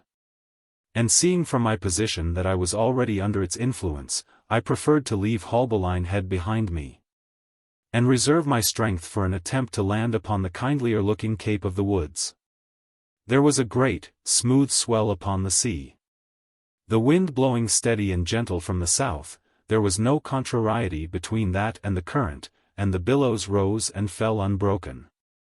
Had it been otherwise, I must long ago have perished, but as it was, it is surprising how easily and securely my little and light boat could ride. Often, as I still lay at the bottom, and kept no more than an eye above the gunwale, would see a big blue summit heaving close above me. Yet the Coracle would but bounce a little, dance as if on springs, and subside on the other side into the trough as lightly as a bird. I began after a little to grow very bold, and sat up to try my skill at paddling. But even a small change in the disposition of the weight will produce violent changes in the behavior of a coracle. And I had hardly moved before the boat, giving up at once her gentle, dancing movement, ran straight down a slope of water so steep that it made me giddy, and struck her nose, with a spout of spray, deep into the side of the next wave. I was drenched and terrified, and fell instantly back into my old position, whereupon the coracle seemed to find her head again, and led me softly as before among the billows. It was plain she was not to be interfered with, and at that rate, since I could in no way influence her course, what hope had I left of reaching land? I began to be horribly frightened, but I kept my head, for all that. First, moving with all care, I gradually bailed out the coracle with my sea cap. Then getting my eye once more above the gunwale, I set myself to study how it was she managed to slip so quietly through the rollers. I found each wave, instead of the big, smooth, glossy mountain it looks from shore, or from a vessel's deck, was for all the world like any range of hills on the dry land, full of peaks and smooth places and valleys. The coracle, left to herself, turning from side to side, threaded, so to speak, her way through these lower parts, and avoided the steep slopes and higher toppling summits of the wave. Well, now, thought I to myself, it is plain I must lie where I am, and not disturb the balance. But it is plain, also, that I can put the paddle over the side, and from time to time, in smooth places, give her a shove or two towards land. No sooner thought upon than done. There I lay on my elbows, in the most trying attitude, and every now and again gave a weak stroke or two to turn her head to shore. It was very tiring and slow work, yet I did visibly gain ground. And, as we drew near the Cape of the Woods, though I saw I must infallibly miss that point, I had still made some 100 yards of easting.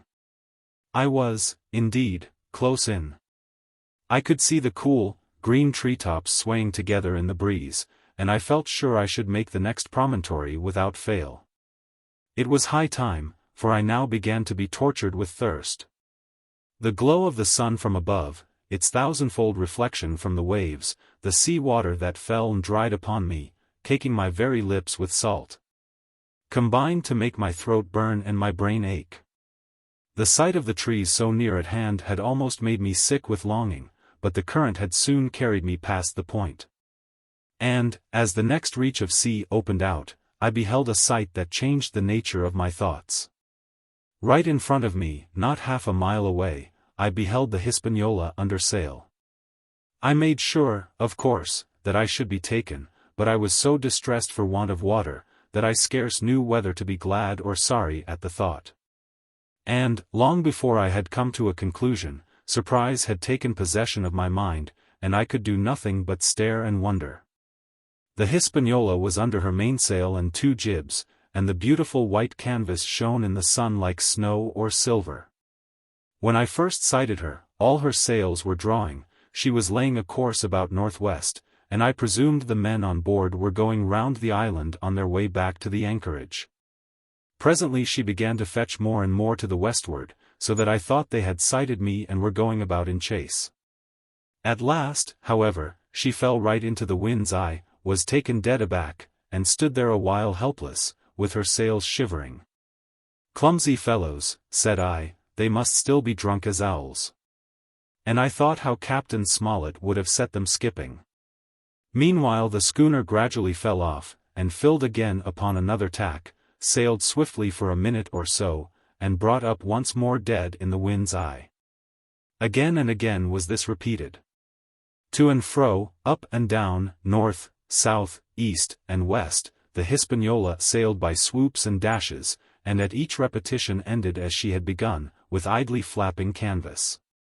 It became plain to me that nobody was steering. And, if so, where were the men? Either they were dead drunk, or had deserted her, I thought, and perhaps if I could get on board, I might return the vessel to her captain.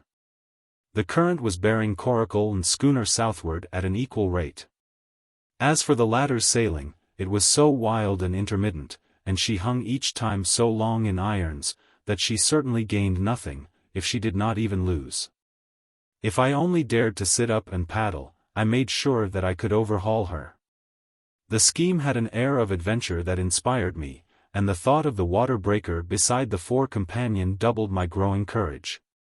Up I got, was welcomed almost instantly by another cloud of spray, but this time stuck to my purpose and set myself with all my strength and caution to paddle after the unsteered Hispaniola.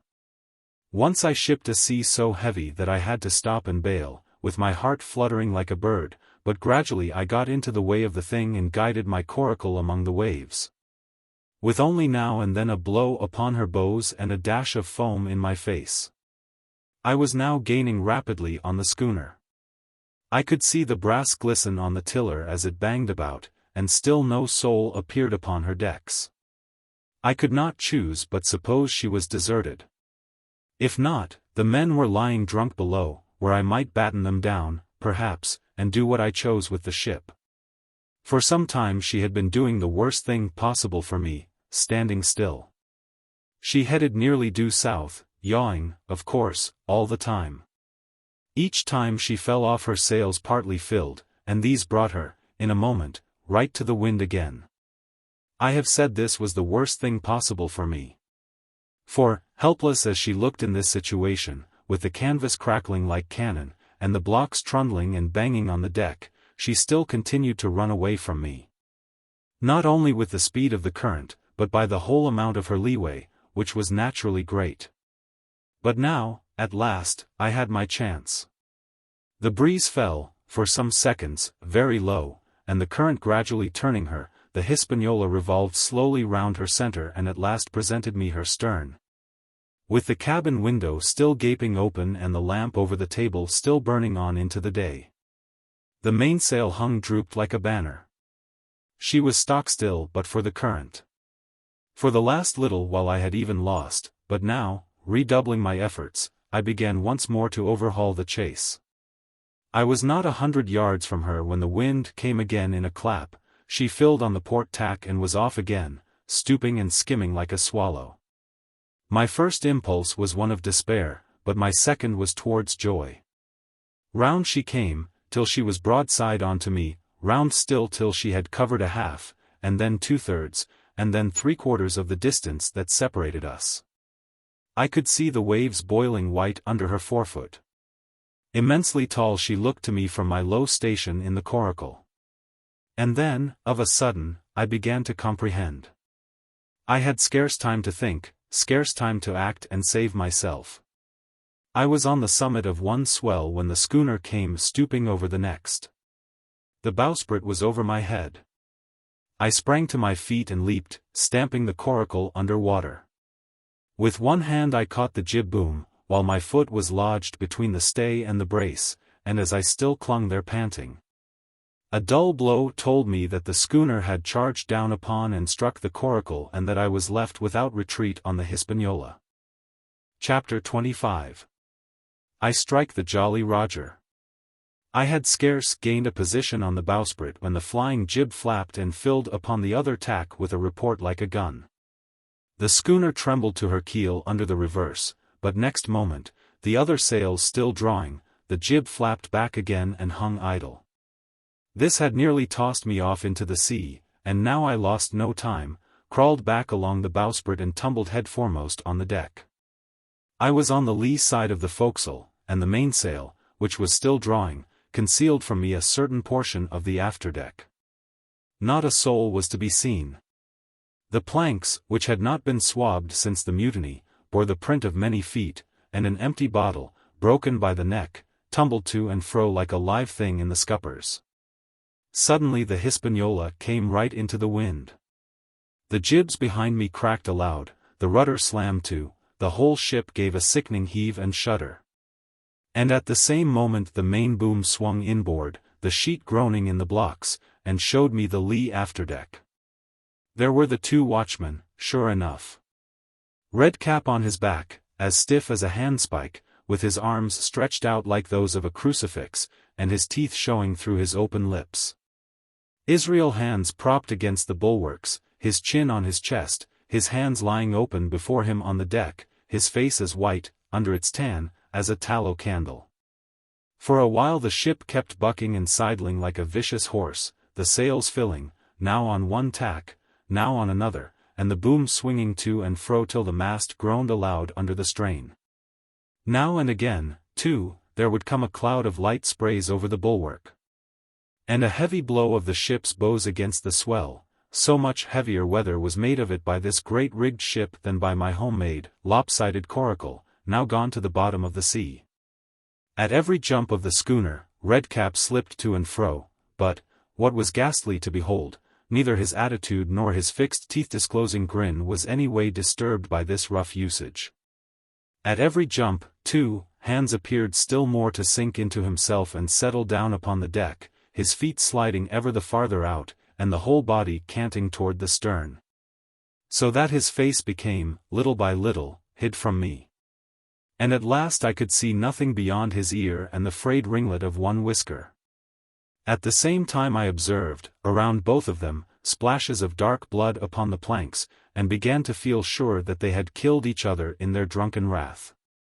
While I was thus looking and wondering, in a calm moment when the ship was still, Israel Hands turned partly round, and with a low moan, writhed himself back to the position in which I had seen him first. The moan, which told of pain and deadly weakness, and the way in which his jaw hung open, went right to my heart. But when I remembered the talk I had overheard from the apple barrel, all pity left me. I walked aft until I reached the mainmast. "Come aboard, Mr. Hands," I said, ironically. He rolled his eyes round heavily, but he was too far gone to express surprise. All he could do was to utter one word, "Brandy." It occurred to me there was no time to lose, and dodging the boom as it once more lurched across the deck, I slipped aft and down the companion stairs into the cabin. It was such a scene of confusion as you can hardly fancy. All the lockfast places had been broken open in quest of the chart. The floor was thick with mud, where the ruffians had sat down to drink or consult after waiting in the marshes round their camp. The bulkheads, all painted in clear white, and beaded round with gilt, bore a pattern of dirty hands. Dozens of empty bottles clinked together in corners to the rolling of the ship. One of the doctor's medical books lay open on the table, half of the leaves gutted out, I suppose, for pipe lights. In the midst of all this the lamp still cast a smoky glow, obscure and brown as umber. I went into the cellar. All the barrels were gone, and of the bottles a most surprising number had been drunk out and thrown away. Certainly, since the mutiny began, not a man of them could ever have been sober. Foraging about I found a bottle with some brandy left, for Hans, and for myself I routed out some biscuit, some pickled fruits, a great bunch of raisins, and a piece of cheese.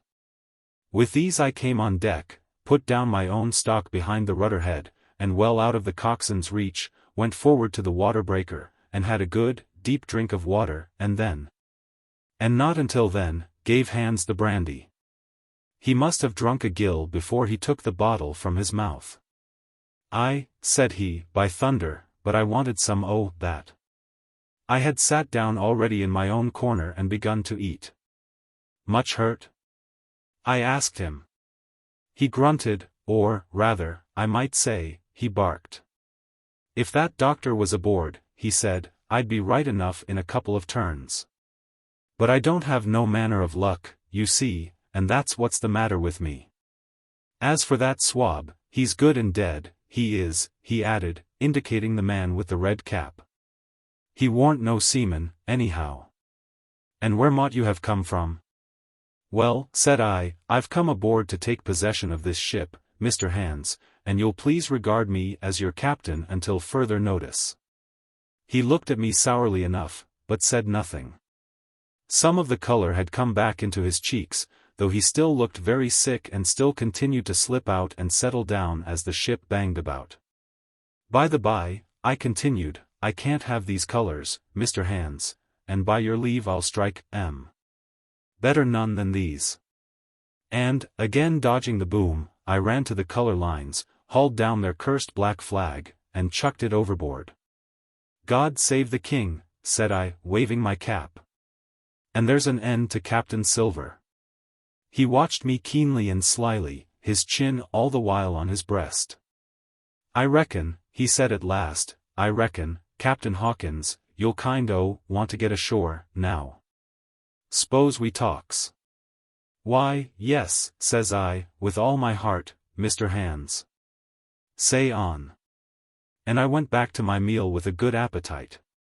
"This man," he began, nodding feebly at the corpse, O'Brien were his name, a rank Irelander, "this man and me got the canvas on her, meaning for to sail her back. Well, he's dead now, he is, as dead as bilge, and who's to sail this ship, I don't see. Without I give you a hint, you ain't that man, as far as I can tell. Now, look here, you gives me food and drink, and a old scarf or ankercher to tie my wound up, you do, and I'll tell you how to sail her, and that's about square all round, I take it. I'll tell you one thing," says I, "I'm not going back to Captain Kidd's anchorage. I mean to get into North Inlet, and beach her quietly there." "To be sure you did," he cried. "Why, I ain't sich an infernal lubber, after all. I can see, can't I? I've tried my fling, I have, and I've lost, and it's you has the wind of me. North Inlet? Why, I haven't no CHIs, not I.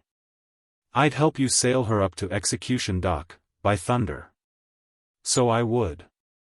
Well, as it seemed to me, there was some sense in this. We struck our bargain on the spot.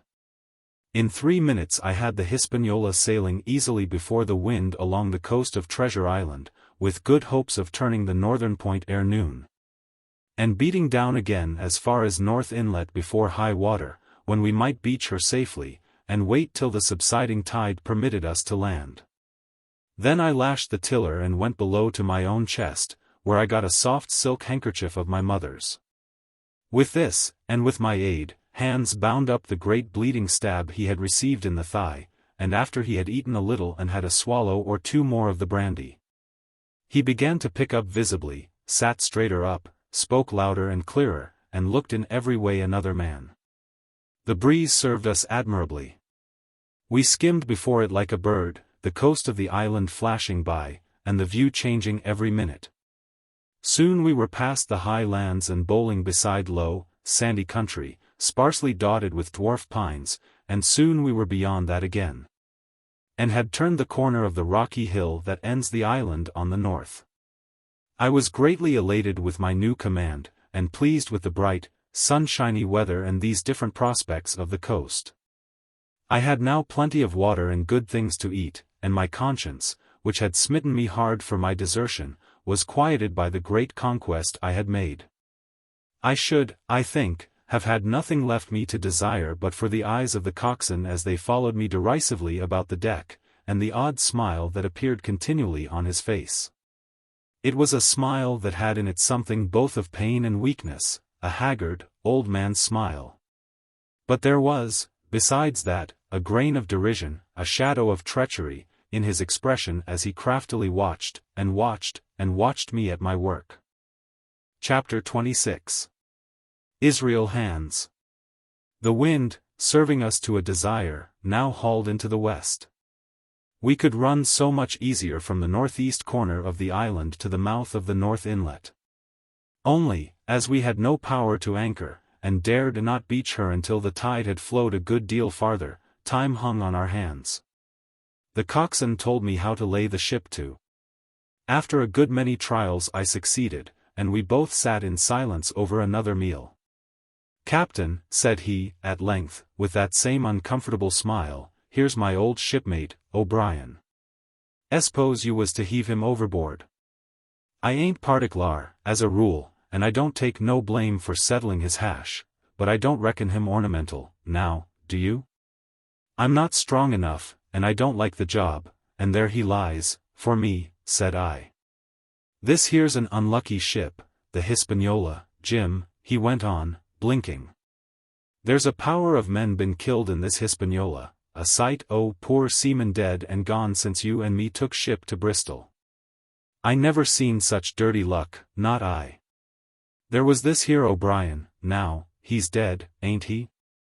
Well, now, I'm no scholar, and you're a lad as can read and figure. And, to put it straight, do you take it as a dead man is dead for good, or do he come alive again? You can kill the body, Mr. Hands, but not the spirit, you must know that already, I replied. O'Brien, there, is in another world, and may be watching us. Ah, says he. Well, that's unfortunate, appears as if killing parties was a waste of time. Howsomever, sperrits don't reckon for much, by what I've seen.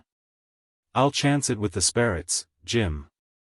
And now you've spoke up free, and I'll take it kind if you'd step down into that there cabin and get me shiver my timbers. I can't hit the name on't. Well, you get me a bottle of wine, Jim, this here brandy's too strong for my head. Now the coxswain's hesitation seemed to be unnatural. And as for the notion of his preferring wine to brandy, I entirely disbelieved it. The whole story was a pretext. He wanted me to leave the deck, so much was plain, but with what purpose I could in no way imagine. His eyes never met mine.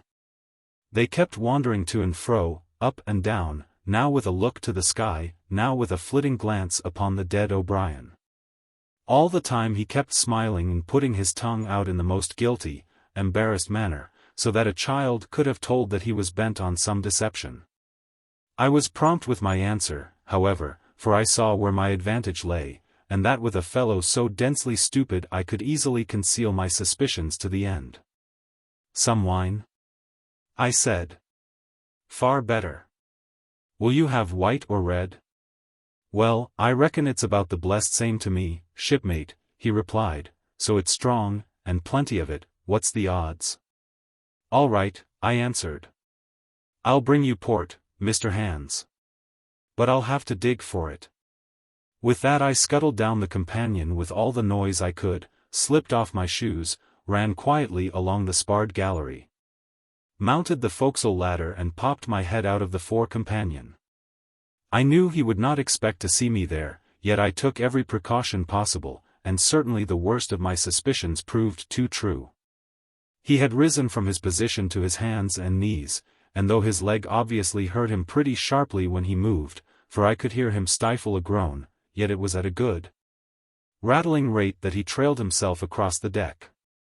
In half a minute he had reached the port scuppers, and picked out of a coil of rope a long knife, or rather a short dirk, discolored to the hilt with blood. He looked upon it for a moment, thrusting forth his under jaw, tried the point upon his hand, and then hastily concealing it in the bosom of his jacket, trundled back again into his old place against the bulwark. This was all that I required to know. Israel could move about, he was now armed, and if he had been at so much trouble to get rid of me, it was plain that I was meant to be the victim. What he would do afterward, whether he would try to crawl right across the island from North Inlet to the camp among the swamps, or whether he would fire Long Tom, trusting that his own comrades might come first to help him, was, of course, more than I could say. Yet I felt sure that I could trust him in one point, since in that our interests jumped together, and that was in the disposition of the schooner. We both desired to have her stranded safe enough, in a sheltered place, and so that when the time came, she could be got off again with as little labor and danger as might be. And until that was done I considered that my life would certainly be spared. While I was thus turning the business over in my mind I had not been idle with my body.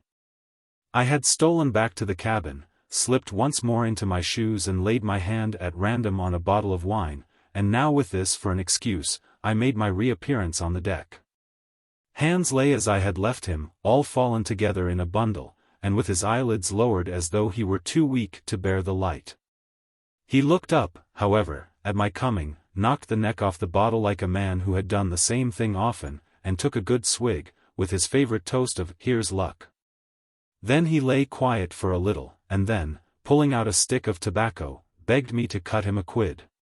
"Cut me a junk o' that," says he, "for I haven't no knife, and hardly strength enough, so be as I had." "Ah, Jim, I reckon I've missed stays. Cut me a quid as likely be the last, lad. For I'm for my long home, and no mistake." "Well," said I, "I'll cut you some tobacco, but if I was you and thought myself so badly, I would go to my prayers, like a Christian man." "Why?" said he. "Now you tell me why." "Why?" I cried. "You were asking me just now about the dead. You've broken your trust, you've lived in sin and lies and blood. There's a man you killed lying at your feet this moment, and you ask me why. For God's mercy, Mr. Hans, that's why." I spoke with a little heat, thinking of the bloody dirk he had hidden in his pocket, and designed, in his ill thoughts, to end me with. He, for his part, took a great draught of the wine and spoke with the most unusual solemnity. "For 30 years," he said, "I've sailed the seas and seen good and bad, better and worse, fair weather and foul, provisions running out, knives going, and what not. Well, now I tell you, I never seen good come o' goodness yet. Him as strikes first is my fancy, dead men don't bite, them's my views, amen, so be it. And now, you look here," he added, suddenly changing his tone, "we've had about enough of this foolery. The tide's made good enough by now. You just take my orders, Captain Hawkins, and we'll sail slap in and be done with it." All told, we had scarce 2 miles to run, but the navigation was delicate. The entrance to this northern anchorage was not only narrow and shoal, but lay east and west. So that the schooner must be nicely handled to be got in. I think I was a good, prompt subaltern, and I am very sure that Hans was an excellent pilot. For we went about, and dodged in, shaving the banks, with a certainty and a neatness that were a pleasure to behold. Scarcely had we passed the head before the land closed around us.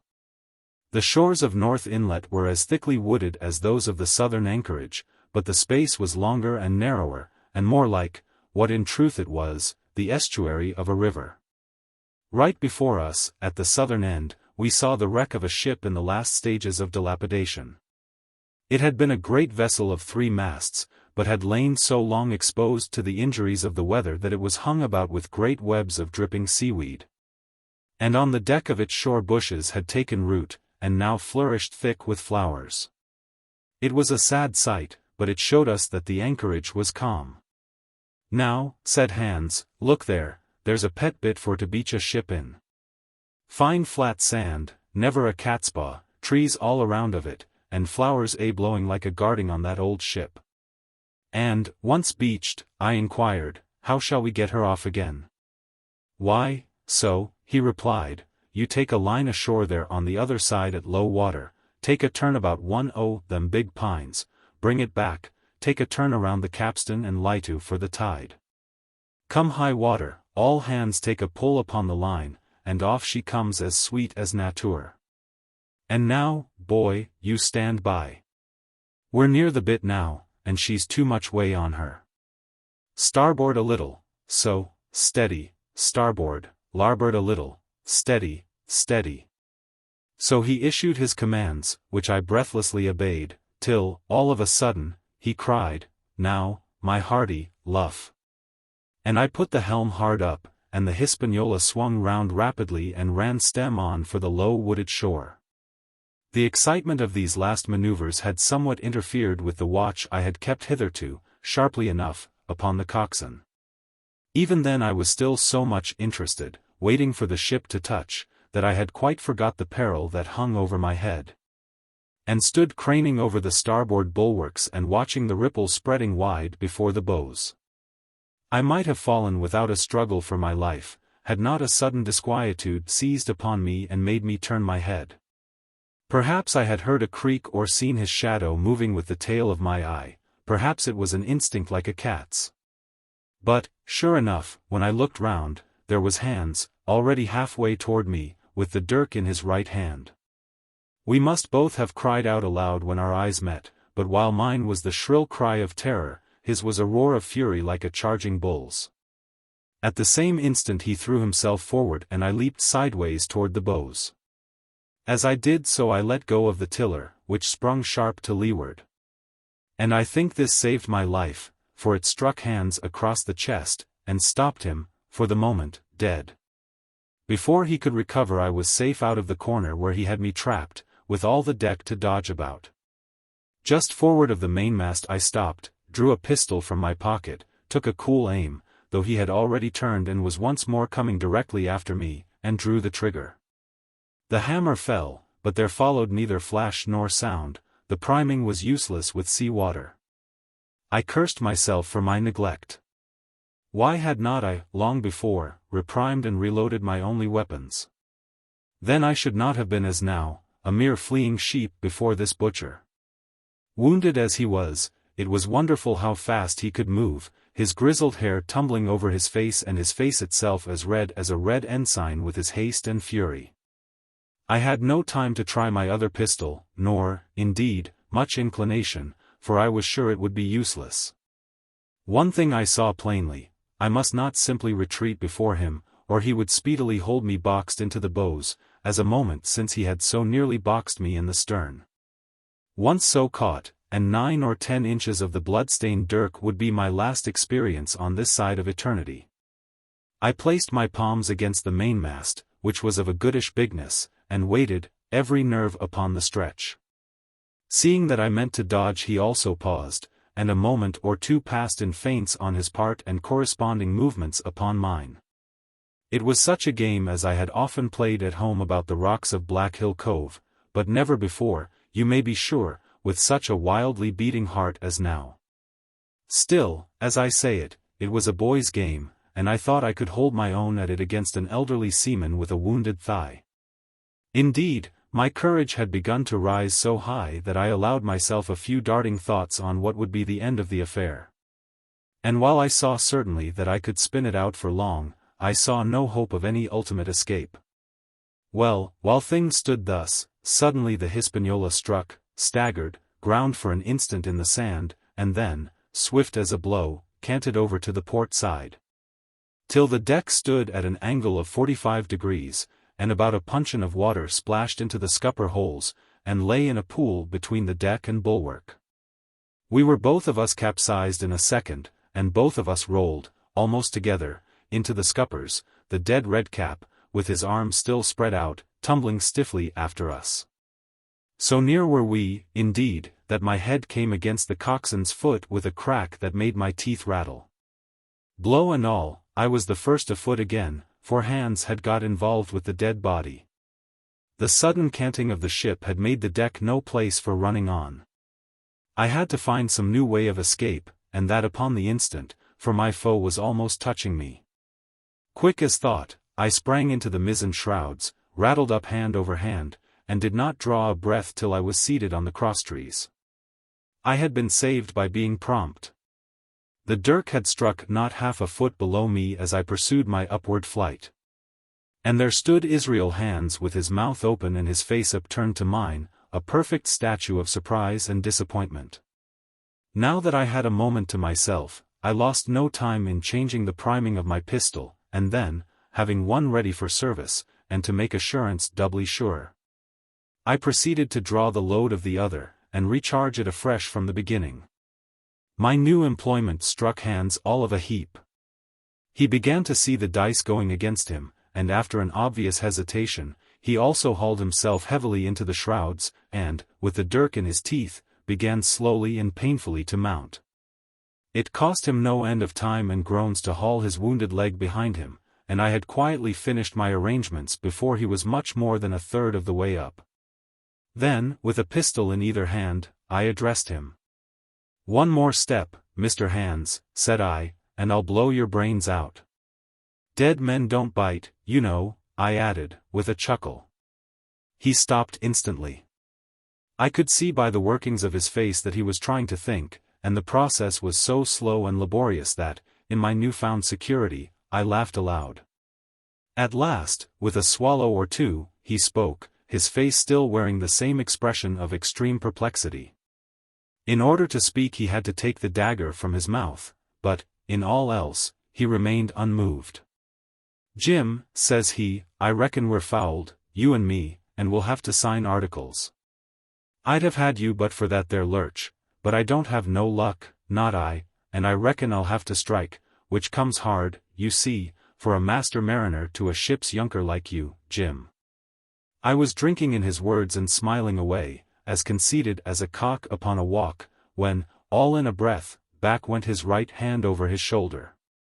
Something sang like an arrow through the air. I felt a blow and then a sharp pang, and there I was pinned by the shoulder to the mast. In the horrid pain and surprise of the moment, I scarce can say it was by my own volition, and I am sure it was without a conscious aim, both my pistols went off, and both escaped out of my hands. They did not fall alone. With a choked cry the coxswain loosed his grasp upon the shrouds, and plunged head first into the water. Chapter 27. Pieces of 8. Owing to the cant of the vessel, the masts hung far out over the water, and from my perch on the crosstrees I had nothing below me but the surface of the bay. Hans, who was not so far up, was, in consequence, nearer to the ship, and fell between me and the bulwarks. He rose once to the surface in a lather of foam and blood, and then sank again for good. As the water settled, I could see him lying huddled together on the clean, bright sand in the shadow of the vessel's sides. A fish or two whipped past his body. Sometimes, by the quivering of the water, he appeared to move a little, as if he were trying to rise. But he was dead enough, for all that, being both shot and drowned, and was food for fish in the very place where he had designed my slaughter. I was no sooner certain of this than I began to feel sick, faint, and terrified. The hot blood was running over my back and chest. The dirk, where it had pinned my shoulder to the mast, seemed to burn like a hot iron.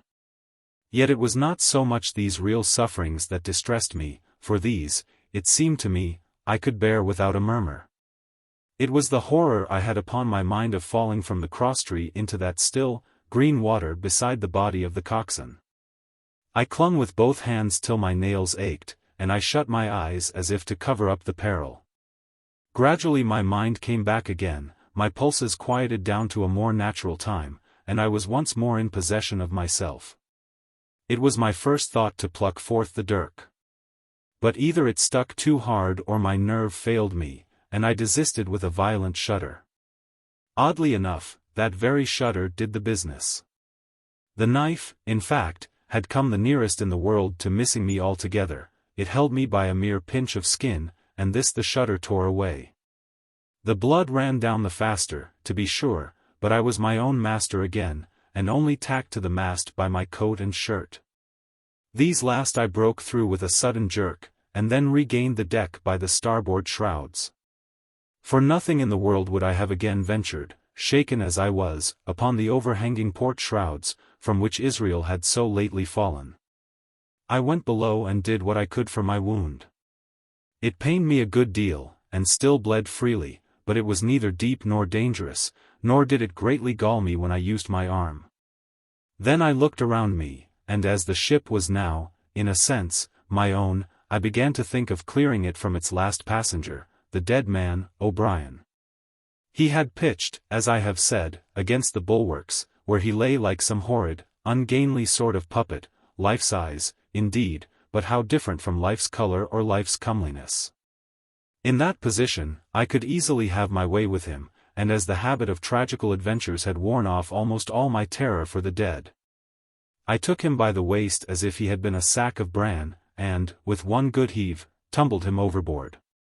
He went in with a sounding plunge, the red cap came off, and remained floating on the surface. And as soon as the splash subsided, I could see him and Israel lying side by side, both wavering with the tremulous movement of the water. O'Brien, though still quite a young man, was very bald.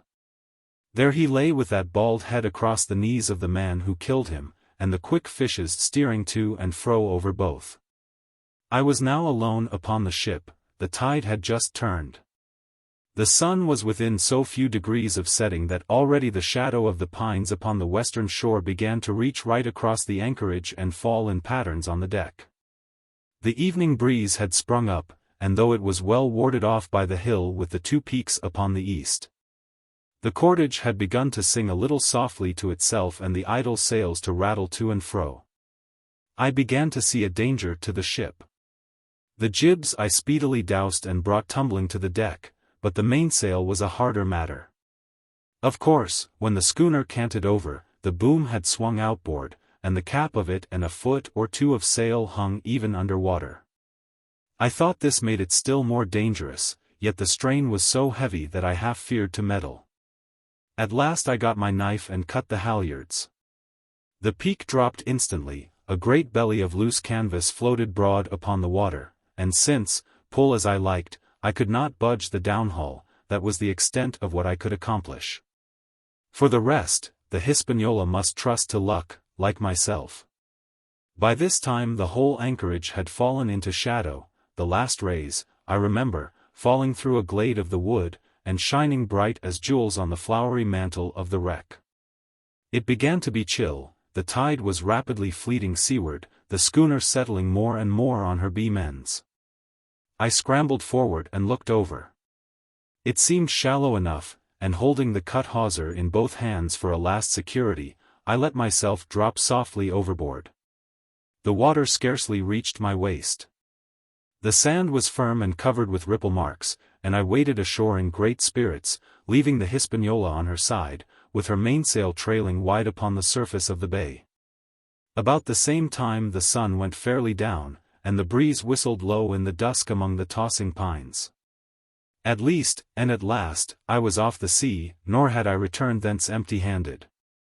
There lay the schooner, clear at last from buccaneers and ready for our own men to board and get to sea again.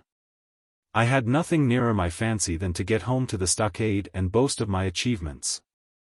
Possibly I might be blamed a bit for my truantry, but the recapture of the Hispaniola was a clinching answer, and I hoped that even Captain Smollett would confess I had not lost my time. So thinking, and in famous spirits, I began to set my face homeward for the blockhouse and my companions. I remembered that the most easterly of the rivers which drain into Captain Kidd's anchorage ran from the two-peaked hill upon my left, and I bent my course in that direction that I might pass the stream while it was small. The wood was pretty open, and keeping along the lower spurs, I had soon turned the corner of that hill, and not long after waded to the midcalf across the watercourse.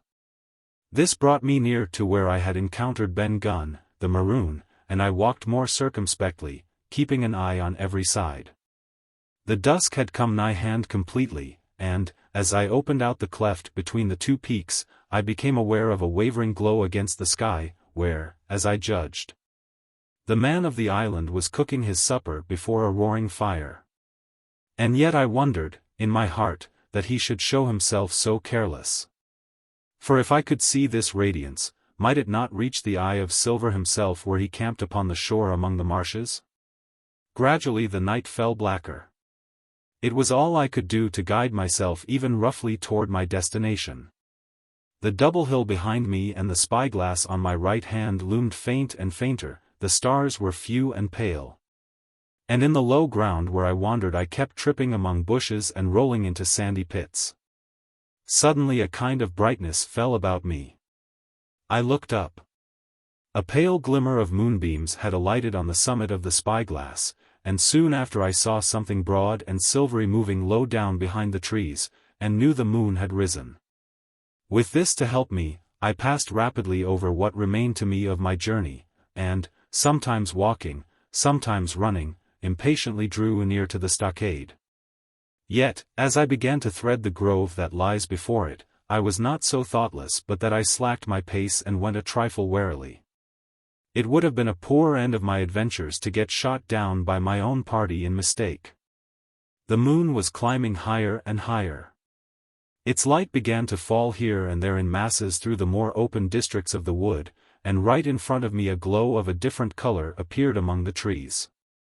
It was red and hot, and now and again it was a little darkened, as it were the embers of a bonfire smouldering.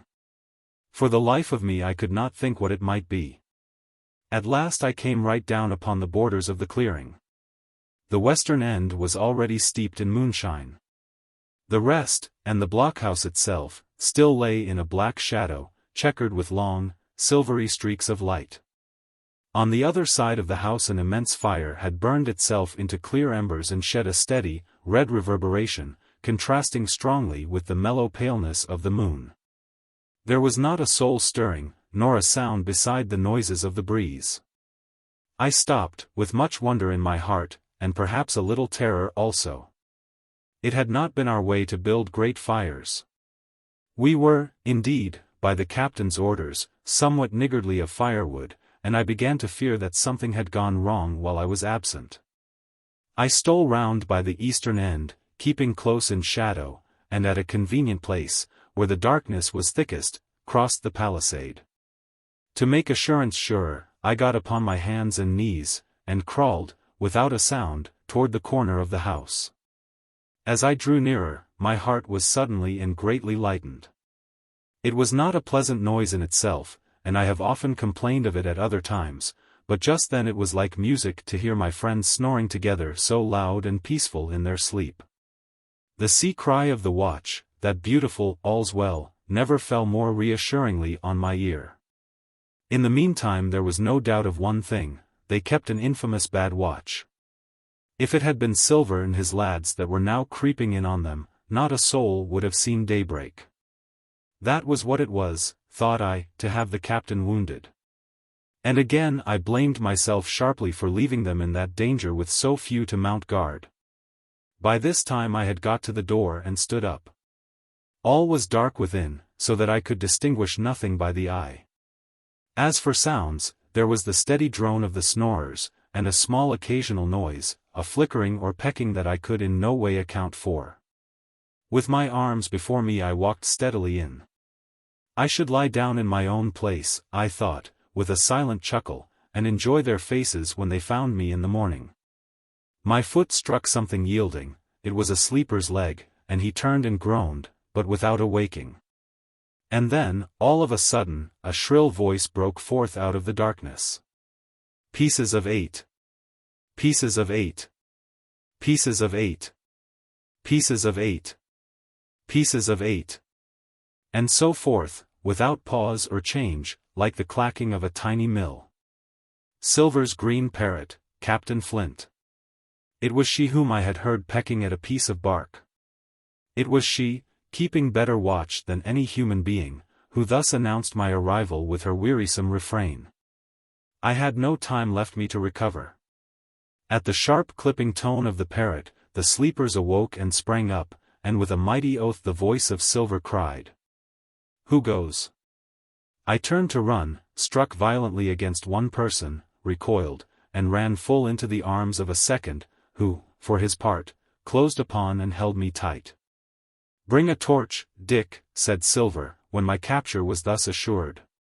And one of the men left the log house, and presently returned with a lighted brand. Chapter 6. Captain Silver. Chapter 28. In the enemy's camp. The red glare of the torch lighting up the interior of the blockhouse showed me the worst of my apprehensions realized.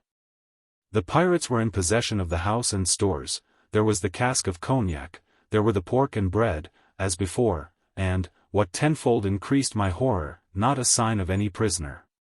I could only judge that all had perished, and my heart smote me sorely that I had not been there to perish with them. There were 6 of the Buccaneers, all told, not another man was left alive. 5 of them were on their feet, flushed and swollen, suddenly called out of the first sleep of drunkenness. The 6th had only risen upon his elbow. He was deadly pale, and the blood-stained bandage round his head told that he had recently been wounded, and still more recently dressed. I remembered the man who had been shot and run back among the woods in the great attack, and doubted not that this was he. The parrot sat, preening her plumage, on Long John's shoulder. He himself, I thought, looked somewhat paler and more stern than I was used to. He still wore his fine broadcloth suit in which he had fulfilled his mission, but it was bitterly the worse for wear, daubed with clay and torn with sharp briars of the wood. "So," said he, "here's Jim Hawkins, shiver my timbers. Dropped in, like, eh? Well, come, I take that friendly." And thereupon he sat down across the brandy cask, and began to fill a pipe. "Give me the loan of a link, Dick," said he, and then, when he had a good light, "That'll do, my lad," he added, "stick the glim in the wood heap, and you, gentlemen, bring yourselves to. You needn't stand up for Mr. Hawkins, he'll excuse you, you may lay to that. And so, Jim, stopping the tobacco, here you are, and quite a pleasant surprise for poor old John. I see you were smart when first I set my eyes on you, but this here gets away from me clean, it do." To all this, as may be well supposed, I made no answer. They had set me with my back against the wall, and I stood there, looking Silver in the face, pluckily enough, I hope, to all outward appearance, but with black despair in my heart. Silver took a whiff or two of his pipe with great composure, and then ran on again. "Now, you see, Jim, so be as you are here," says he, "I'll give you a piece of my mind. I've always liked you, I have, for a lad of spirit, and the picture of my own self when I was young and handsome. I always wanted you to jine and take your share, and die a gentleman, and now, my cock, you've got to. Captain Smollett's a fine seaman, as I'll own up to any day, but stiff on discipline. Duty is duty, says he, and right he is. Just you keep clear of the captain. The doctor himself is gone dead again, you ungrateful scamp, was what he said. And the short and long of the whole story is about here, you can't go back to your own lot, for they won't have you. And, without you start a third ship's company all by yourself, which might be lonely, you'll have to jine with Captain Silver. So far so good. My friends, then, were still alive, and though I partly believed the truth of Silver's statement, that the cabin party were incensed at me for my desertion, I was more relieved than distressed by what I heard. I don't say nothing as to your being in our hands, continued Silver, though there you are, and you may lay to it. I'm all for argument, I never seen good come out threatening. If you like the service, well, you'll jine, and if you don't, Jim, why, you're free to answer no, free and welcome, shipmate, and if fairer can be said by mortal seaman, shiver my sides. Am I to answer, then? I asked, with a very tremulous voice. Through all this sneering talk I was made to feel the threat of death that overhung me, and my cheeks burned and my heart beat painfully in my breast. Lad, said Silver, no one's pressing of you. Take your bearings. None of us won't hurry you, mate, time goes so pleasant in your company, you see. Well, says I, growing a bit bolder, if I'm to choose, I declare I have a right to know what's what, and why you're here, and where my friends are. What's what? Repeated one of the buccaneers, in a deep growl. Ah, he'd be a lucky one as knowed that. You'll, perhaps, batten down your hatches till you're spoke to, my friend, cried Silver, truculently, to this speaker.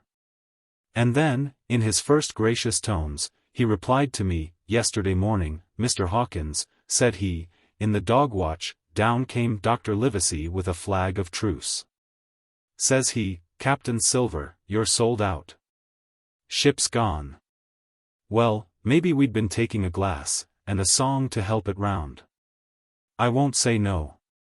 Leastways, none of us had looked out. We looked out, and, by thunder, the old ship was gone. I never seen a pack fools look fishier, and you may lay to that, if I tells you that I looked the fishiest. Well, says the doctor, let's bargain. We bargained, him and I, and here we are. Stores, brandy, blockhouse, the firewood you was thoughtful enough to cut, and, in a manner of speaking, the whole blessed boat, from Crosstrees to Kielson. As for them, they've tramped. I don't know where's they are. He drew again quietly at his pipe. And lest you should take it into that head of yours, he went on, that you was included in the treaty, here's the last word that was said, how many are you, says I, to leave? 4, says he, 4, and one of us wounded. As for that boy, I don't know where he is, confound him, says he, nor I don't much care. We're about sick of him. These was his words. Is that all? I asked. Well, it's all you're to hear, my son, returned Silver. And now I am to choose. And now you are to choose, and you may lay to that, said Silver. Well, said I am not such a fool, but I know pretty well what I have to look for. Let the worst come to the worst, it's little I care. I've seen too many die since I fell in with you. But there's a thing or two I have to tell you, I said, and by this time I was quite excited, and the first is this: here you are, in a bad way, ship lost, treasure lost, men lost. Your whole business gone to wreck, and if you want to know who did it, it was I. I was in the Apple Barrel the night we sighted land, and I heard you, John, and you, Dick Johnson, and Hans, who is now at the bottom of the sea. And told every word you said before the hour was out. And as for the schooner, it was I who cut her cable, and it was I who killed the men you had aboard of her, and it was I who brought her where you'll never see her more, not one of you. The laugh's on my side. I've had the top of this business from the first. I no more fear you than I fear a fly. Kill me, if you please, or spare me. But one thing I'll say, and no more. If you spare me, bygones are bygones, and when you fellows are in court for piracy, I'll save you all I can. It is for you to choose. Kill another and do yourselves no good, or spare me and keep a witness to save you from the gallows. I stopped, for, I tell you, I was out of breath, and, to my wonder, not a man of them moved, but all sat staring at me like as many sheep. And while they were still staring I broke out again. And now, Mr. Silver, I said, I believe you're the best man here, and if things go to the worst, I'll take it kind of you to let the doctor know the way I took it. I'll bear it in mind, said Silver, with an accent so curious that I could not, for the life of me, decide whether he were laughing at my request or had been favorably affected by my courage. I'll put one to that, cried the old mahogany-faced seaman, Morgan by name, whom I had seen in Long John's public-house upon the quays of Bristol. It was him that knowed Black Dog. Well, and see here, added the sea cook, I'll put another again to that, by thunder. For it was this same boy that faked the chart from Billy Bones. First and last we've split upon Jim Hawkins. Then here goes, said Morgan, with an oath. And he sprang up, drawing his knife as if he had been 20. Avast, there, cried Silver. Who are you, Tom Morgan? Maybe you thought you were captain here, perhaps. By the powers, but I'll teach you better. Cross me and you'll go where many a good man's gone before you, first and last, these 30 year back, some to the yardarm, shiver my sides. And some by the board, and all to feed the fishes. There's never a man looked me between the eyes and seen a good day terward, Tom Morgan, you may lay to that. Morgan paused, but a hoarse murmur rose from the others. Tom's right, said one. I stood hazing long enough from one, added another. I'll be hanged if I'll be hazed by you, John Silver. Did any of you gentlemen want to have it out with me? Roared Silver, bending far forward from his position on the keg, with his pipe still glowing in his right hand. Put a name on what you're at, you ain't dumb, I reckon. Him that wants shall get it. Have I lived this many years to have a son of a rum-punchin' cock his hat athwart my hawser at the latter end of it? You know the way, you're all gentlemen, oh, fortune, by your account. Well, I'm ready. Take a cutlass, him that dares, and I'll see the color of his inside, crutch and all, before that pipe's empty. Not a man stirred, not a man answered. That's your sort, is it? He added, returning his pipe to his mouth. Well, you're a gay lot to look at, anyway. Not worth much to fight, you ain't. Praps you can understand King George's English. I'm captain here by election. I'm captain here because I'm the best man by a long sea mile. You won't fight, as gentlemen o' fortune should, then, by thunder, you'll obey, and you may lay to it. I like that boy, now, I never seen a better boy than that. He's more a man than any pair of rats of you in this here house, and what I say is this, let me see him that'll lay a hand on him, that's what I say, and you may lay to it. There was a long pause after this. I stood straight up against the wall, my heart still going like a sledgehammer, but with a ray of hope now shining in my bosom. Silver leant back against the wall, his arms crossed, his pipe in the corner of his mouth, as calm as though he had been in church. Yet his eye kept wandering furtively, and he kept the tail of it on his unruly followers. They, on their part, drew gradually together toward the far end of the blockhouse, and the low hiss of their whispering sounded in my ears continuously, like a stream. One after another they would look up, and the red light of the torch would fall for a second on their nervous faces, but it was not toward me, it was toward Silver that they turned their eyes. You seem to have a lot to say, remarked Silver, spitting far into the air. Pipe up and let me hear it, or lay to. Ax your pardon, sir, returned one of the men. You're pretty free with some of the rules, maybe you'll kindly keep an eye upon the rest. This crew's dissatisfied, this crew don't vally bullying a marlinspike. This crew has its rights like other crews, I'll make so free as that, and by your own rules I take it we can talk together. I ax your pardon, sir, acknowledging you for to be capting at this present, but I claim my right and steps outside for a council. And with an elaborate sea salute this fellow, a long, ill-looking, yellow-eyed man of 35, stepped coolly toward the door and disappeared out of the house. One after another the rest followed his example, each making a salute as he passed, each adding some apology. According to rules, said one. FOC's le council, said Morgan. And so with one remark or another, all marched out and left Silver and me alone with the torch. The sea cook instantly removed his pipe. Now, look you here, Jim Hawkins, he said in a steady whisper that was no more than audible, you're within half a plank of death, and, what's a long sight worse, of torture. They're going to throw me off. But you mark, I stand by you through thick and thin. I didn't mean to, no, not till you spoke up. I was about desperate to lose that much blunt, and be hanged into the bargain. But I see you was the right sort. I says to myself, you stand by Hawkins, John, and Hawkins'll stand by you. You're his last card, and by the living thunder, John, he's yours. Back to back, says I.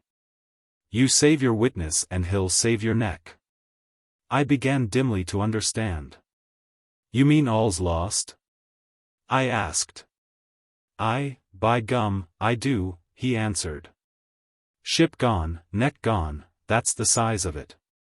Once I looked into that bay, Jim Hawkins, and seen no schooner, well, I'm tough, but I gave out. As for that lot and their council, mark me, they're outright fools and cowards. I'll save your life, if so be as I can, from them. But see here, Jim, tit for tat, you save Long John from swinging. I was bewildered, it seemed a thing so hopeless he was asking, he, the old Buccaneer, the ringleader throughout. What I can do, that I'll do, I said. It's a bargain, cried Long John. You speak up plucky, and by thunder, I've a chance. He hobbled to the torch, where it stood propped among the firewood, and took a fresh light to his pipe. Understand me, Jim, he said, returning. I've a head on my shoulders, I have. I'm on Squire's side now. I know you've got that ship safe somewheres. How you done it I don't know, but safe it is. I guess Hans and O'Brien turned soft.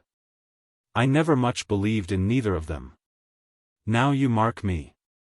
I ask no questions, nor I won't let others. I know when a game's up, I do. And I know a lad that's stanch. Ah, you that's young, you and me might have done a power of good together. He drew some cognac from the cask into a tin cannikin. Will you taste, messmate? He asked, and when I had refused, well, I'll take a drain myself, Jim," said he. "I need a caulker, for there's trouble on hand." "And, talking o' trouble, why did that doctor give me the chart, Jim?" My face expressed a wonder so unaffected that he saw the needlessness of further questions. "Ah, well, he did, though," said he. "And there's something under that, no doubt, something, surely, under that, Jim, bad or good." And he took another swallow of the brandy, shaking his great fair head like a man who looks forward to the worst. Chapter 29. The Black Spot Again. The council of the Buccaneers had lasted some time, when one of them re-entered the house, and with a repetition of the same salute, which had in my eyes an ironical air, begged for a moment's loan of the torch. Silver briefly agreed, and this emissary retired again, leaving us together in the dark. "There's a breeze coming, Jim," said Silver, who had by this time adopted quite a friendly and familiar tone. I turned to the loophole nearest me and looked out. The embers of the great fire had so far burned themselves out, and now glowed so low and duskily, that I understood why these conspirators desired a torch. About halfway down the slope to the stockade they were collected in a group, one held the light. Another was on his knees in their midst, and I saw the blade of an open knife shine in his hand with varying colors, in the moon and torchlight. The rest were all somewhat stooping, as though watching the maneuvers of this last. I could just make out that he had a book as well as a knife in his hand, and was still wondering how anything so incongruous had come in their possession, when the kneeling figure rose once more to his feet, and the whole party began to move together toward the house. "Here they come," said I, and I returned to my former position, for it seemed beneath my dignity that they should find me watching them. "Well, let 'em come, lad, let 'em come," said Silver, cheerily. "I've still a shot in my locker."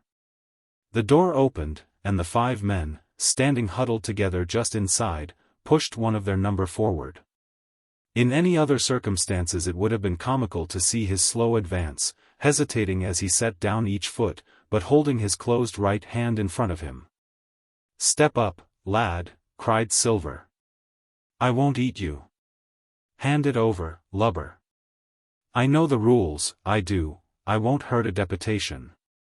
Thus encouraged the Buccaneer stepped forth more briskly, and having passed something to Silver, from hand to hand, slipped yet more smartly back again to his companions. The sea cook looked at what had been given him. "The black spot." "I thought so," he observed. "Where might you have got the paper?" "Why, hello. Look here, now, this ain't lucky. You've gone and cut this out of a Bible." "What fools cut a Bible?" "Ah, there," said Morgan, "there." "What did I say?" "No good'll come o' that," I said.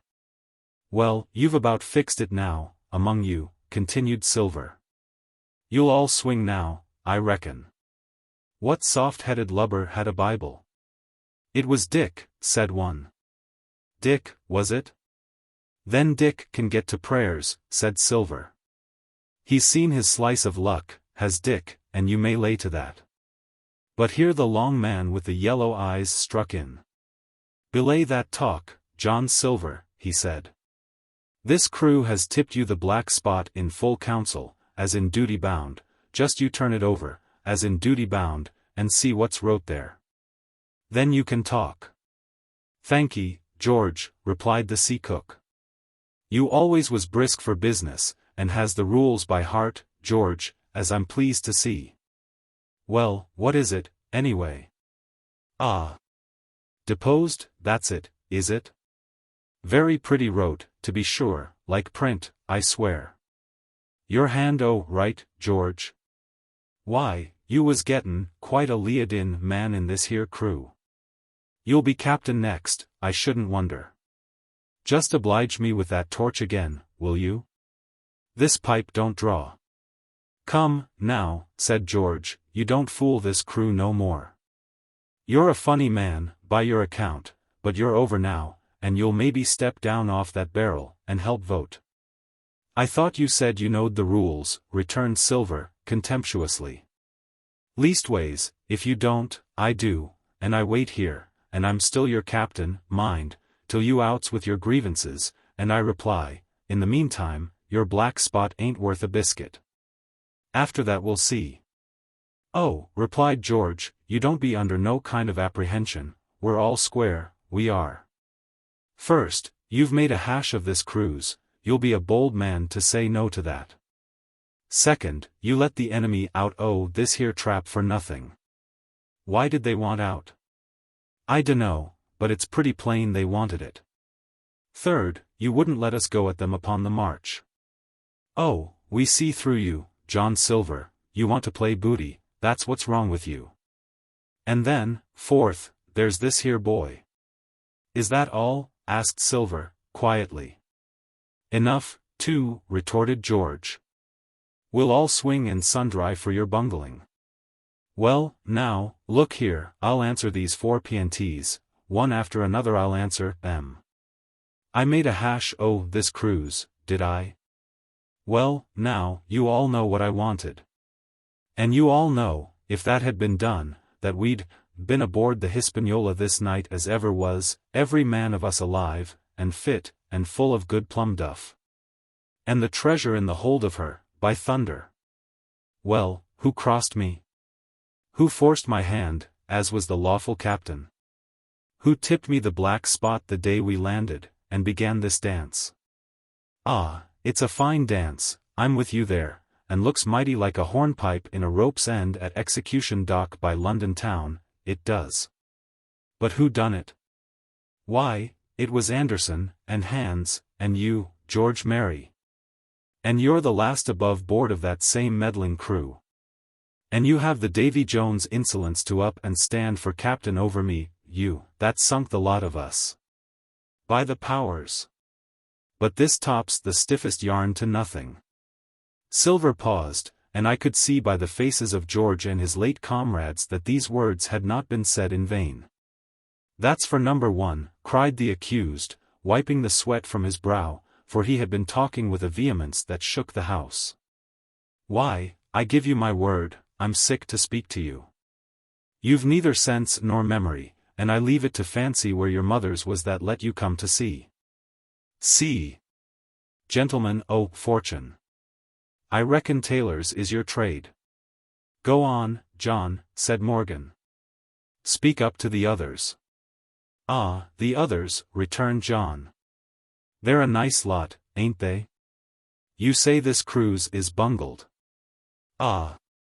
By gum, if you could understand how bad it's bungled, you would see. We're that near the gibbet that my neck's stiff with thinking on it. You've seen maybe, hanged in chains, birds about seamen peanting out as they go down with the tide. Who's that? Says one. That. Why, that's John Silver. I knowed him well, says another. And you can hear the chains jangle as you go about and reach for the other buoy. Now, that's about where we are, every mother's son of us, thanks to him, and Hans, and Anderson, and other ruination fools of you. And if you want to know about number 4, and that boy, why, shiver my timbers. Isn't he a hostage? Are we going to waste a hostage? No, not us. He might be our last chance, and I shouldn't wonder. Kill that boy? Not me, mates. And number 3? Ah, well, there's a deal to say to number 3.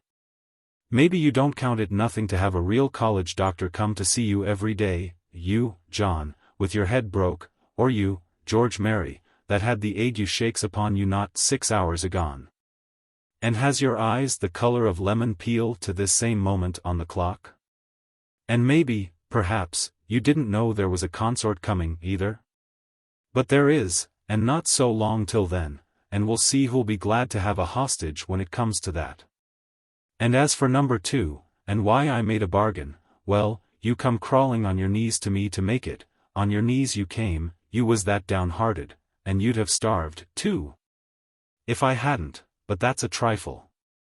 You look there, that's why. And he cast down upon the floor a paper that I instantly recognized, none other than the chart on yellow paper, with the 3 red crosses. That I had found in the oilcloth at the bottom of the captain's chest. Why the doctor had given it to him was more than I could fancy. But if it were inexplicable to me, the appearance of the chart was incredible to the surviving mutineers. They leaped upon it like cats upon a mouse. It went from hand to hand, one tearing it from another. And by the oaths and the cries and the childish laughter with which they accompanied their examination, you would have thought, not only they were fingering the very gold, but were at sea with it. Besides, in safety. Yes, said one, that's Flint, sure enough. J.F., and a score below, with a close hitch to it, so he done ever. Mighty pretty, said George. But how are we to get away with it, and us no ship? Silver suddenly sprang up, and supporting himself with a hand against the wall, now, I give you warning, George, he cried. One more word of your sauce, and I'll call you down and fight you. How? Why, how do I know? You had ought to tell me that, you and the rest, that lost me my schooner, with your interference, burn you. But not you, you can't, you ain't got the invention of a cockroach. But civil you can speak, and shall, George Mary, you may lay to that. That's fair enow, said the old man Morgan. Fair. I reckon so, said the sea cook. You lost the ship. I found the treasure. Who's the better man at that? And now I resign, by thunder. Elect whom you please to be your captain now, I'm done with it. Silver, they cried. Barbecue forever. Barbecue for captain. So that's the tune, is it? Cried the cook. George, I reckon you'll have to wait another turn, friend, and lucky for you as I'm not a revengeful man. But that was never my way. And now, shipmates, this black spot? 'Tain't much good now, is it?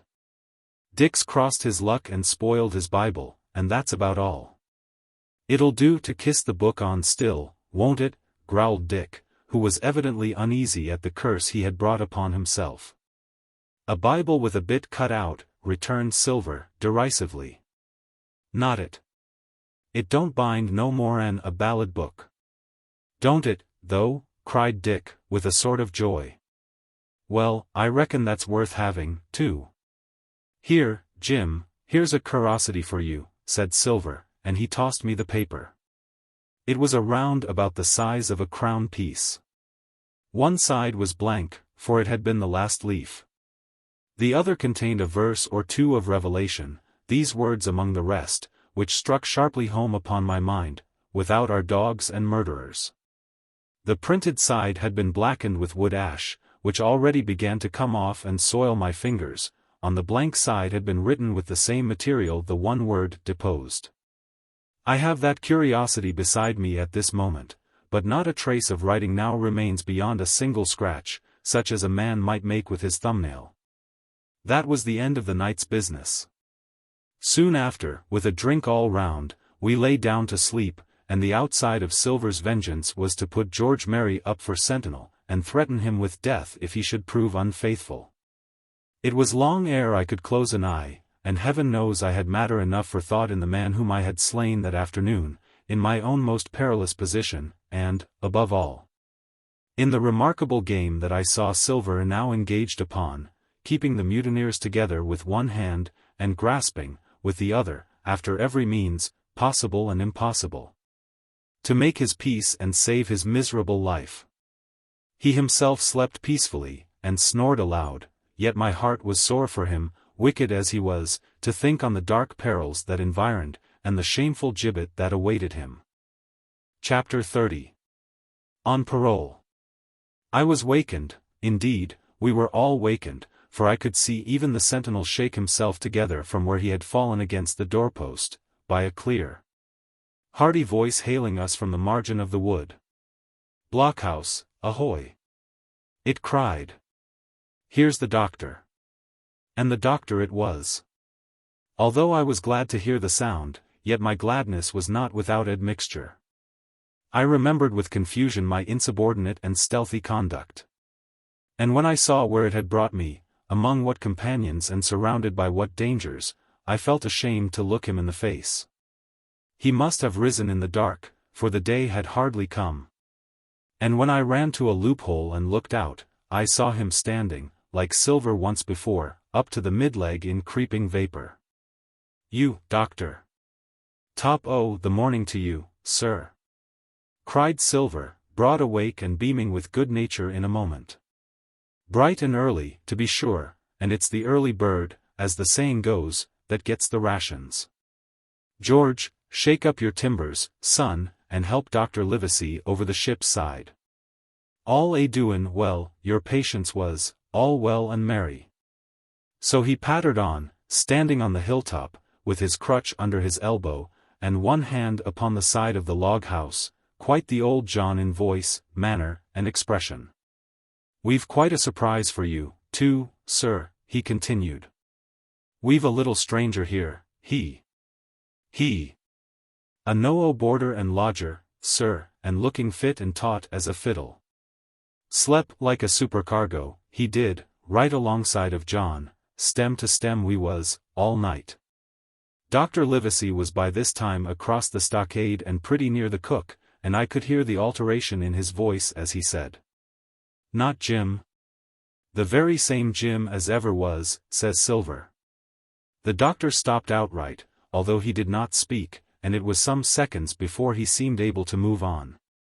"Well, well," he said at last, "duty first and pleasure afterwards, as you might have said yourself, Silver. Let us overhaul these patients of yours."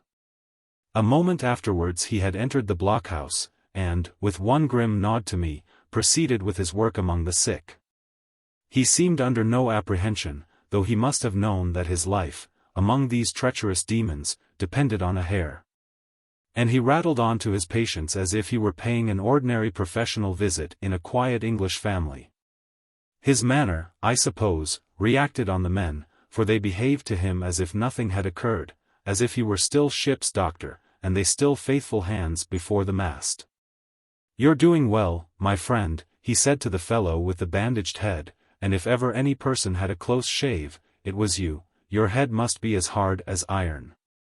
Well, George, how goes it? You're a pretty color, certainly. Why, your liver, man, is upside down. Did you take that medicine?"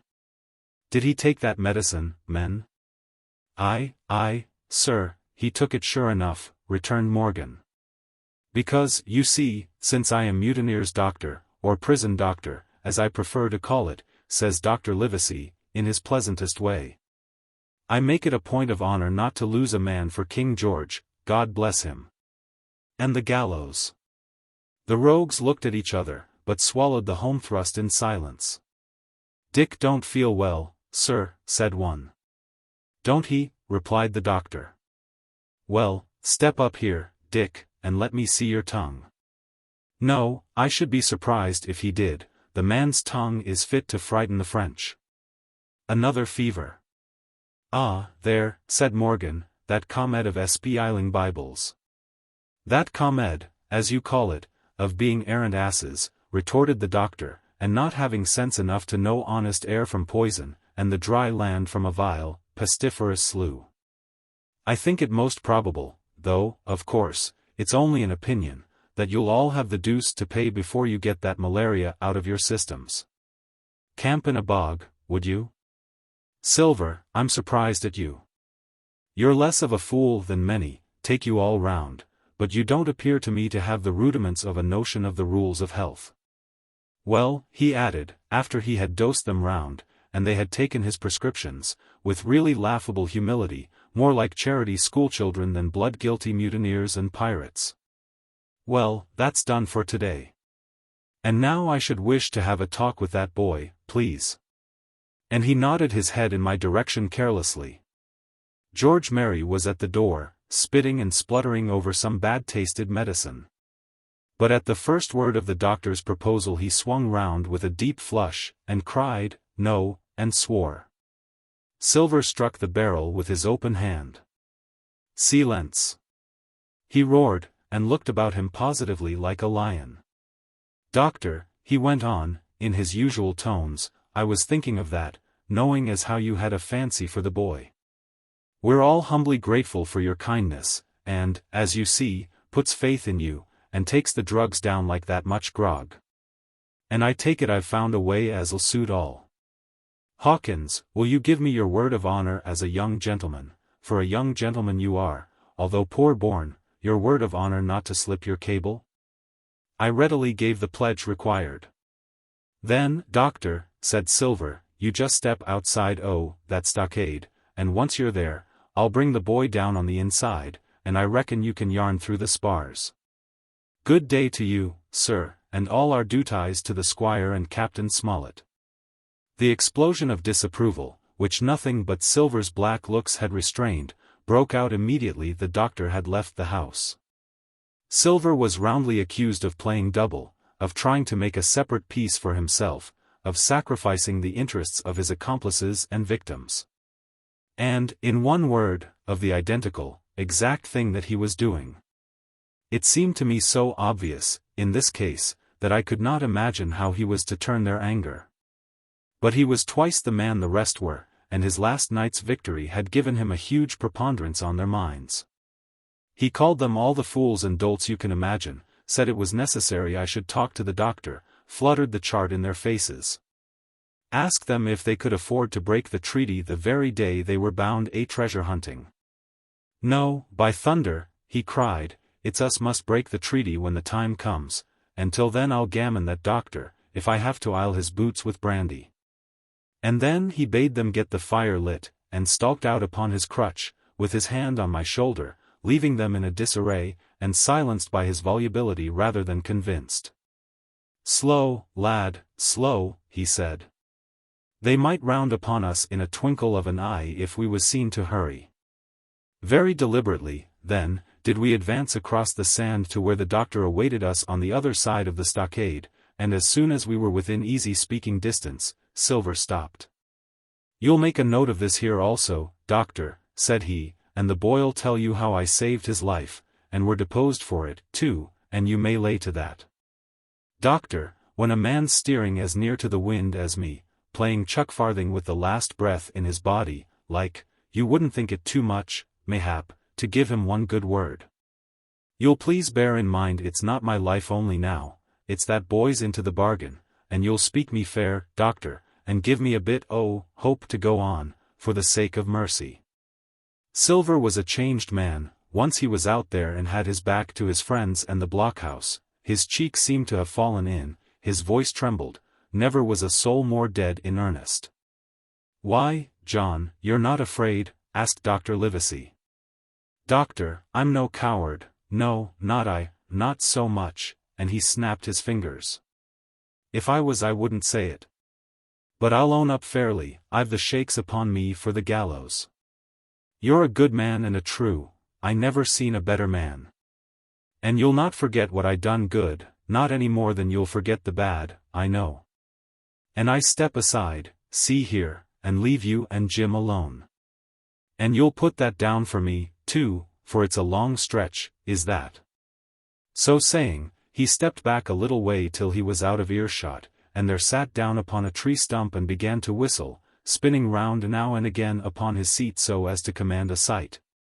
Sometimes of me and the doctor, and sometimes of his unruly ruffians as they went to and fro in the sand, between the fire, which they were busy rekindling, and the house, from which they brought forth pork and bread to make the breakfast. So, Jim, said the doctor, sadly, here you are. As you have brewed, so shall you drink, my boy. Heaven knows I cannot find it in my heart to blame you. But this much I will say, be it kind or unkind, when Captain Smollett was well you dared not have gone off, and when he was ill, and couldn't help it by George, it was downright cowardly. I will own that I here began to weep. Doctor, I said, you might spare me. I have blamed myself enough, my life's forfeit anyway, and I should have been dead now if Silver hadn't stood for me. And, doctor, believe this, I can die, and I dare say I deserve it, but what I fear is torture. If they come to torture me. Jim, the doctor interrupted, and his voice was quite changed, Jim, I can't have this. Whip over, and we'll run for it. Doctor, said I passed my word. I know, he cried. We can't help that, Jim, now. I'll take it on my shoulders, holus bolus, blame and shame, my boy, but stay here, I cannot let you. Jump. One jump and you're out, and we'll run for it like antelopes. No, I replied, you know right well you wouldn't do the thing yourself, neither you, nor Squire, nor Captain, and no more will I. Silver trusted me, I passed my word, and back I go. But, Doctor, you did not let me finish. If they come to torture me, I might let slip a word of where the ship is. For I got the ship, part by luck and part by risking, and she lies in North Inlet, on the southern beach, and just below high water. At half-tide she must be high and dry. The ship! Exclaimed the doctor. Rapidly I described to him my adventures, and he heard me out in silence. There's a kind of fate in this, he observed, when I had done. Every step it's you that save our lives, and do you suppose by any chance that we are going to let you lose yours? That would be a poor return, my boy. You found out the plot. You found Ben Gunn, the best deed that ever you did, or will do, though you live to 90. Oh, by Jupiter! And talking of Ben Gunn, why, this is the mischief in person. Silver, he cried, Silver. I'll give you a piece of advice, he continued, as the cook drew near again, don't you be in any great hurry after that treasure. Why, sir, I do my possible, which that ain't, said Silver. I can only, asking your pardon, save my life and the boys by seeking for that treasure, and you may lay to that. Well, Silver, replied the doctor, if that is so, I'll go one step farther.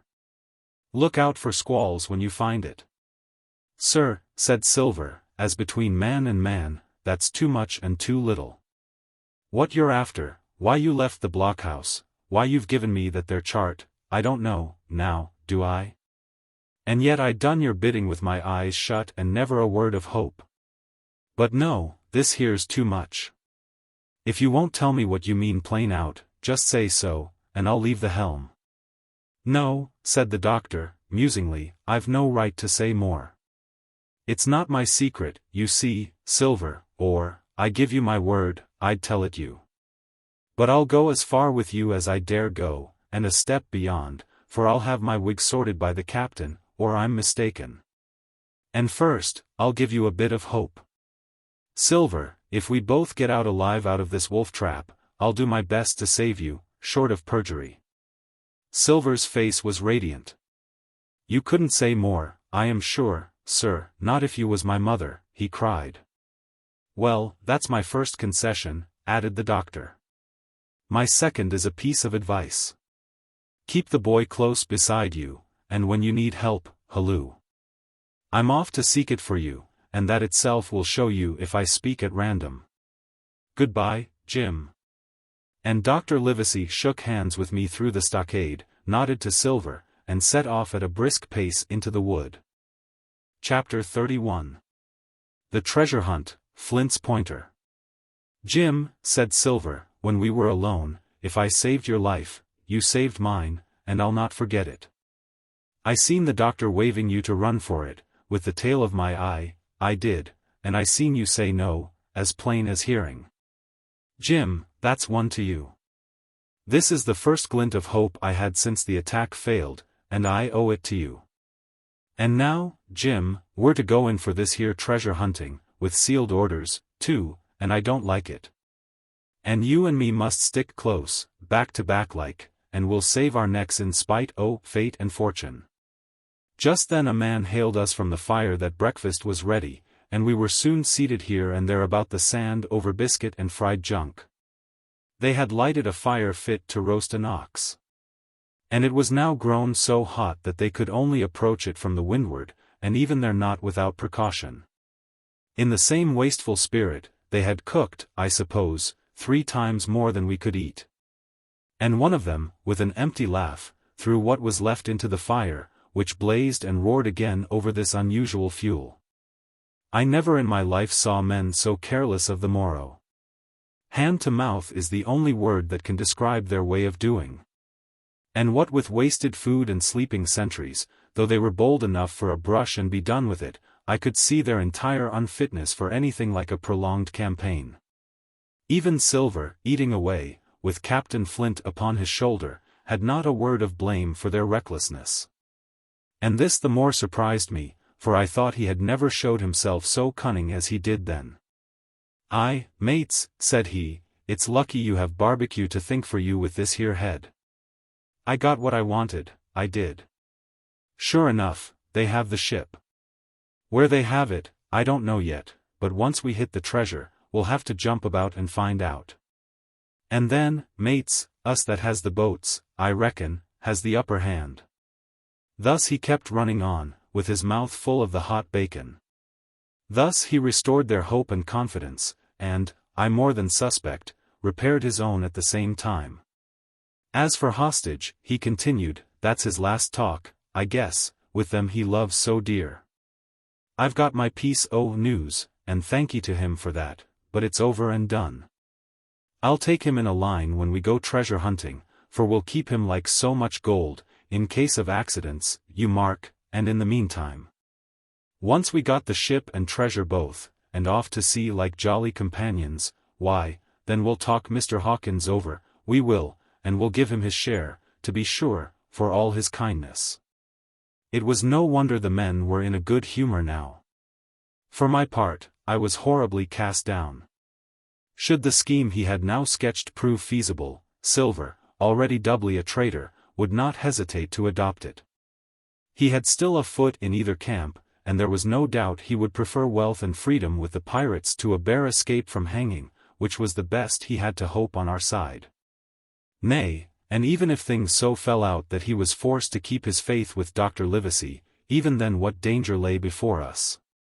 What a moment that would be when the suspicions of his followers turned to certainty, and he and I should have to fight for dear life, he, a cripple, and I, a boy, against 5 strong and active seamen. Add to this double apprehension the mystery that still hung over the behavior of my friends, their unexplained desertion of the Stockade, their inexplicable cession of the chart. Or, harder still to understand, the doctor's last warning to Silver, look out for squalls when you find it. And you will readily believe how little taste I found in my breakfast, and with how uneasy a heart I set forth behind my captors on the quest for treasure. We made a curious figure, had anyone been there to see us, all in soiled sailor clothes, and all but me armed to the teeth. Silver had 2 guns slung about him, one before and one behind, besides the great cutlass at his waist, and a pistol in each pocket of his square-tailed coat. To complete his strange appearance, Captain Flint sat perched upon his shoulder and gabbled odds and ends of purposeless sea talk. I had a line about my waist, and followed obediently after the sea cook, who held the loose end of the rope, now in his free hand, now between his powerful teeth. For all the world, I was led like a dancing bear. The other men were variously burdened. Some carrying picks and shovels, for that had been the very first necessary they brought ashore from the Hispaniola, others laden with pork, bread, and brandy for the midday meal. All the stores, I observed, came from our stock, and I could see the truth of Silver's words the night before. Had he not struck a bargain with the doctor, he and his mutineers, deserted by the ship, must have been driven to subsist on clear water, and the proceeds of their hunting.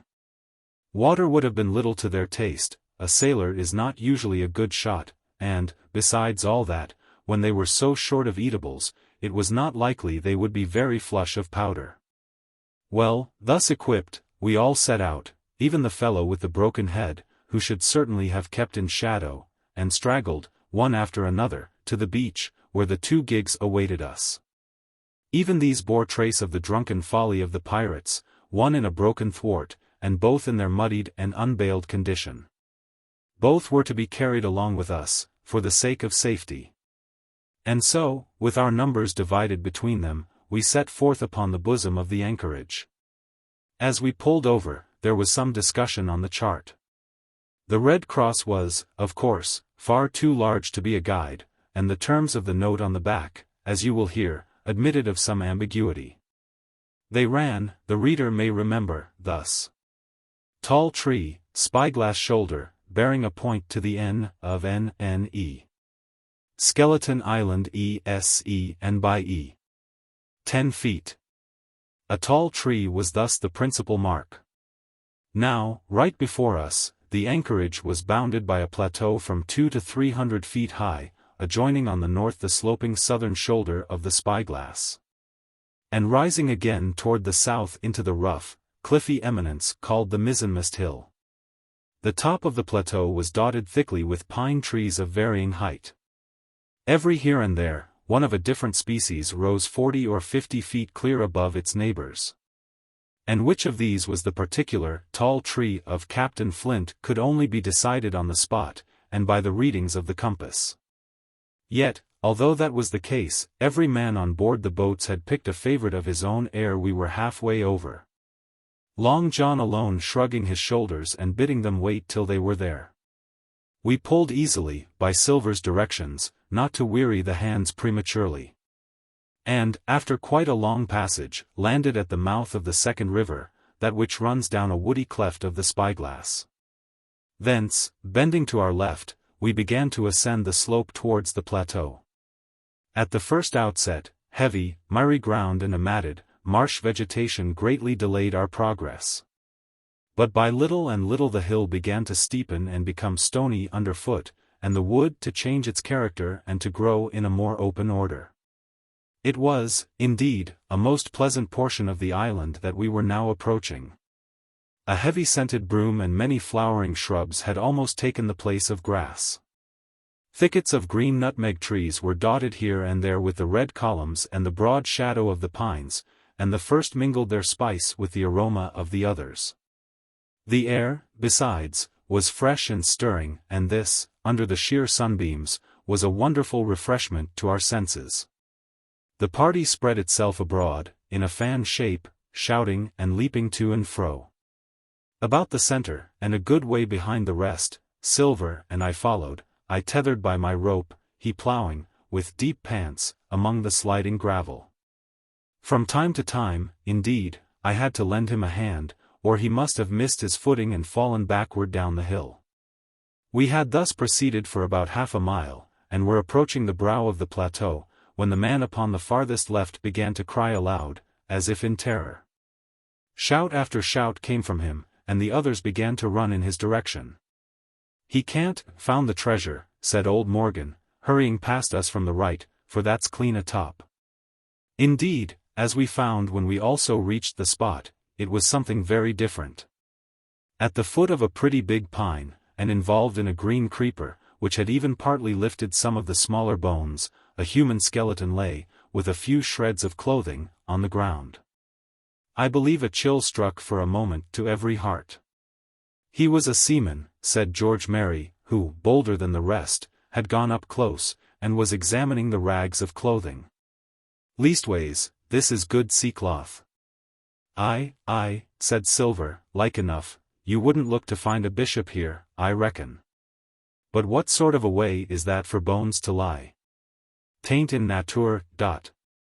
Indeed, on a second glance, it seemed impossible to fancy that the body was in a natural position. But for some disarray, the work, perhaps, of the birds that had fed upon him, or of the slow-growing creeper that had gradually enveloped his remains, the man lay perfectly straight, his feet pointing in one direction, his hands raised above his head like a diver's, pointing directly in the opposite. "I've taken a notion into my old numbskull," observed Silver. "Here's the compass, there's the tip-top peant of Skeleton Island, stickin' out like a tooth. Just take a bearing, will you, along the line of them bones." It was done. The body pointed straight in the direction of the island, and the compass read duly E.S.E. by E. "I thought so," cried the cook, "this here is a peanter. Right up there is our line for the Pole Star and the Jolly Dollars. But, by thunder, if it don't make me cold inside to think of Flint. This is one of his jokes, and no mistake.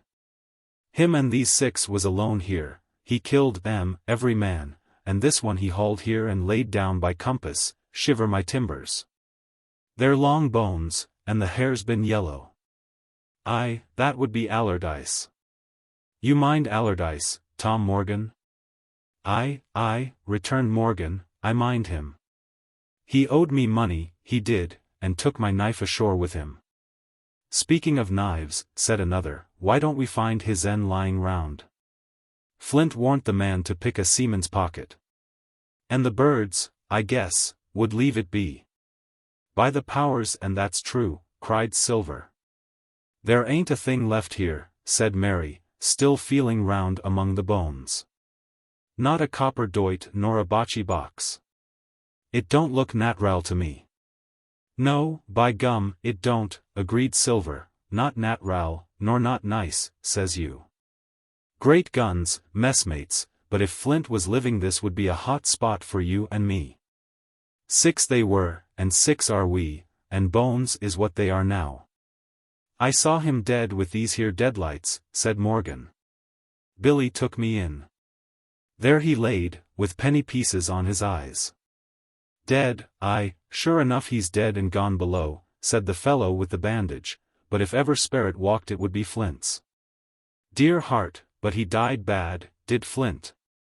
Aye, that he did, observed another, now he raged and now he hollered for the rum, and now he sang. 15 men were his only song, mates. And I tell you true, I never rightly liked to hear it since. It was main hot and the windy was open, and I hear that old song comin' out as clear, and the death haul on the man already. Come, said Silver, stow this talk. He's dead, and he don't walk, that I know, leastways he won't walk by day, and you may lay to that. Care killed a cat. Fetch ahead for the doubloons. We started, certainly, but in spite of the hot sun and the staring daylight, the pirates no longer ran separate and shouting through the wood, but kept side by side and spoke with bated breath. The terror of the dead Buccaneer had fallen on their spirits. Chapter 32. The Treasure Hunt, the Voice Among the Trees. Partly from the damping influence of this alarm, partly to rest Silver and the sick folk. The whole party sat down as soon as they had gained the brow of the ascent. The plateau being somewhat tilted toward the west, this spot on which we had paused commanded a wide prospect on either hand. Before us, over the treetops, we beheld the cape of the woods fringed with surf. Behind, we not only looked down upon the anchorage and Skeleton Island, but saw, clear across the spit and the eastern lowlands, a great field of open sea upon the east. Sheer above us rose the spyglass, here dotted with single pines, there black with precipices. There was no sound but that of the distant breakers mounting from all around, and the chirp of countless insects in the brush. Not a man, not a sail upon the sea. The very largeness of the view increased the sense of solitude. Silver, as he sat, took certain bearings with his compass. There are 3 tall trees, said he, about in the right line from Skeleton Island. Spyglass shoulder, I take it, means that lower peant there. It's child's play to find the stuff now. I've half a mind to dine first. I don't feel sharp, growled Morgan.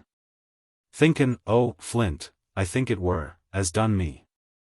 Ah, well, my son, you praise your stars he's dead, said Silver. He was an ugly devil, cried a third pirate, with a shudder, that blue in the face, too. That was how the rum took him, added Mary. Blue. Well, I reckon he was blue. That's a true word. Ever since they had found the skeleton and got upon this train of thought, they had spoken lower and lower, and they had almost got to whispering by now. So that the sound of their talk hardly interrupted the silence of the wood. All of a sudden, out of the middle of the trees in front of us, a thin, high, trembling voice struck up the well-known air and words. 15 men on the dead man's chest. Yo-ho-ho and a bottle of rum. I never have seen men more dreadfully affected than the pirates. The color went from their 6 faces like enchantment, some leaped to their feet, some clawed hold of others. Morgan grovelled on the ground. It's Flint, cried Mary. The song had stopped as suddenly as it began, broken off, you would have said, in the middle of a note, as though someone had laid his hand upon the singer's mouth. Coming so far through the clear, sunny atmosphere among the green treetops, I thought it had sounded airily and sweetly, and the effect on my companions was the stranger. "Come," said Silver, struggling with his ashen lips to get the word out, "that won't do. Stand by to go about. This is a rum start, and I can't name the voice, but it's someone skylarking, someone that's flesh and blood, and you may lay to that." His courage had come back as he spoke, and some of the color to his face along with it. Already the others had begun to lend an ear to this encouragement, and were coming a little to themselves, when the same voice broke out again, not this time singing, but in a faint, distant hail that echoed yet fainter among the clefts of the spyglass. "Darby m'graw," it wailed, for that is the word that best describes the sound, "Darby m'graw. Darby m'graw," again and again and again. And then rising a little higher, and with an oath that I leave out, "Fetch aft the rum, Darby." The buccaneers remained rooted to the ground, their eyes starting from their heads. Long after the voice had died away they still stared in silence, dreadfully, before them. "That fixes it," gasped one. "Let's go." They was his last words, moaned Morgan, his last words aboveboard. Dick had his Bible out and was praying volubly. He had been well brought up, had Dick, before he came to sea and fell among bad companions. Still, Silver was unconquered. I could hear his teeth rattle in his head, but he had not yet surrendered. "Nobody in this here island ever heard of Darby," he muttered, "not one but us that's here." And then, making a great effort, "Shipmates," he cried, "I'm here to get that stuff, and I'll not be beat by man nor devil. I never was feared of Flint in his life, and, by the powers, I'll face him dead. There's £700,000 not a quarter of a mile from here. When did ever a gentleman o' fortune show his stern to that much dollars for a boozy old seaman with a blue mug, and him dead, too?" But there was no sign of reawakening courage in his followers. Rather, indeed, of growing terror at the irreverence of his words. "Belay there, John," said Mary. "Don't you cross a sperrit." And the rest were all too terrified to reply. They would have run away severally had they dared, but fear kept them together, and kept them close by John, as if his daring helped them. He, on his part, had pretty well fought his weakness down. "Sperrit? Well, maybe," he said. "But there's one thing not clear to me." There was an echo. Now, no man ever seen a sperrit with a shadow. "Well, then, what's he doing with an echo to him, I should like to know? That ain't in nature, surely." This argument seemed weak enough to me. But you can never tell what will affect the superstitious, and, to my wonder, George Merry was greatly relieved. "Well, that's so," he said. "You've a head upon your shoulders, John, and no mistake. 'Bout ship, mates. This here crew is on a wrong tack, I do believe." And come to think on it, it was like Flint's voice, I grant you, but not just so clear a way like it, after all. It was liker somebody else's voice now, it was liker. "By the powers, Ben Gunn," roared Silver. "Aye, and so it were," cried Morgan, springing on his knees. "Ben Gunn it were." "It don't make much odds, do it, now?" asked Dick. "Ben Gunn's not here in the body, any more'n Flint."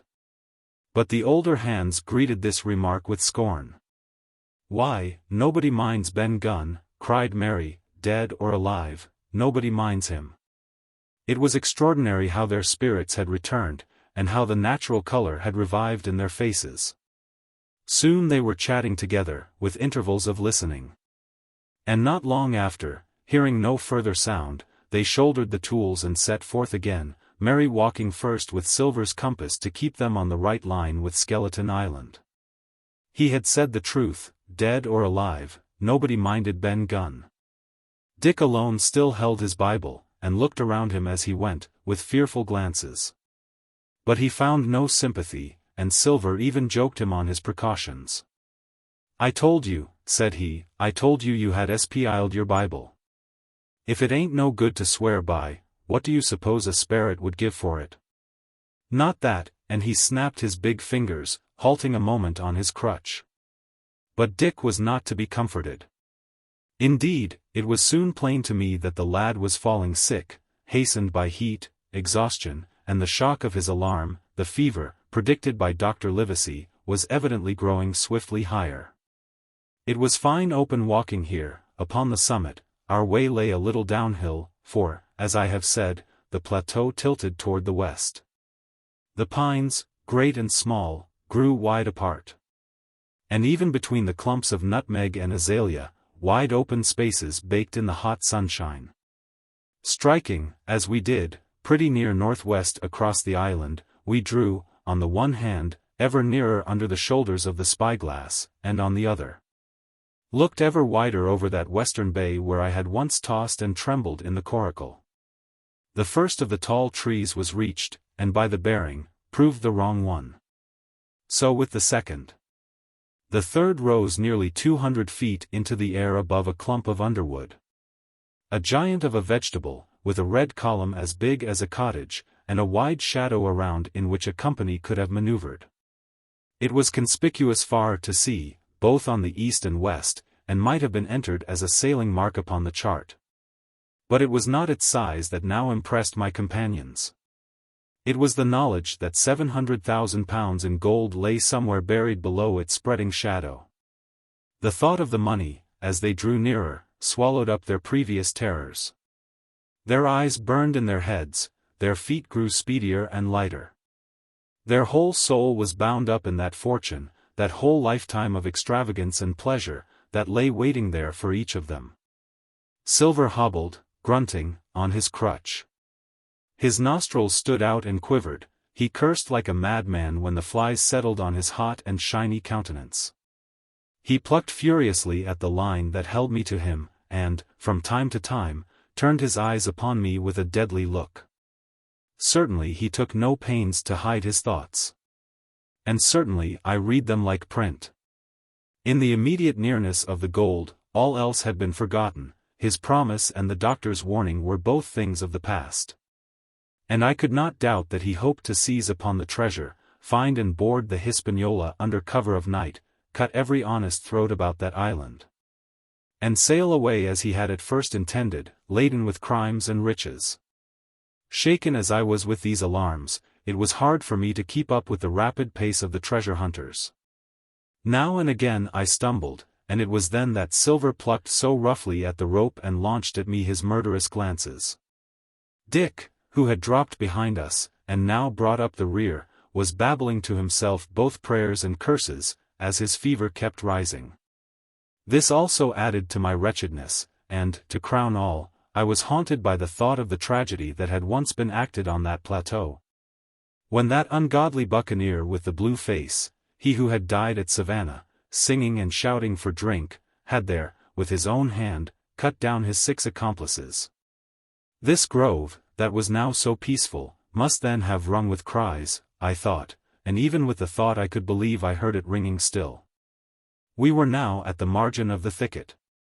Huzzah, mates, all together, shouted Mary, and the foremost broke into a run. And suddenly, not 10 yards farther, we beheld them stop.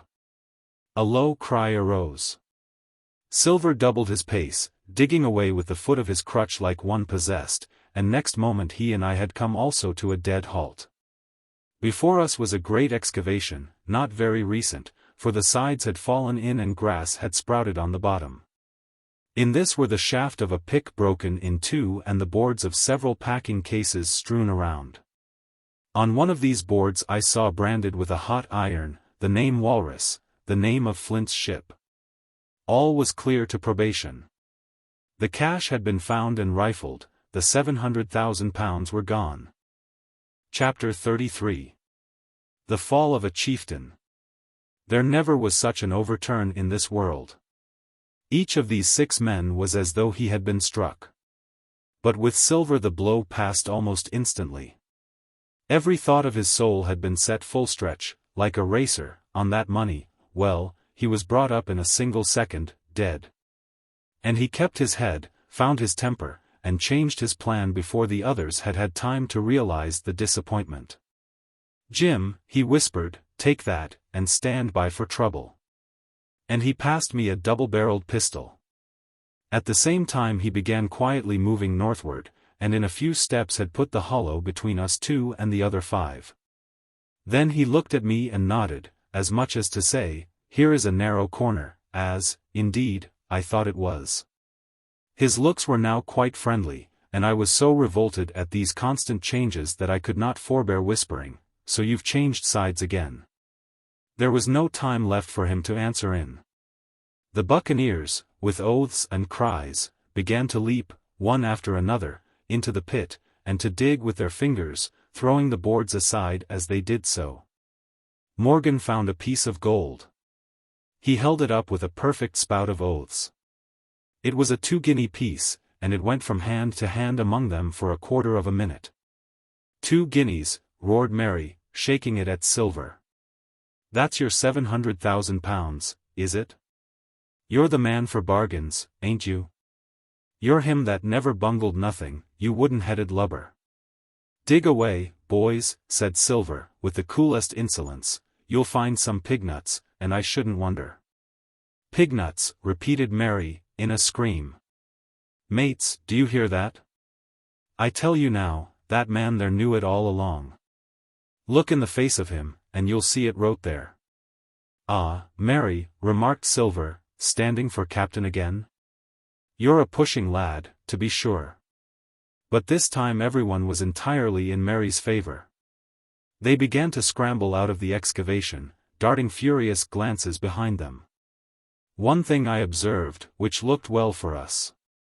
They all got out upon the opposite side from Silver.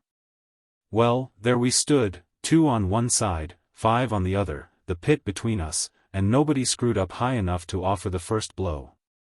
Silver never moved, he watched them, very upright on his crutch, and looked as cool as ever I saw him. He was brave, and no mistake. At last, Mary seemed to think a speech might help matters. "Mates," says he, "there's 2 of them alone there, one's the old cripple that brought us all here and blundered us down to this, the other's that cub that I mean to have the heart of. Now, mates." He was raising his arm and his voice, and plainly meant to lead a charge. But just then, crack! Crack! Crack! 3 musket shots flashed out of the thicket. Mary tumbled head foremost into the excavation, the man with the bandage spun round like a teetotum, and fell all his length upon his side, where he lay dead, but still twitching. And the other 3 turned and ran for it with all their might. Before you could wink Long John had fired 2 barrels of a pistol into the struggling Mary. And as the man rolled up his eyes at him in the last agony, "George," said he, "I reckon I settled you." At the same moment the doctor, Gray, and Ben Gunn joined us, with smoking muskets, from among the nutmeg trees. "Forward," cried the doctor. "Double quick, my lads. We must head off the boats." And we set off at a great pace, sometimes plunging through the bushes to the chest. I tell you, but Silver was anxious to keep up with us. The work that man went through, leaping on his crutch till the muscles of his chest were fit to burst, was work no sound man ever equaled, and so thinks the doctor. As it was, he was already 30 yards behind us, and on the verge of strangling, when we reached the brow of the slope. "Doctor," he hailed, "see there. No hurry." Sure enough, there was no hurry. In a more open part of the plateau we could see the 3 survivors still running in the same direction as they had started, right for Mizzenmast Hill. We were already between them and the boats, and so we 4 sat down to breathe, while Long John, mopping his face, came slowly up with us. "Thank ye kindly, doctor," says he. "You came in about the nick, I guess, for me and Hawkins. And so it's you, Ben Gunn," he added. "Well, you're a nice one, to be sure." "I'm Ben Gunn, I am," replied the maroon, wriggling like an eel in his embarrassment. "And," he added, after a long pause, "how do, Mr. Silver?" "Pretty well, I thank ye," says you. Ben, murmured Silver, to think as you've done me. The doctor sent back Gray for one of the pickaxes deserted, in their flight, by the mutineers. And then as we proceeded leisurely downhill to where the boats were lying, related, in a few words, what had taken place.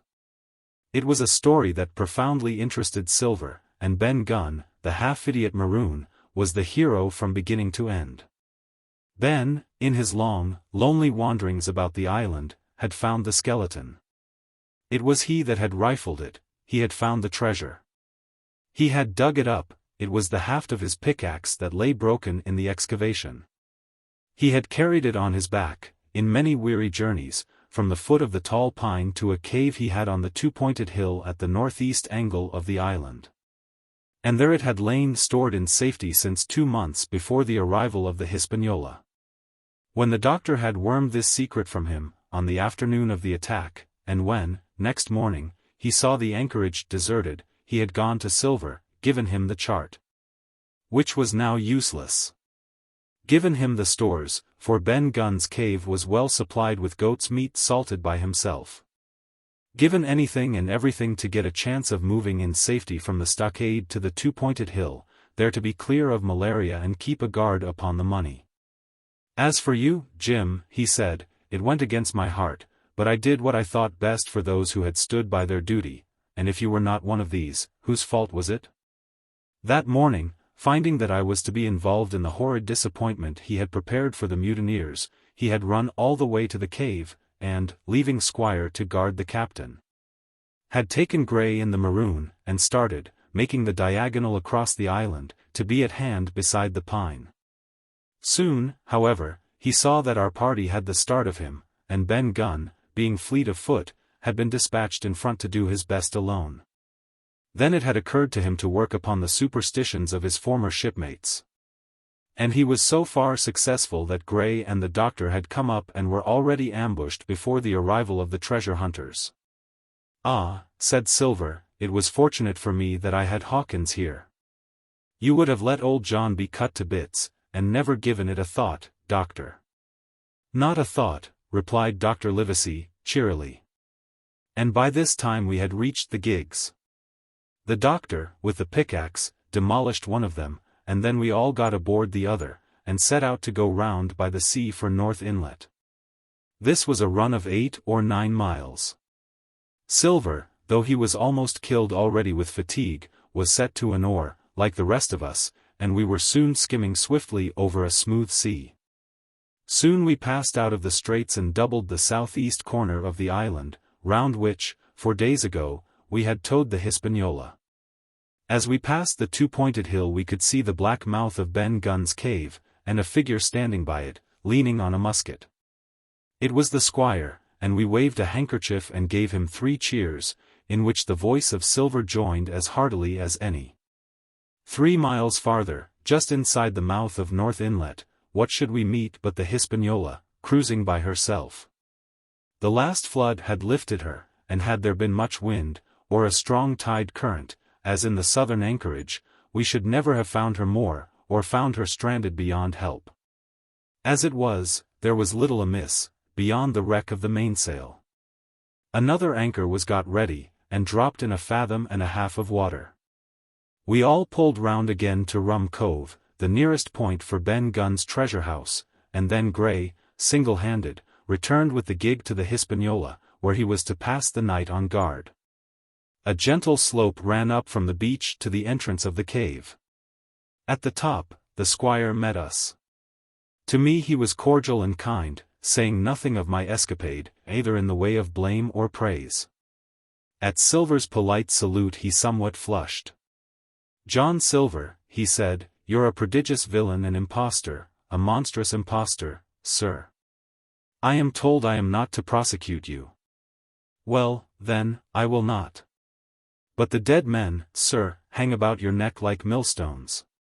"Thank you kindly, sir," replied Long John, again saluting. "I dare you to thank me," cried the squire. "It is a gross dereliction of my duty. Stand back." And thereupon we all entered the cave.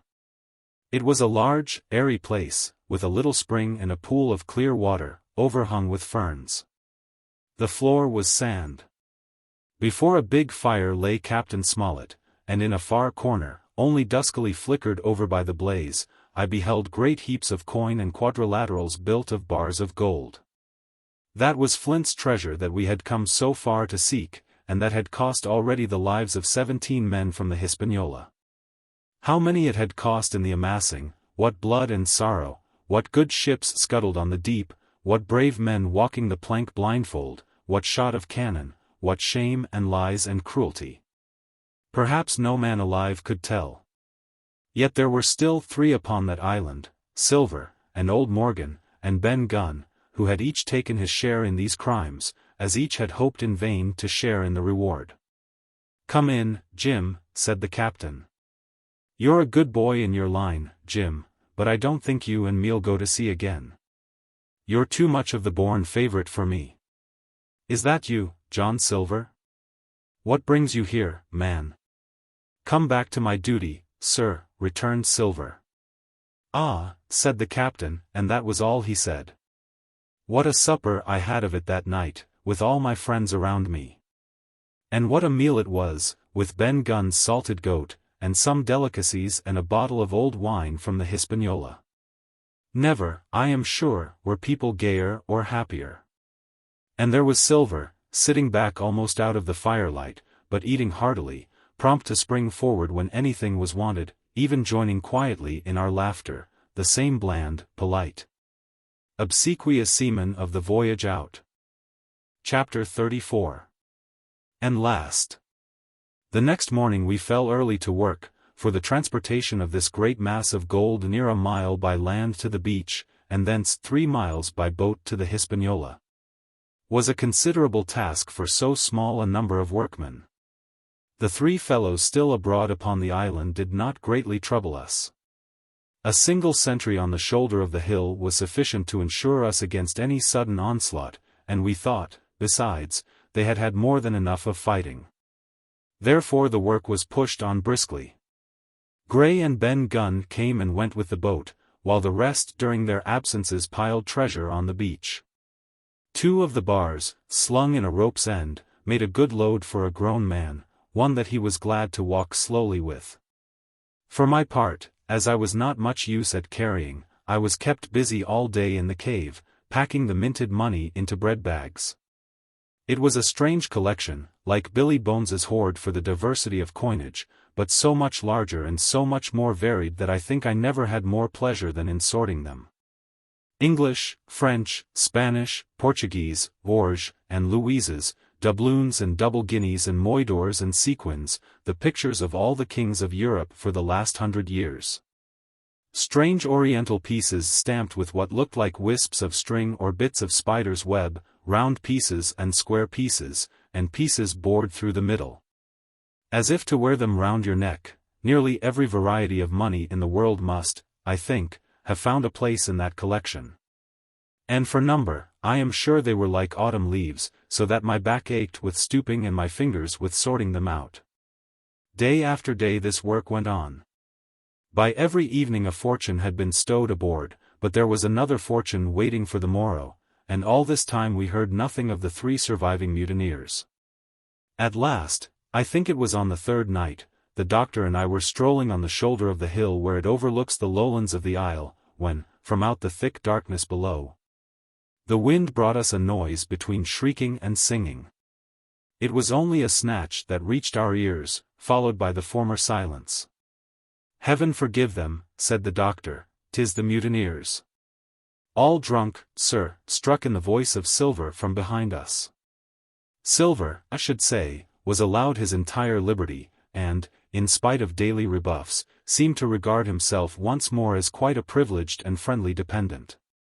Indeed, it was remarkable how well he bore these slights, and with what unwearying politeness he kept at trying to ingratiate himself with all. Yet, I think, none treated him better than a dog, unless it was Ben Gunn, who was still terribly afraid of his old quartermaster, or myself, who had really something to thank him for. Although for that matter, I suppose, I had reason to think even worse of him than anybody else, for I had seen him meditating a fresh treachery upon the plateau. Accordingly, it was pretty gruffly that the doctor answered him. "Drunk or raving," said he. "Right you were, sir," replied Silver, "and precious little odds which, to you and me." "I suppose you would hardly ask me to call you a humane man," returned the doctor, with a sneer, "and so my feelings may surprise you, Master Silver. But if I were sure they were raving, as I am morally certain one, at least, of them is down with fever, I should leave this camp, and, at whatever risk to my own carcass, take them the assistance of my skill." "Ask your pardon, sir, you would be very wrong," quoth Silver. "You would lose your precious life, and you may lay to that. I'm on your side now, hand and glove. And I shouldn't wish for to see the party weakened, let alone yourself, seeing as I know what I owes you. But these men down there, they couldn't keep their word, no, not supposing they wished to, and what's more, they couldn't believe as you could." "No," said the doctor. "You're the man to keep your word, we know that." Well, that was about the last news we had of the 3 pirates. Only once we heard a gunshot a great way off, and supposed them to be hunting. A council was held and it was decided that we must desert them on the island, to the huge glee, I must say, of Ben Gunn, and with the strong approval of Gray. We left a good stock of powder and shot, the bulk of the salt goat, a few medicines and some other necessaries, tools, clothing, a spare sail, a fathom or 2 of rope, and, by the particular desire of the doctor, a handsome present of tobacco. That was about our last doing on the island. Before that we had got the treasure stowed and had shipped enough water and the remainder of the goat meat, in case of any distress. And at last, one fine morning, we weighed anchor, which was about all that we could manage, and stood out of North Inlet. The same colors flying that the captain had flown and fought under at the palisade. The 3 fellows must have been watching us closer than we thought for, as we soon had proved. For, coming through the Narrows we had to lie very near the southern point, and there we saw all 3 of them kneeling together on a spit of sand with their arms raised in supplication. It went to all our hearts, I think, to leave them in that wretched state, but we could not risk another mutiny, and to take them home for the gibbet would have been a cruel sort of kindness. The doctor hailed them and told them of the stores we had left, and where they were to find them. But they continued to call us by name and appeal to us for God's sake to be merciful and not leave them to die in such a place. At last, seeing the ship still bore on her course, and was now swiftly drawing out of earshot, one of them, I know not which it was, leaped to his feet with a hoarse cry, whipped his musket to his shoulder, and sent a shot whistling over Silver's head and through the mainsail. After that we kept under cover of the bulwarks, and when next I looked out they had disappeared from the spit, and the spit itself had almost melted out of sight in the growing distance. That was, at least, the end of that, and before noon, to my inexpressible joy, the highest rock of Treasure Island had sunk into the blue round of sea. We were so short of men that everyone on board had to bear a hand, only the captain lying on a mattress in the stern and giving his orders. For though greatly recovered he was still in want of quiet. We laid her head for the nearest port in Spanish America, for we could not risk the voyage home without fresh hands. And as it was, what with baffling winds and a couple of fresh gales, we were all worn out before we reached it. It was just at sundown when we cast anchor in a most beautiful landlocked gulf, and were immediately surrounded by shore boats full of Negroes and Mexican Indians and half-bloods, selling fruits and vegetables, and offering to dive for bits of money. The sight of so many good-humoured faces, especially the blacks, the taste of the tropical fruits, and above all, the lights that began to shine in the town, made a most charming contrast to our dark and bloody sojourn on the island. And the doctor and the squire, taking me along with them, went ashore to pass the early part of the night. Here they met the captain of an English man-of-war, fell in talk with him, went on board his ship, and in short, had so agreeable a time that day was breaking when we came alongside the Hispaniola. Ben Gunn was on deck alone, and as soon as we came on board he began, with wonderful contortions, to make us a confession. Silver was gone. The Maroon had connived at his escape in a shore boat some hours ago, and he now assured us he had only done so to preserve our lives. Which would certainly have been forfeited if that man with the one leg had stayed aboard. But this was not all. The sea cook had not gone empty-handed. He had cut through a bulkhead unobserved, and had removed one of the sacks of coin, worth, perhaps, 300 or 400 guineas, to help him on his further wanderings. I think we were all pleased to be so cheaply quit of him. Well, to make a long story short, we got a few hands on board, made a good cruise home, and the Hispaniola reached Bristol just as Mr. Blandley was beginning to think of fitting out her consort. 5 men only of those who had sailed returned with her. Drink and the devil had done for the rest, with a vengeance, although, to be sure, we were not quite in so bad a case as that other ship they sang about. With 1 man of the crew alive. What put to sea with 75? All of us had an ample share of the treasure, and used it wisely or foolishly, according to our natures. Captain Smollett is now retired from the sea. Gray not only saved his money, but, being suddenly smit with the desire to rise, also studied his profession, and he is now mate and part owner of a fine full-rigged ship. Married besides, and the father of a family. As for Ben Gunn, he got £1,000, which he spent or lost in 3 weeks, or, to be more exact, in 19 days, for he was back begging on the 20th. Then he was given a lodge to keep, exactly as he had feared upon the island. And he still lives, a great favourite, though something of a butt with the country boys, and a notable singer in church on Sundays and saints' days. Of Silver we have heard no more. That formidable seafaring man with one leg has at last gone clean out of my life, but I dare say he met his old negress, and perhaps still lives in comfort with her and Captain Flint. It is to be hoped so, I suppose, for his chances of comfort in another world are very small. The bar silver and the arms still lie, for all that I know, where Flint buried them. And certainly they shall lie there for me. Oxen and wain ropes would not bring me back again to that accursed island, and the worst dreams that ever I have are when I hear the surf booming about its coasts, or start upright in bed. With the sharp voice of Captain Flint still ringing in my ears, pieces of 8. Pieces of 8.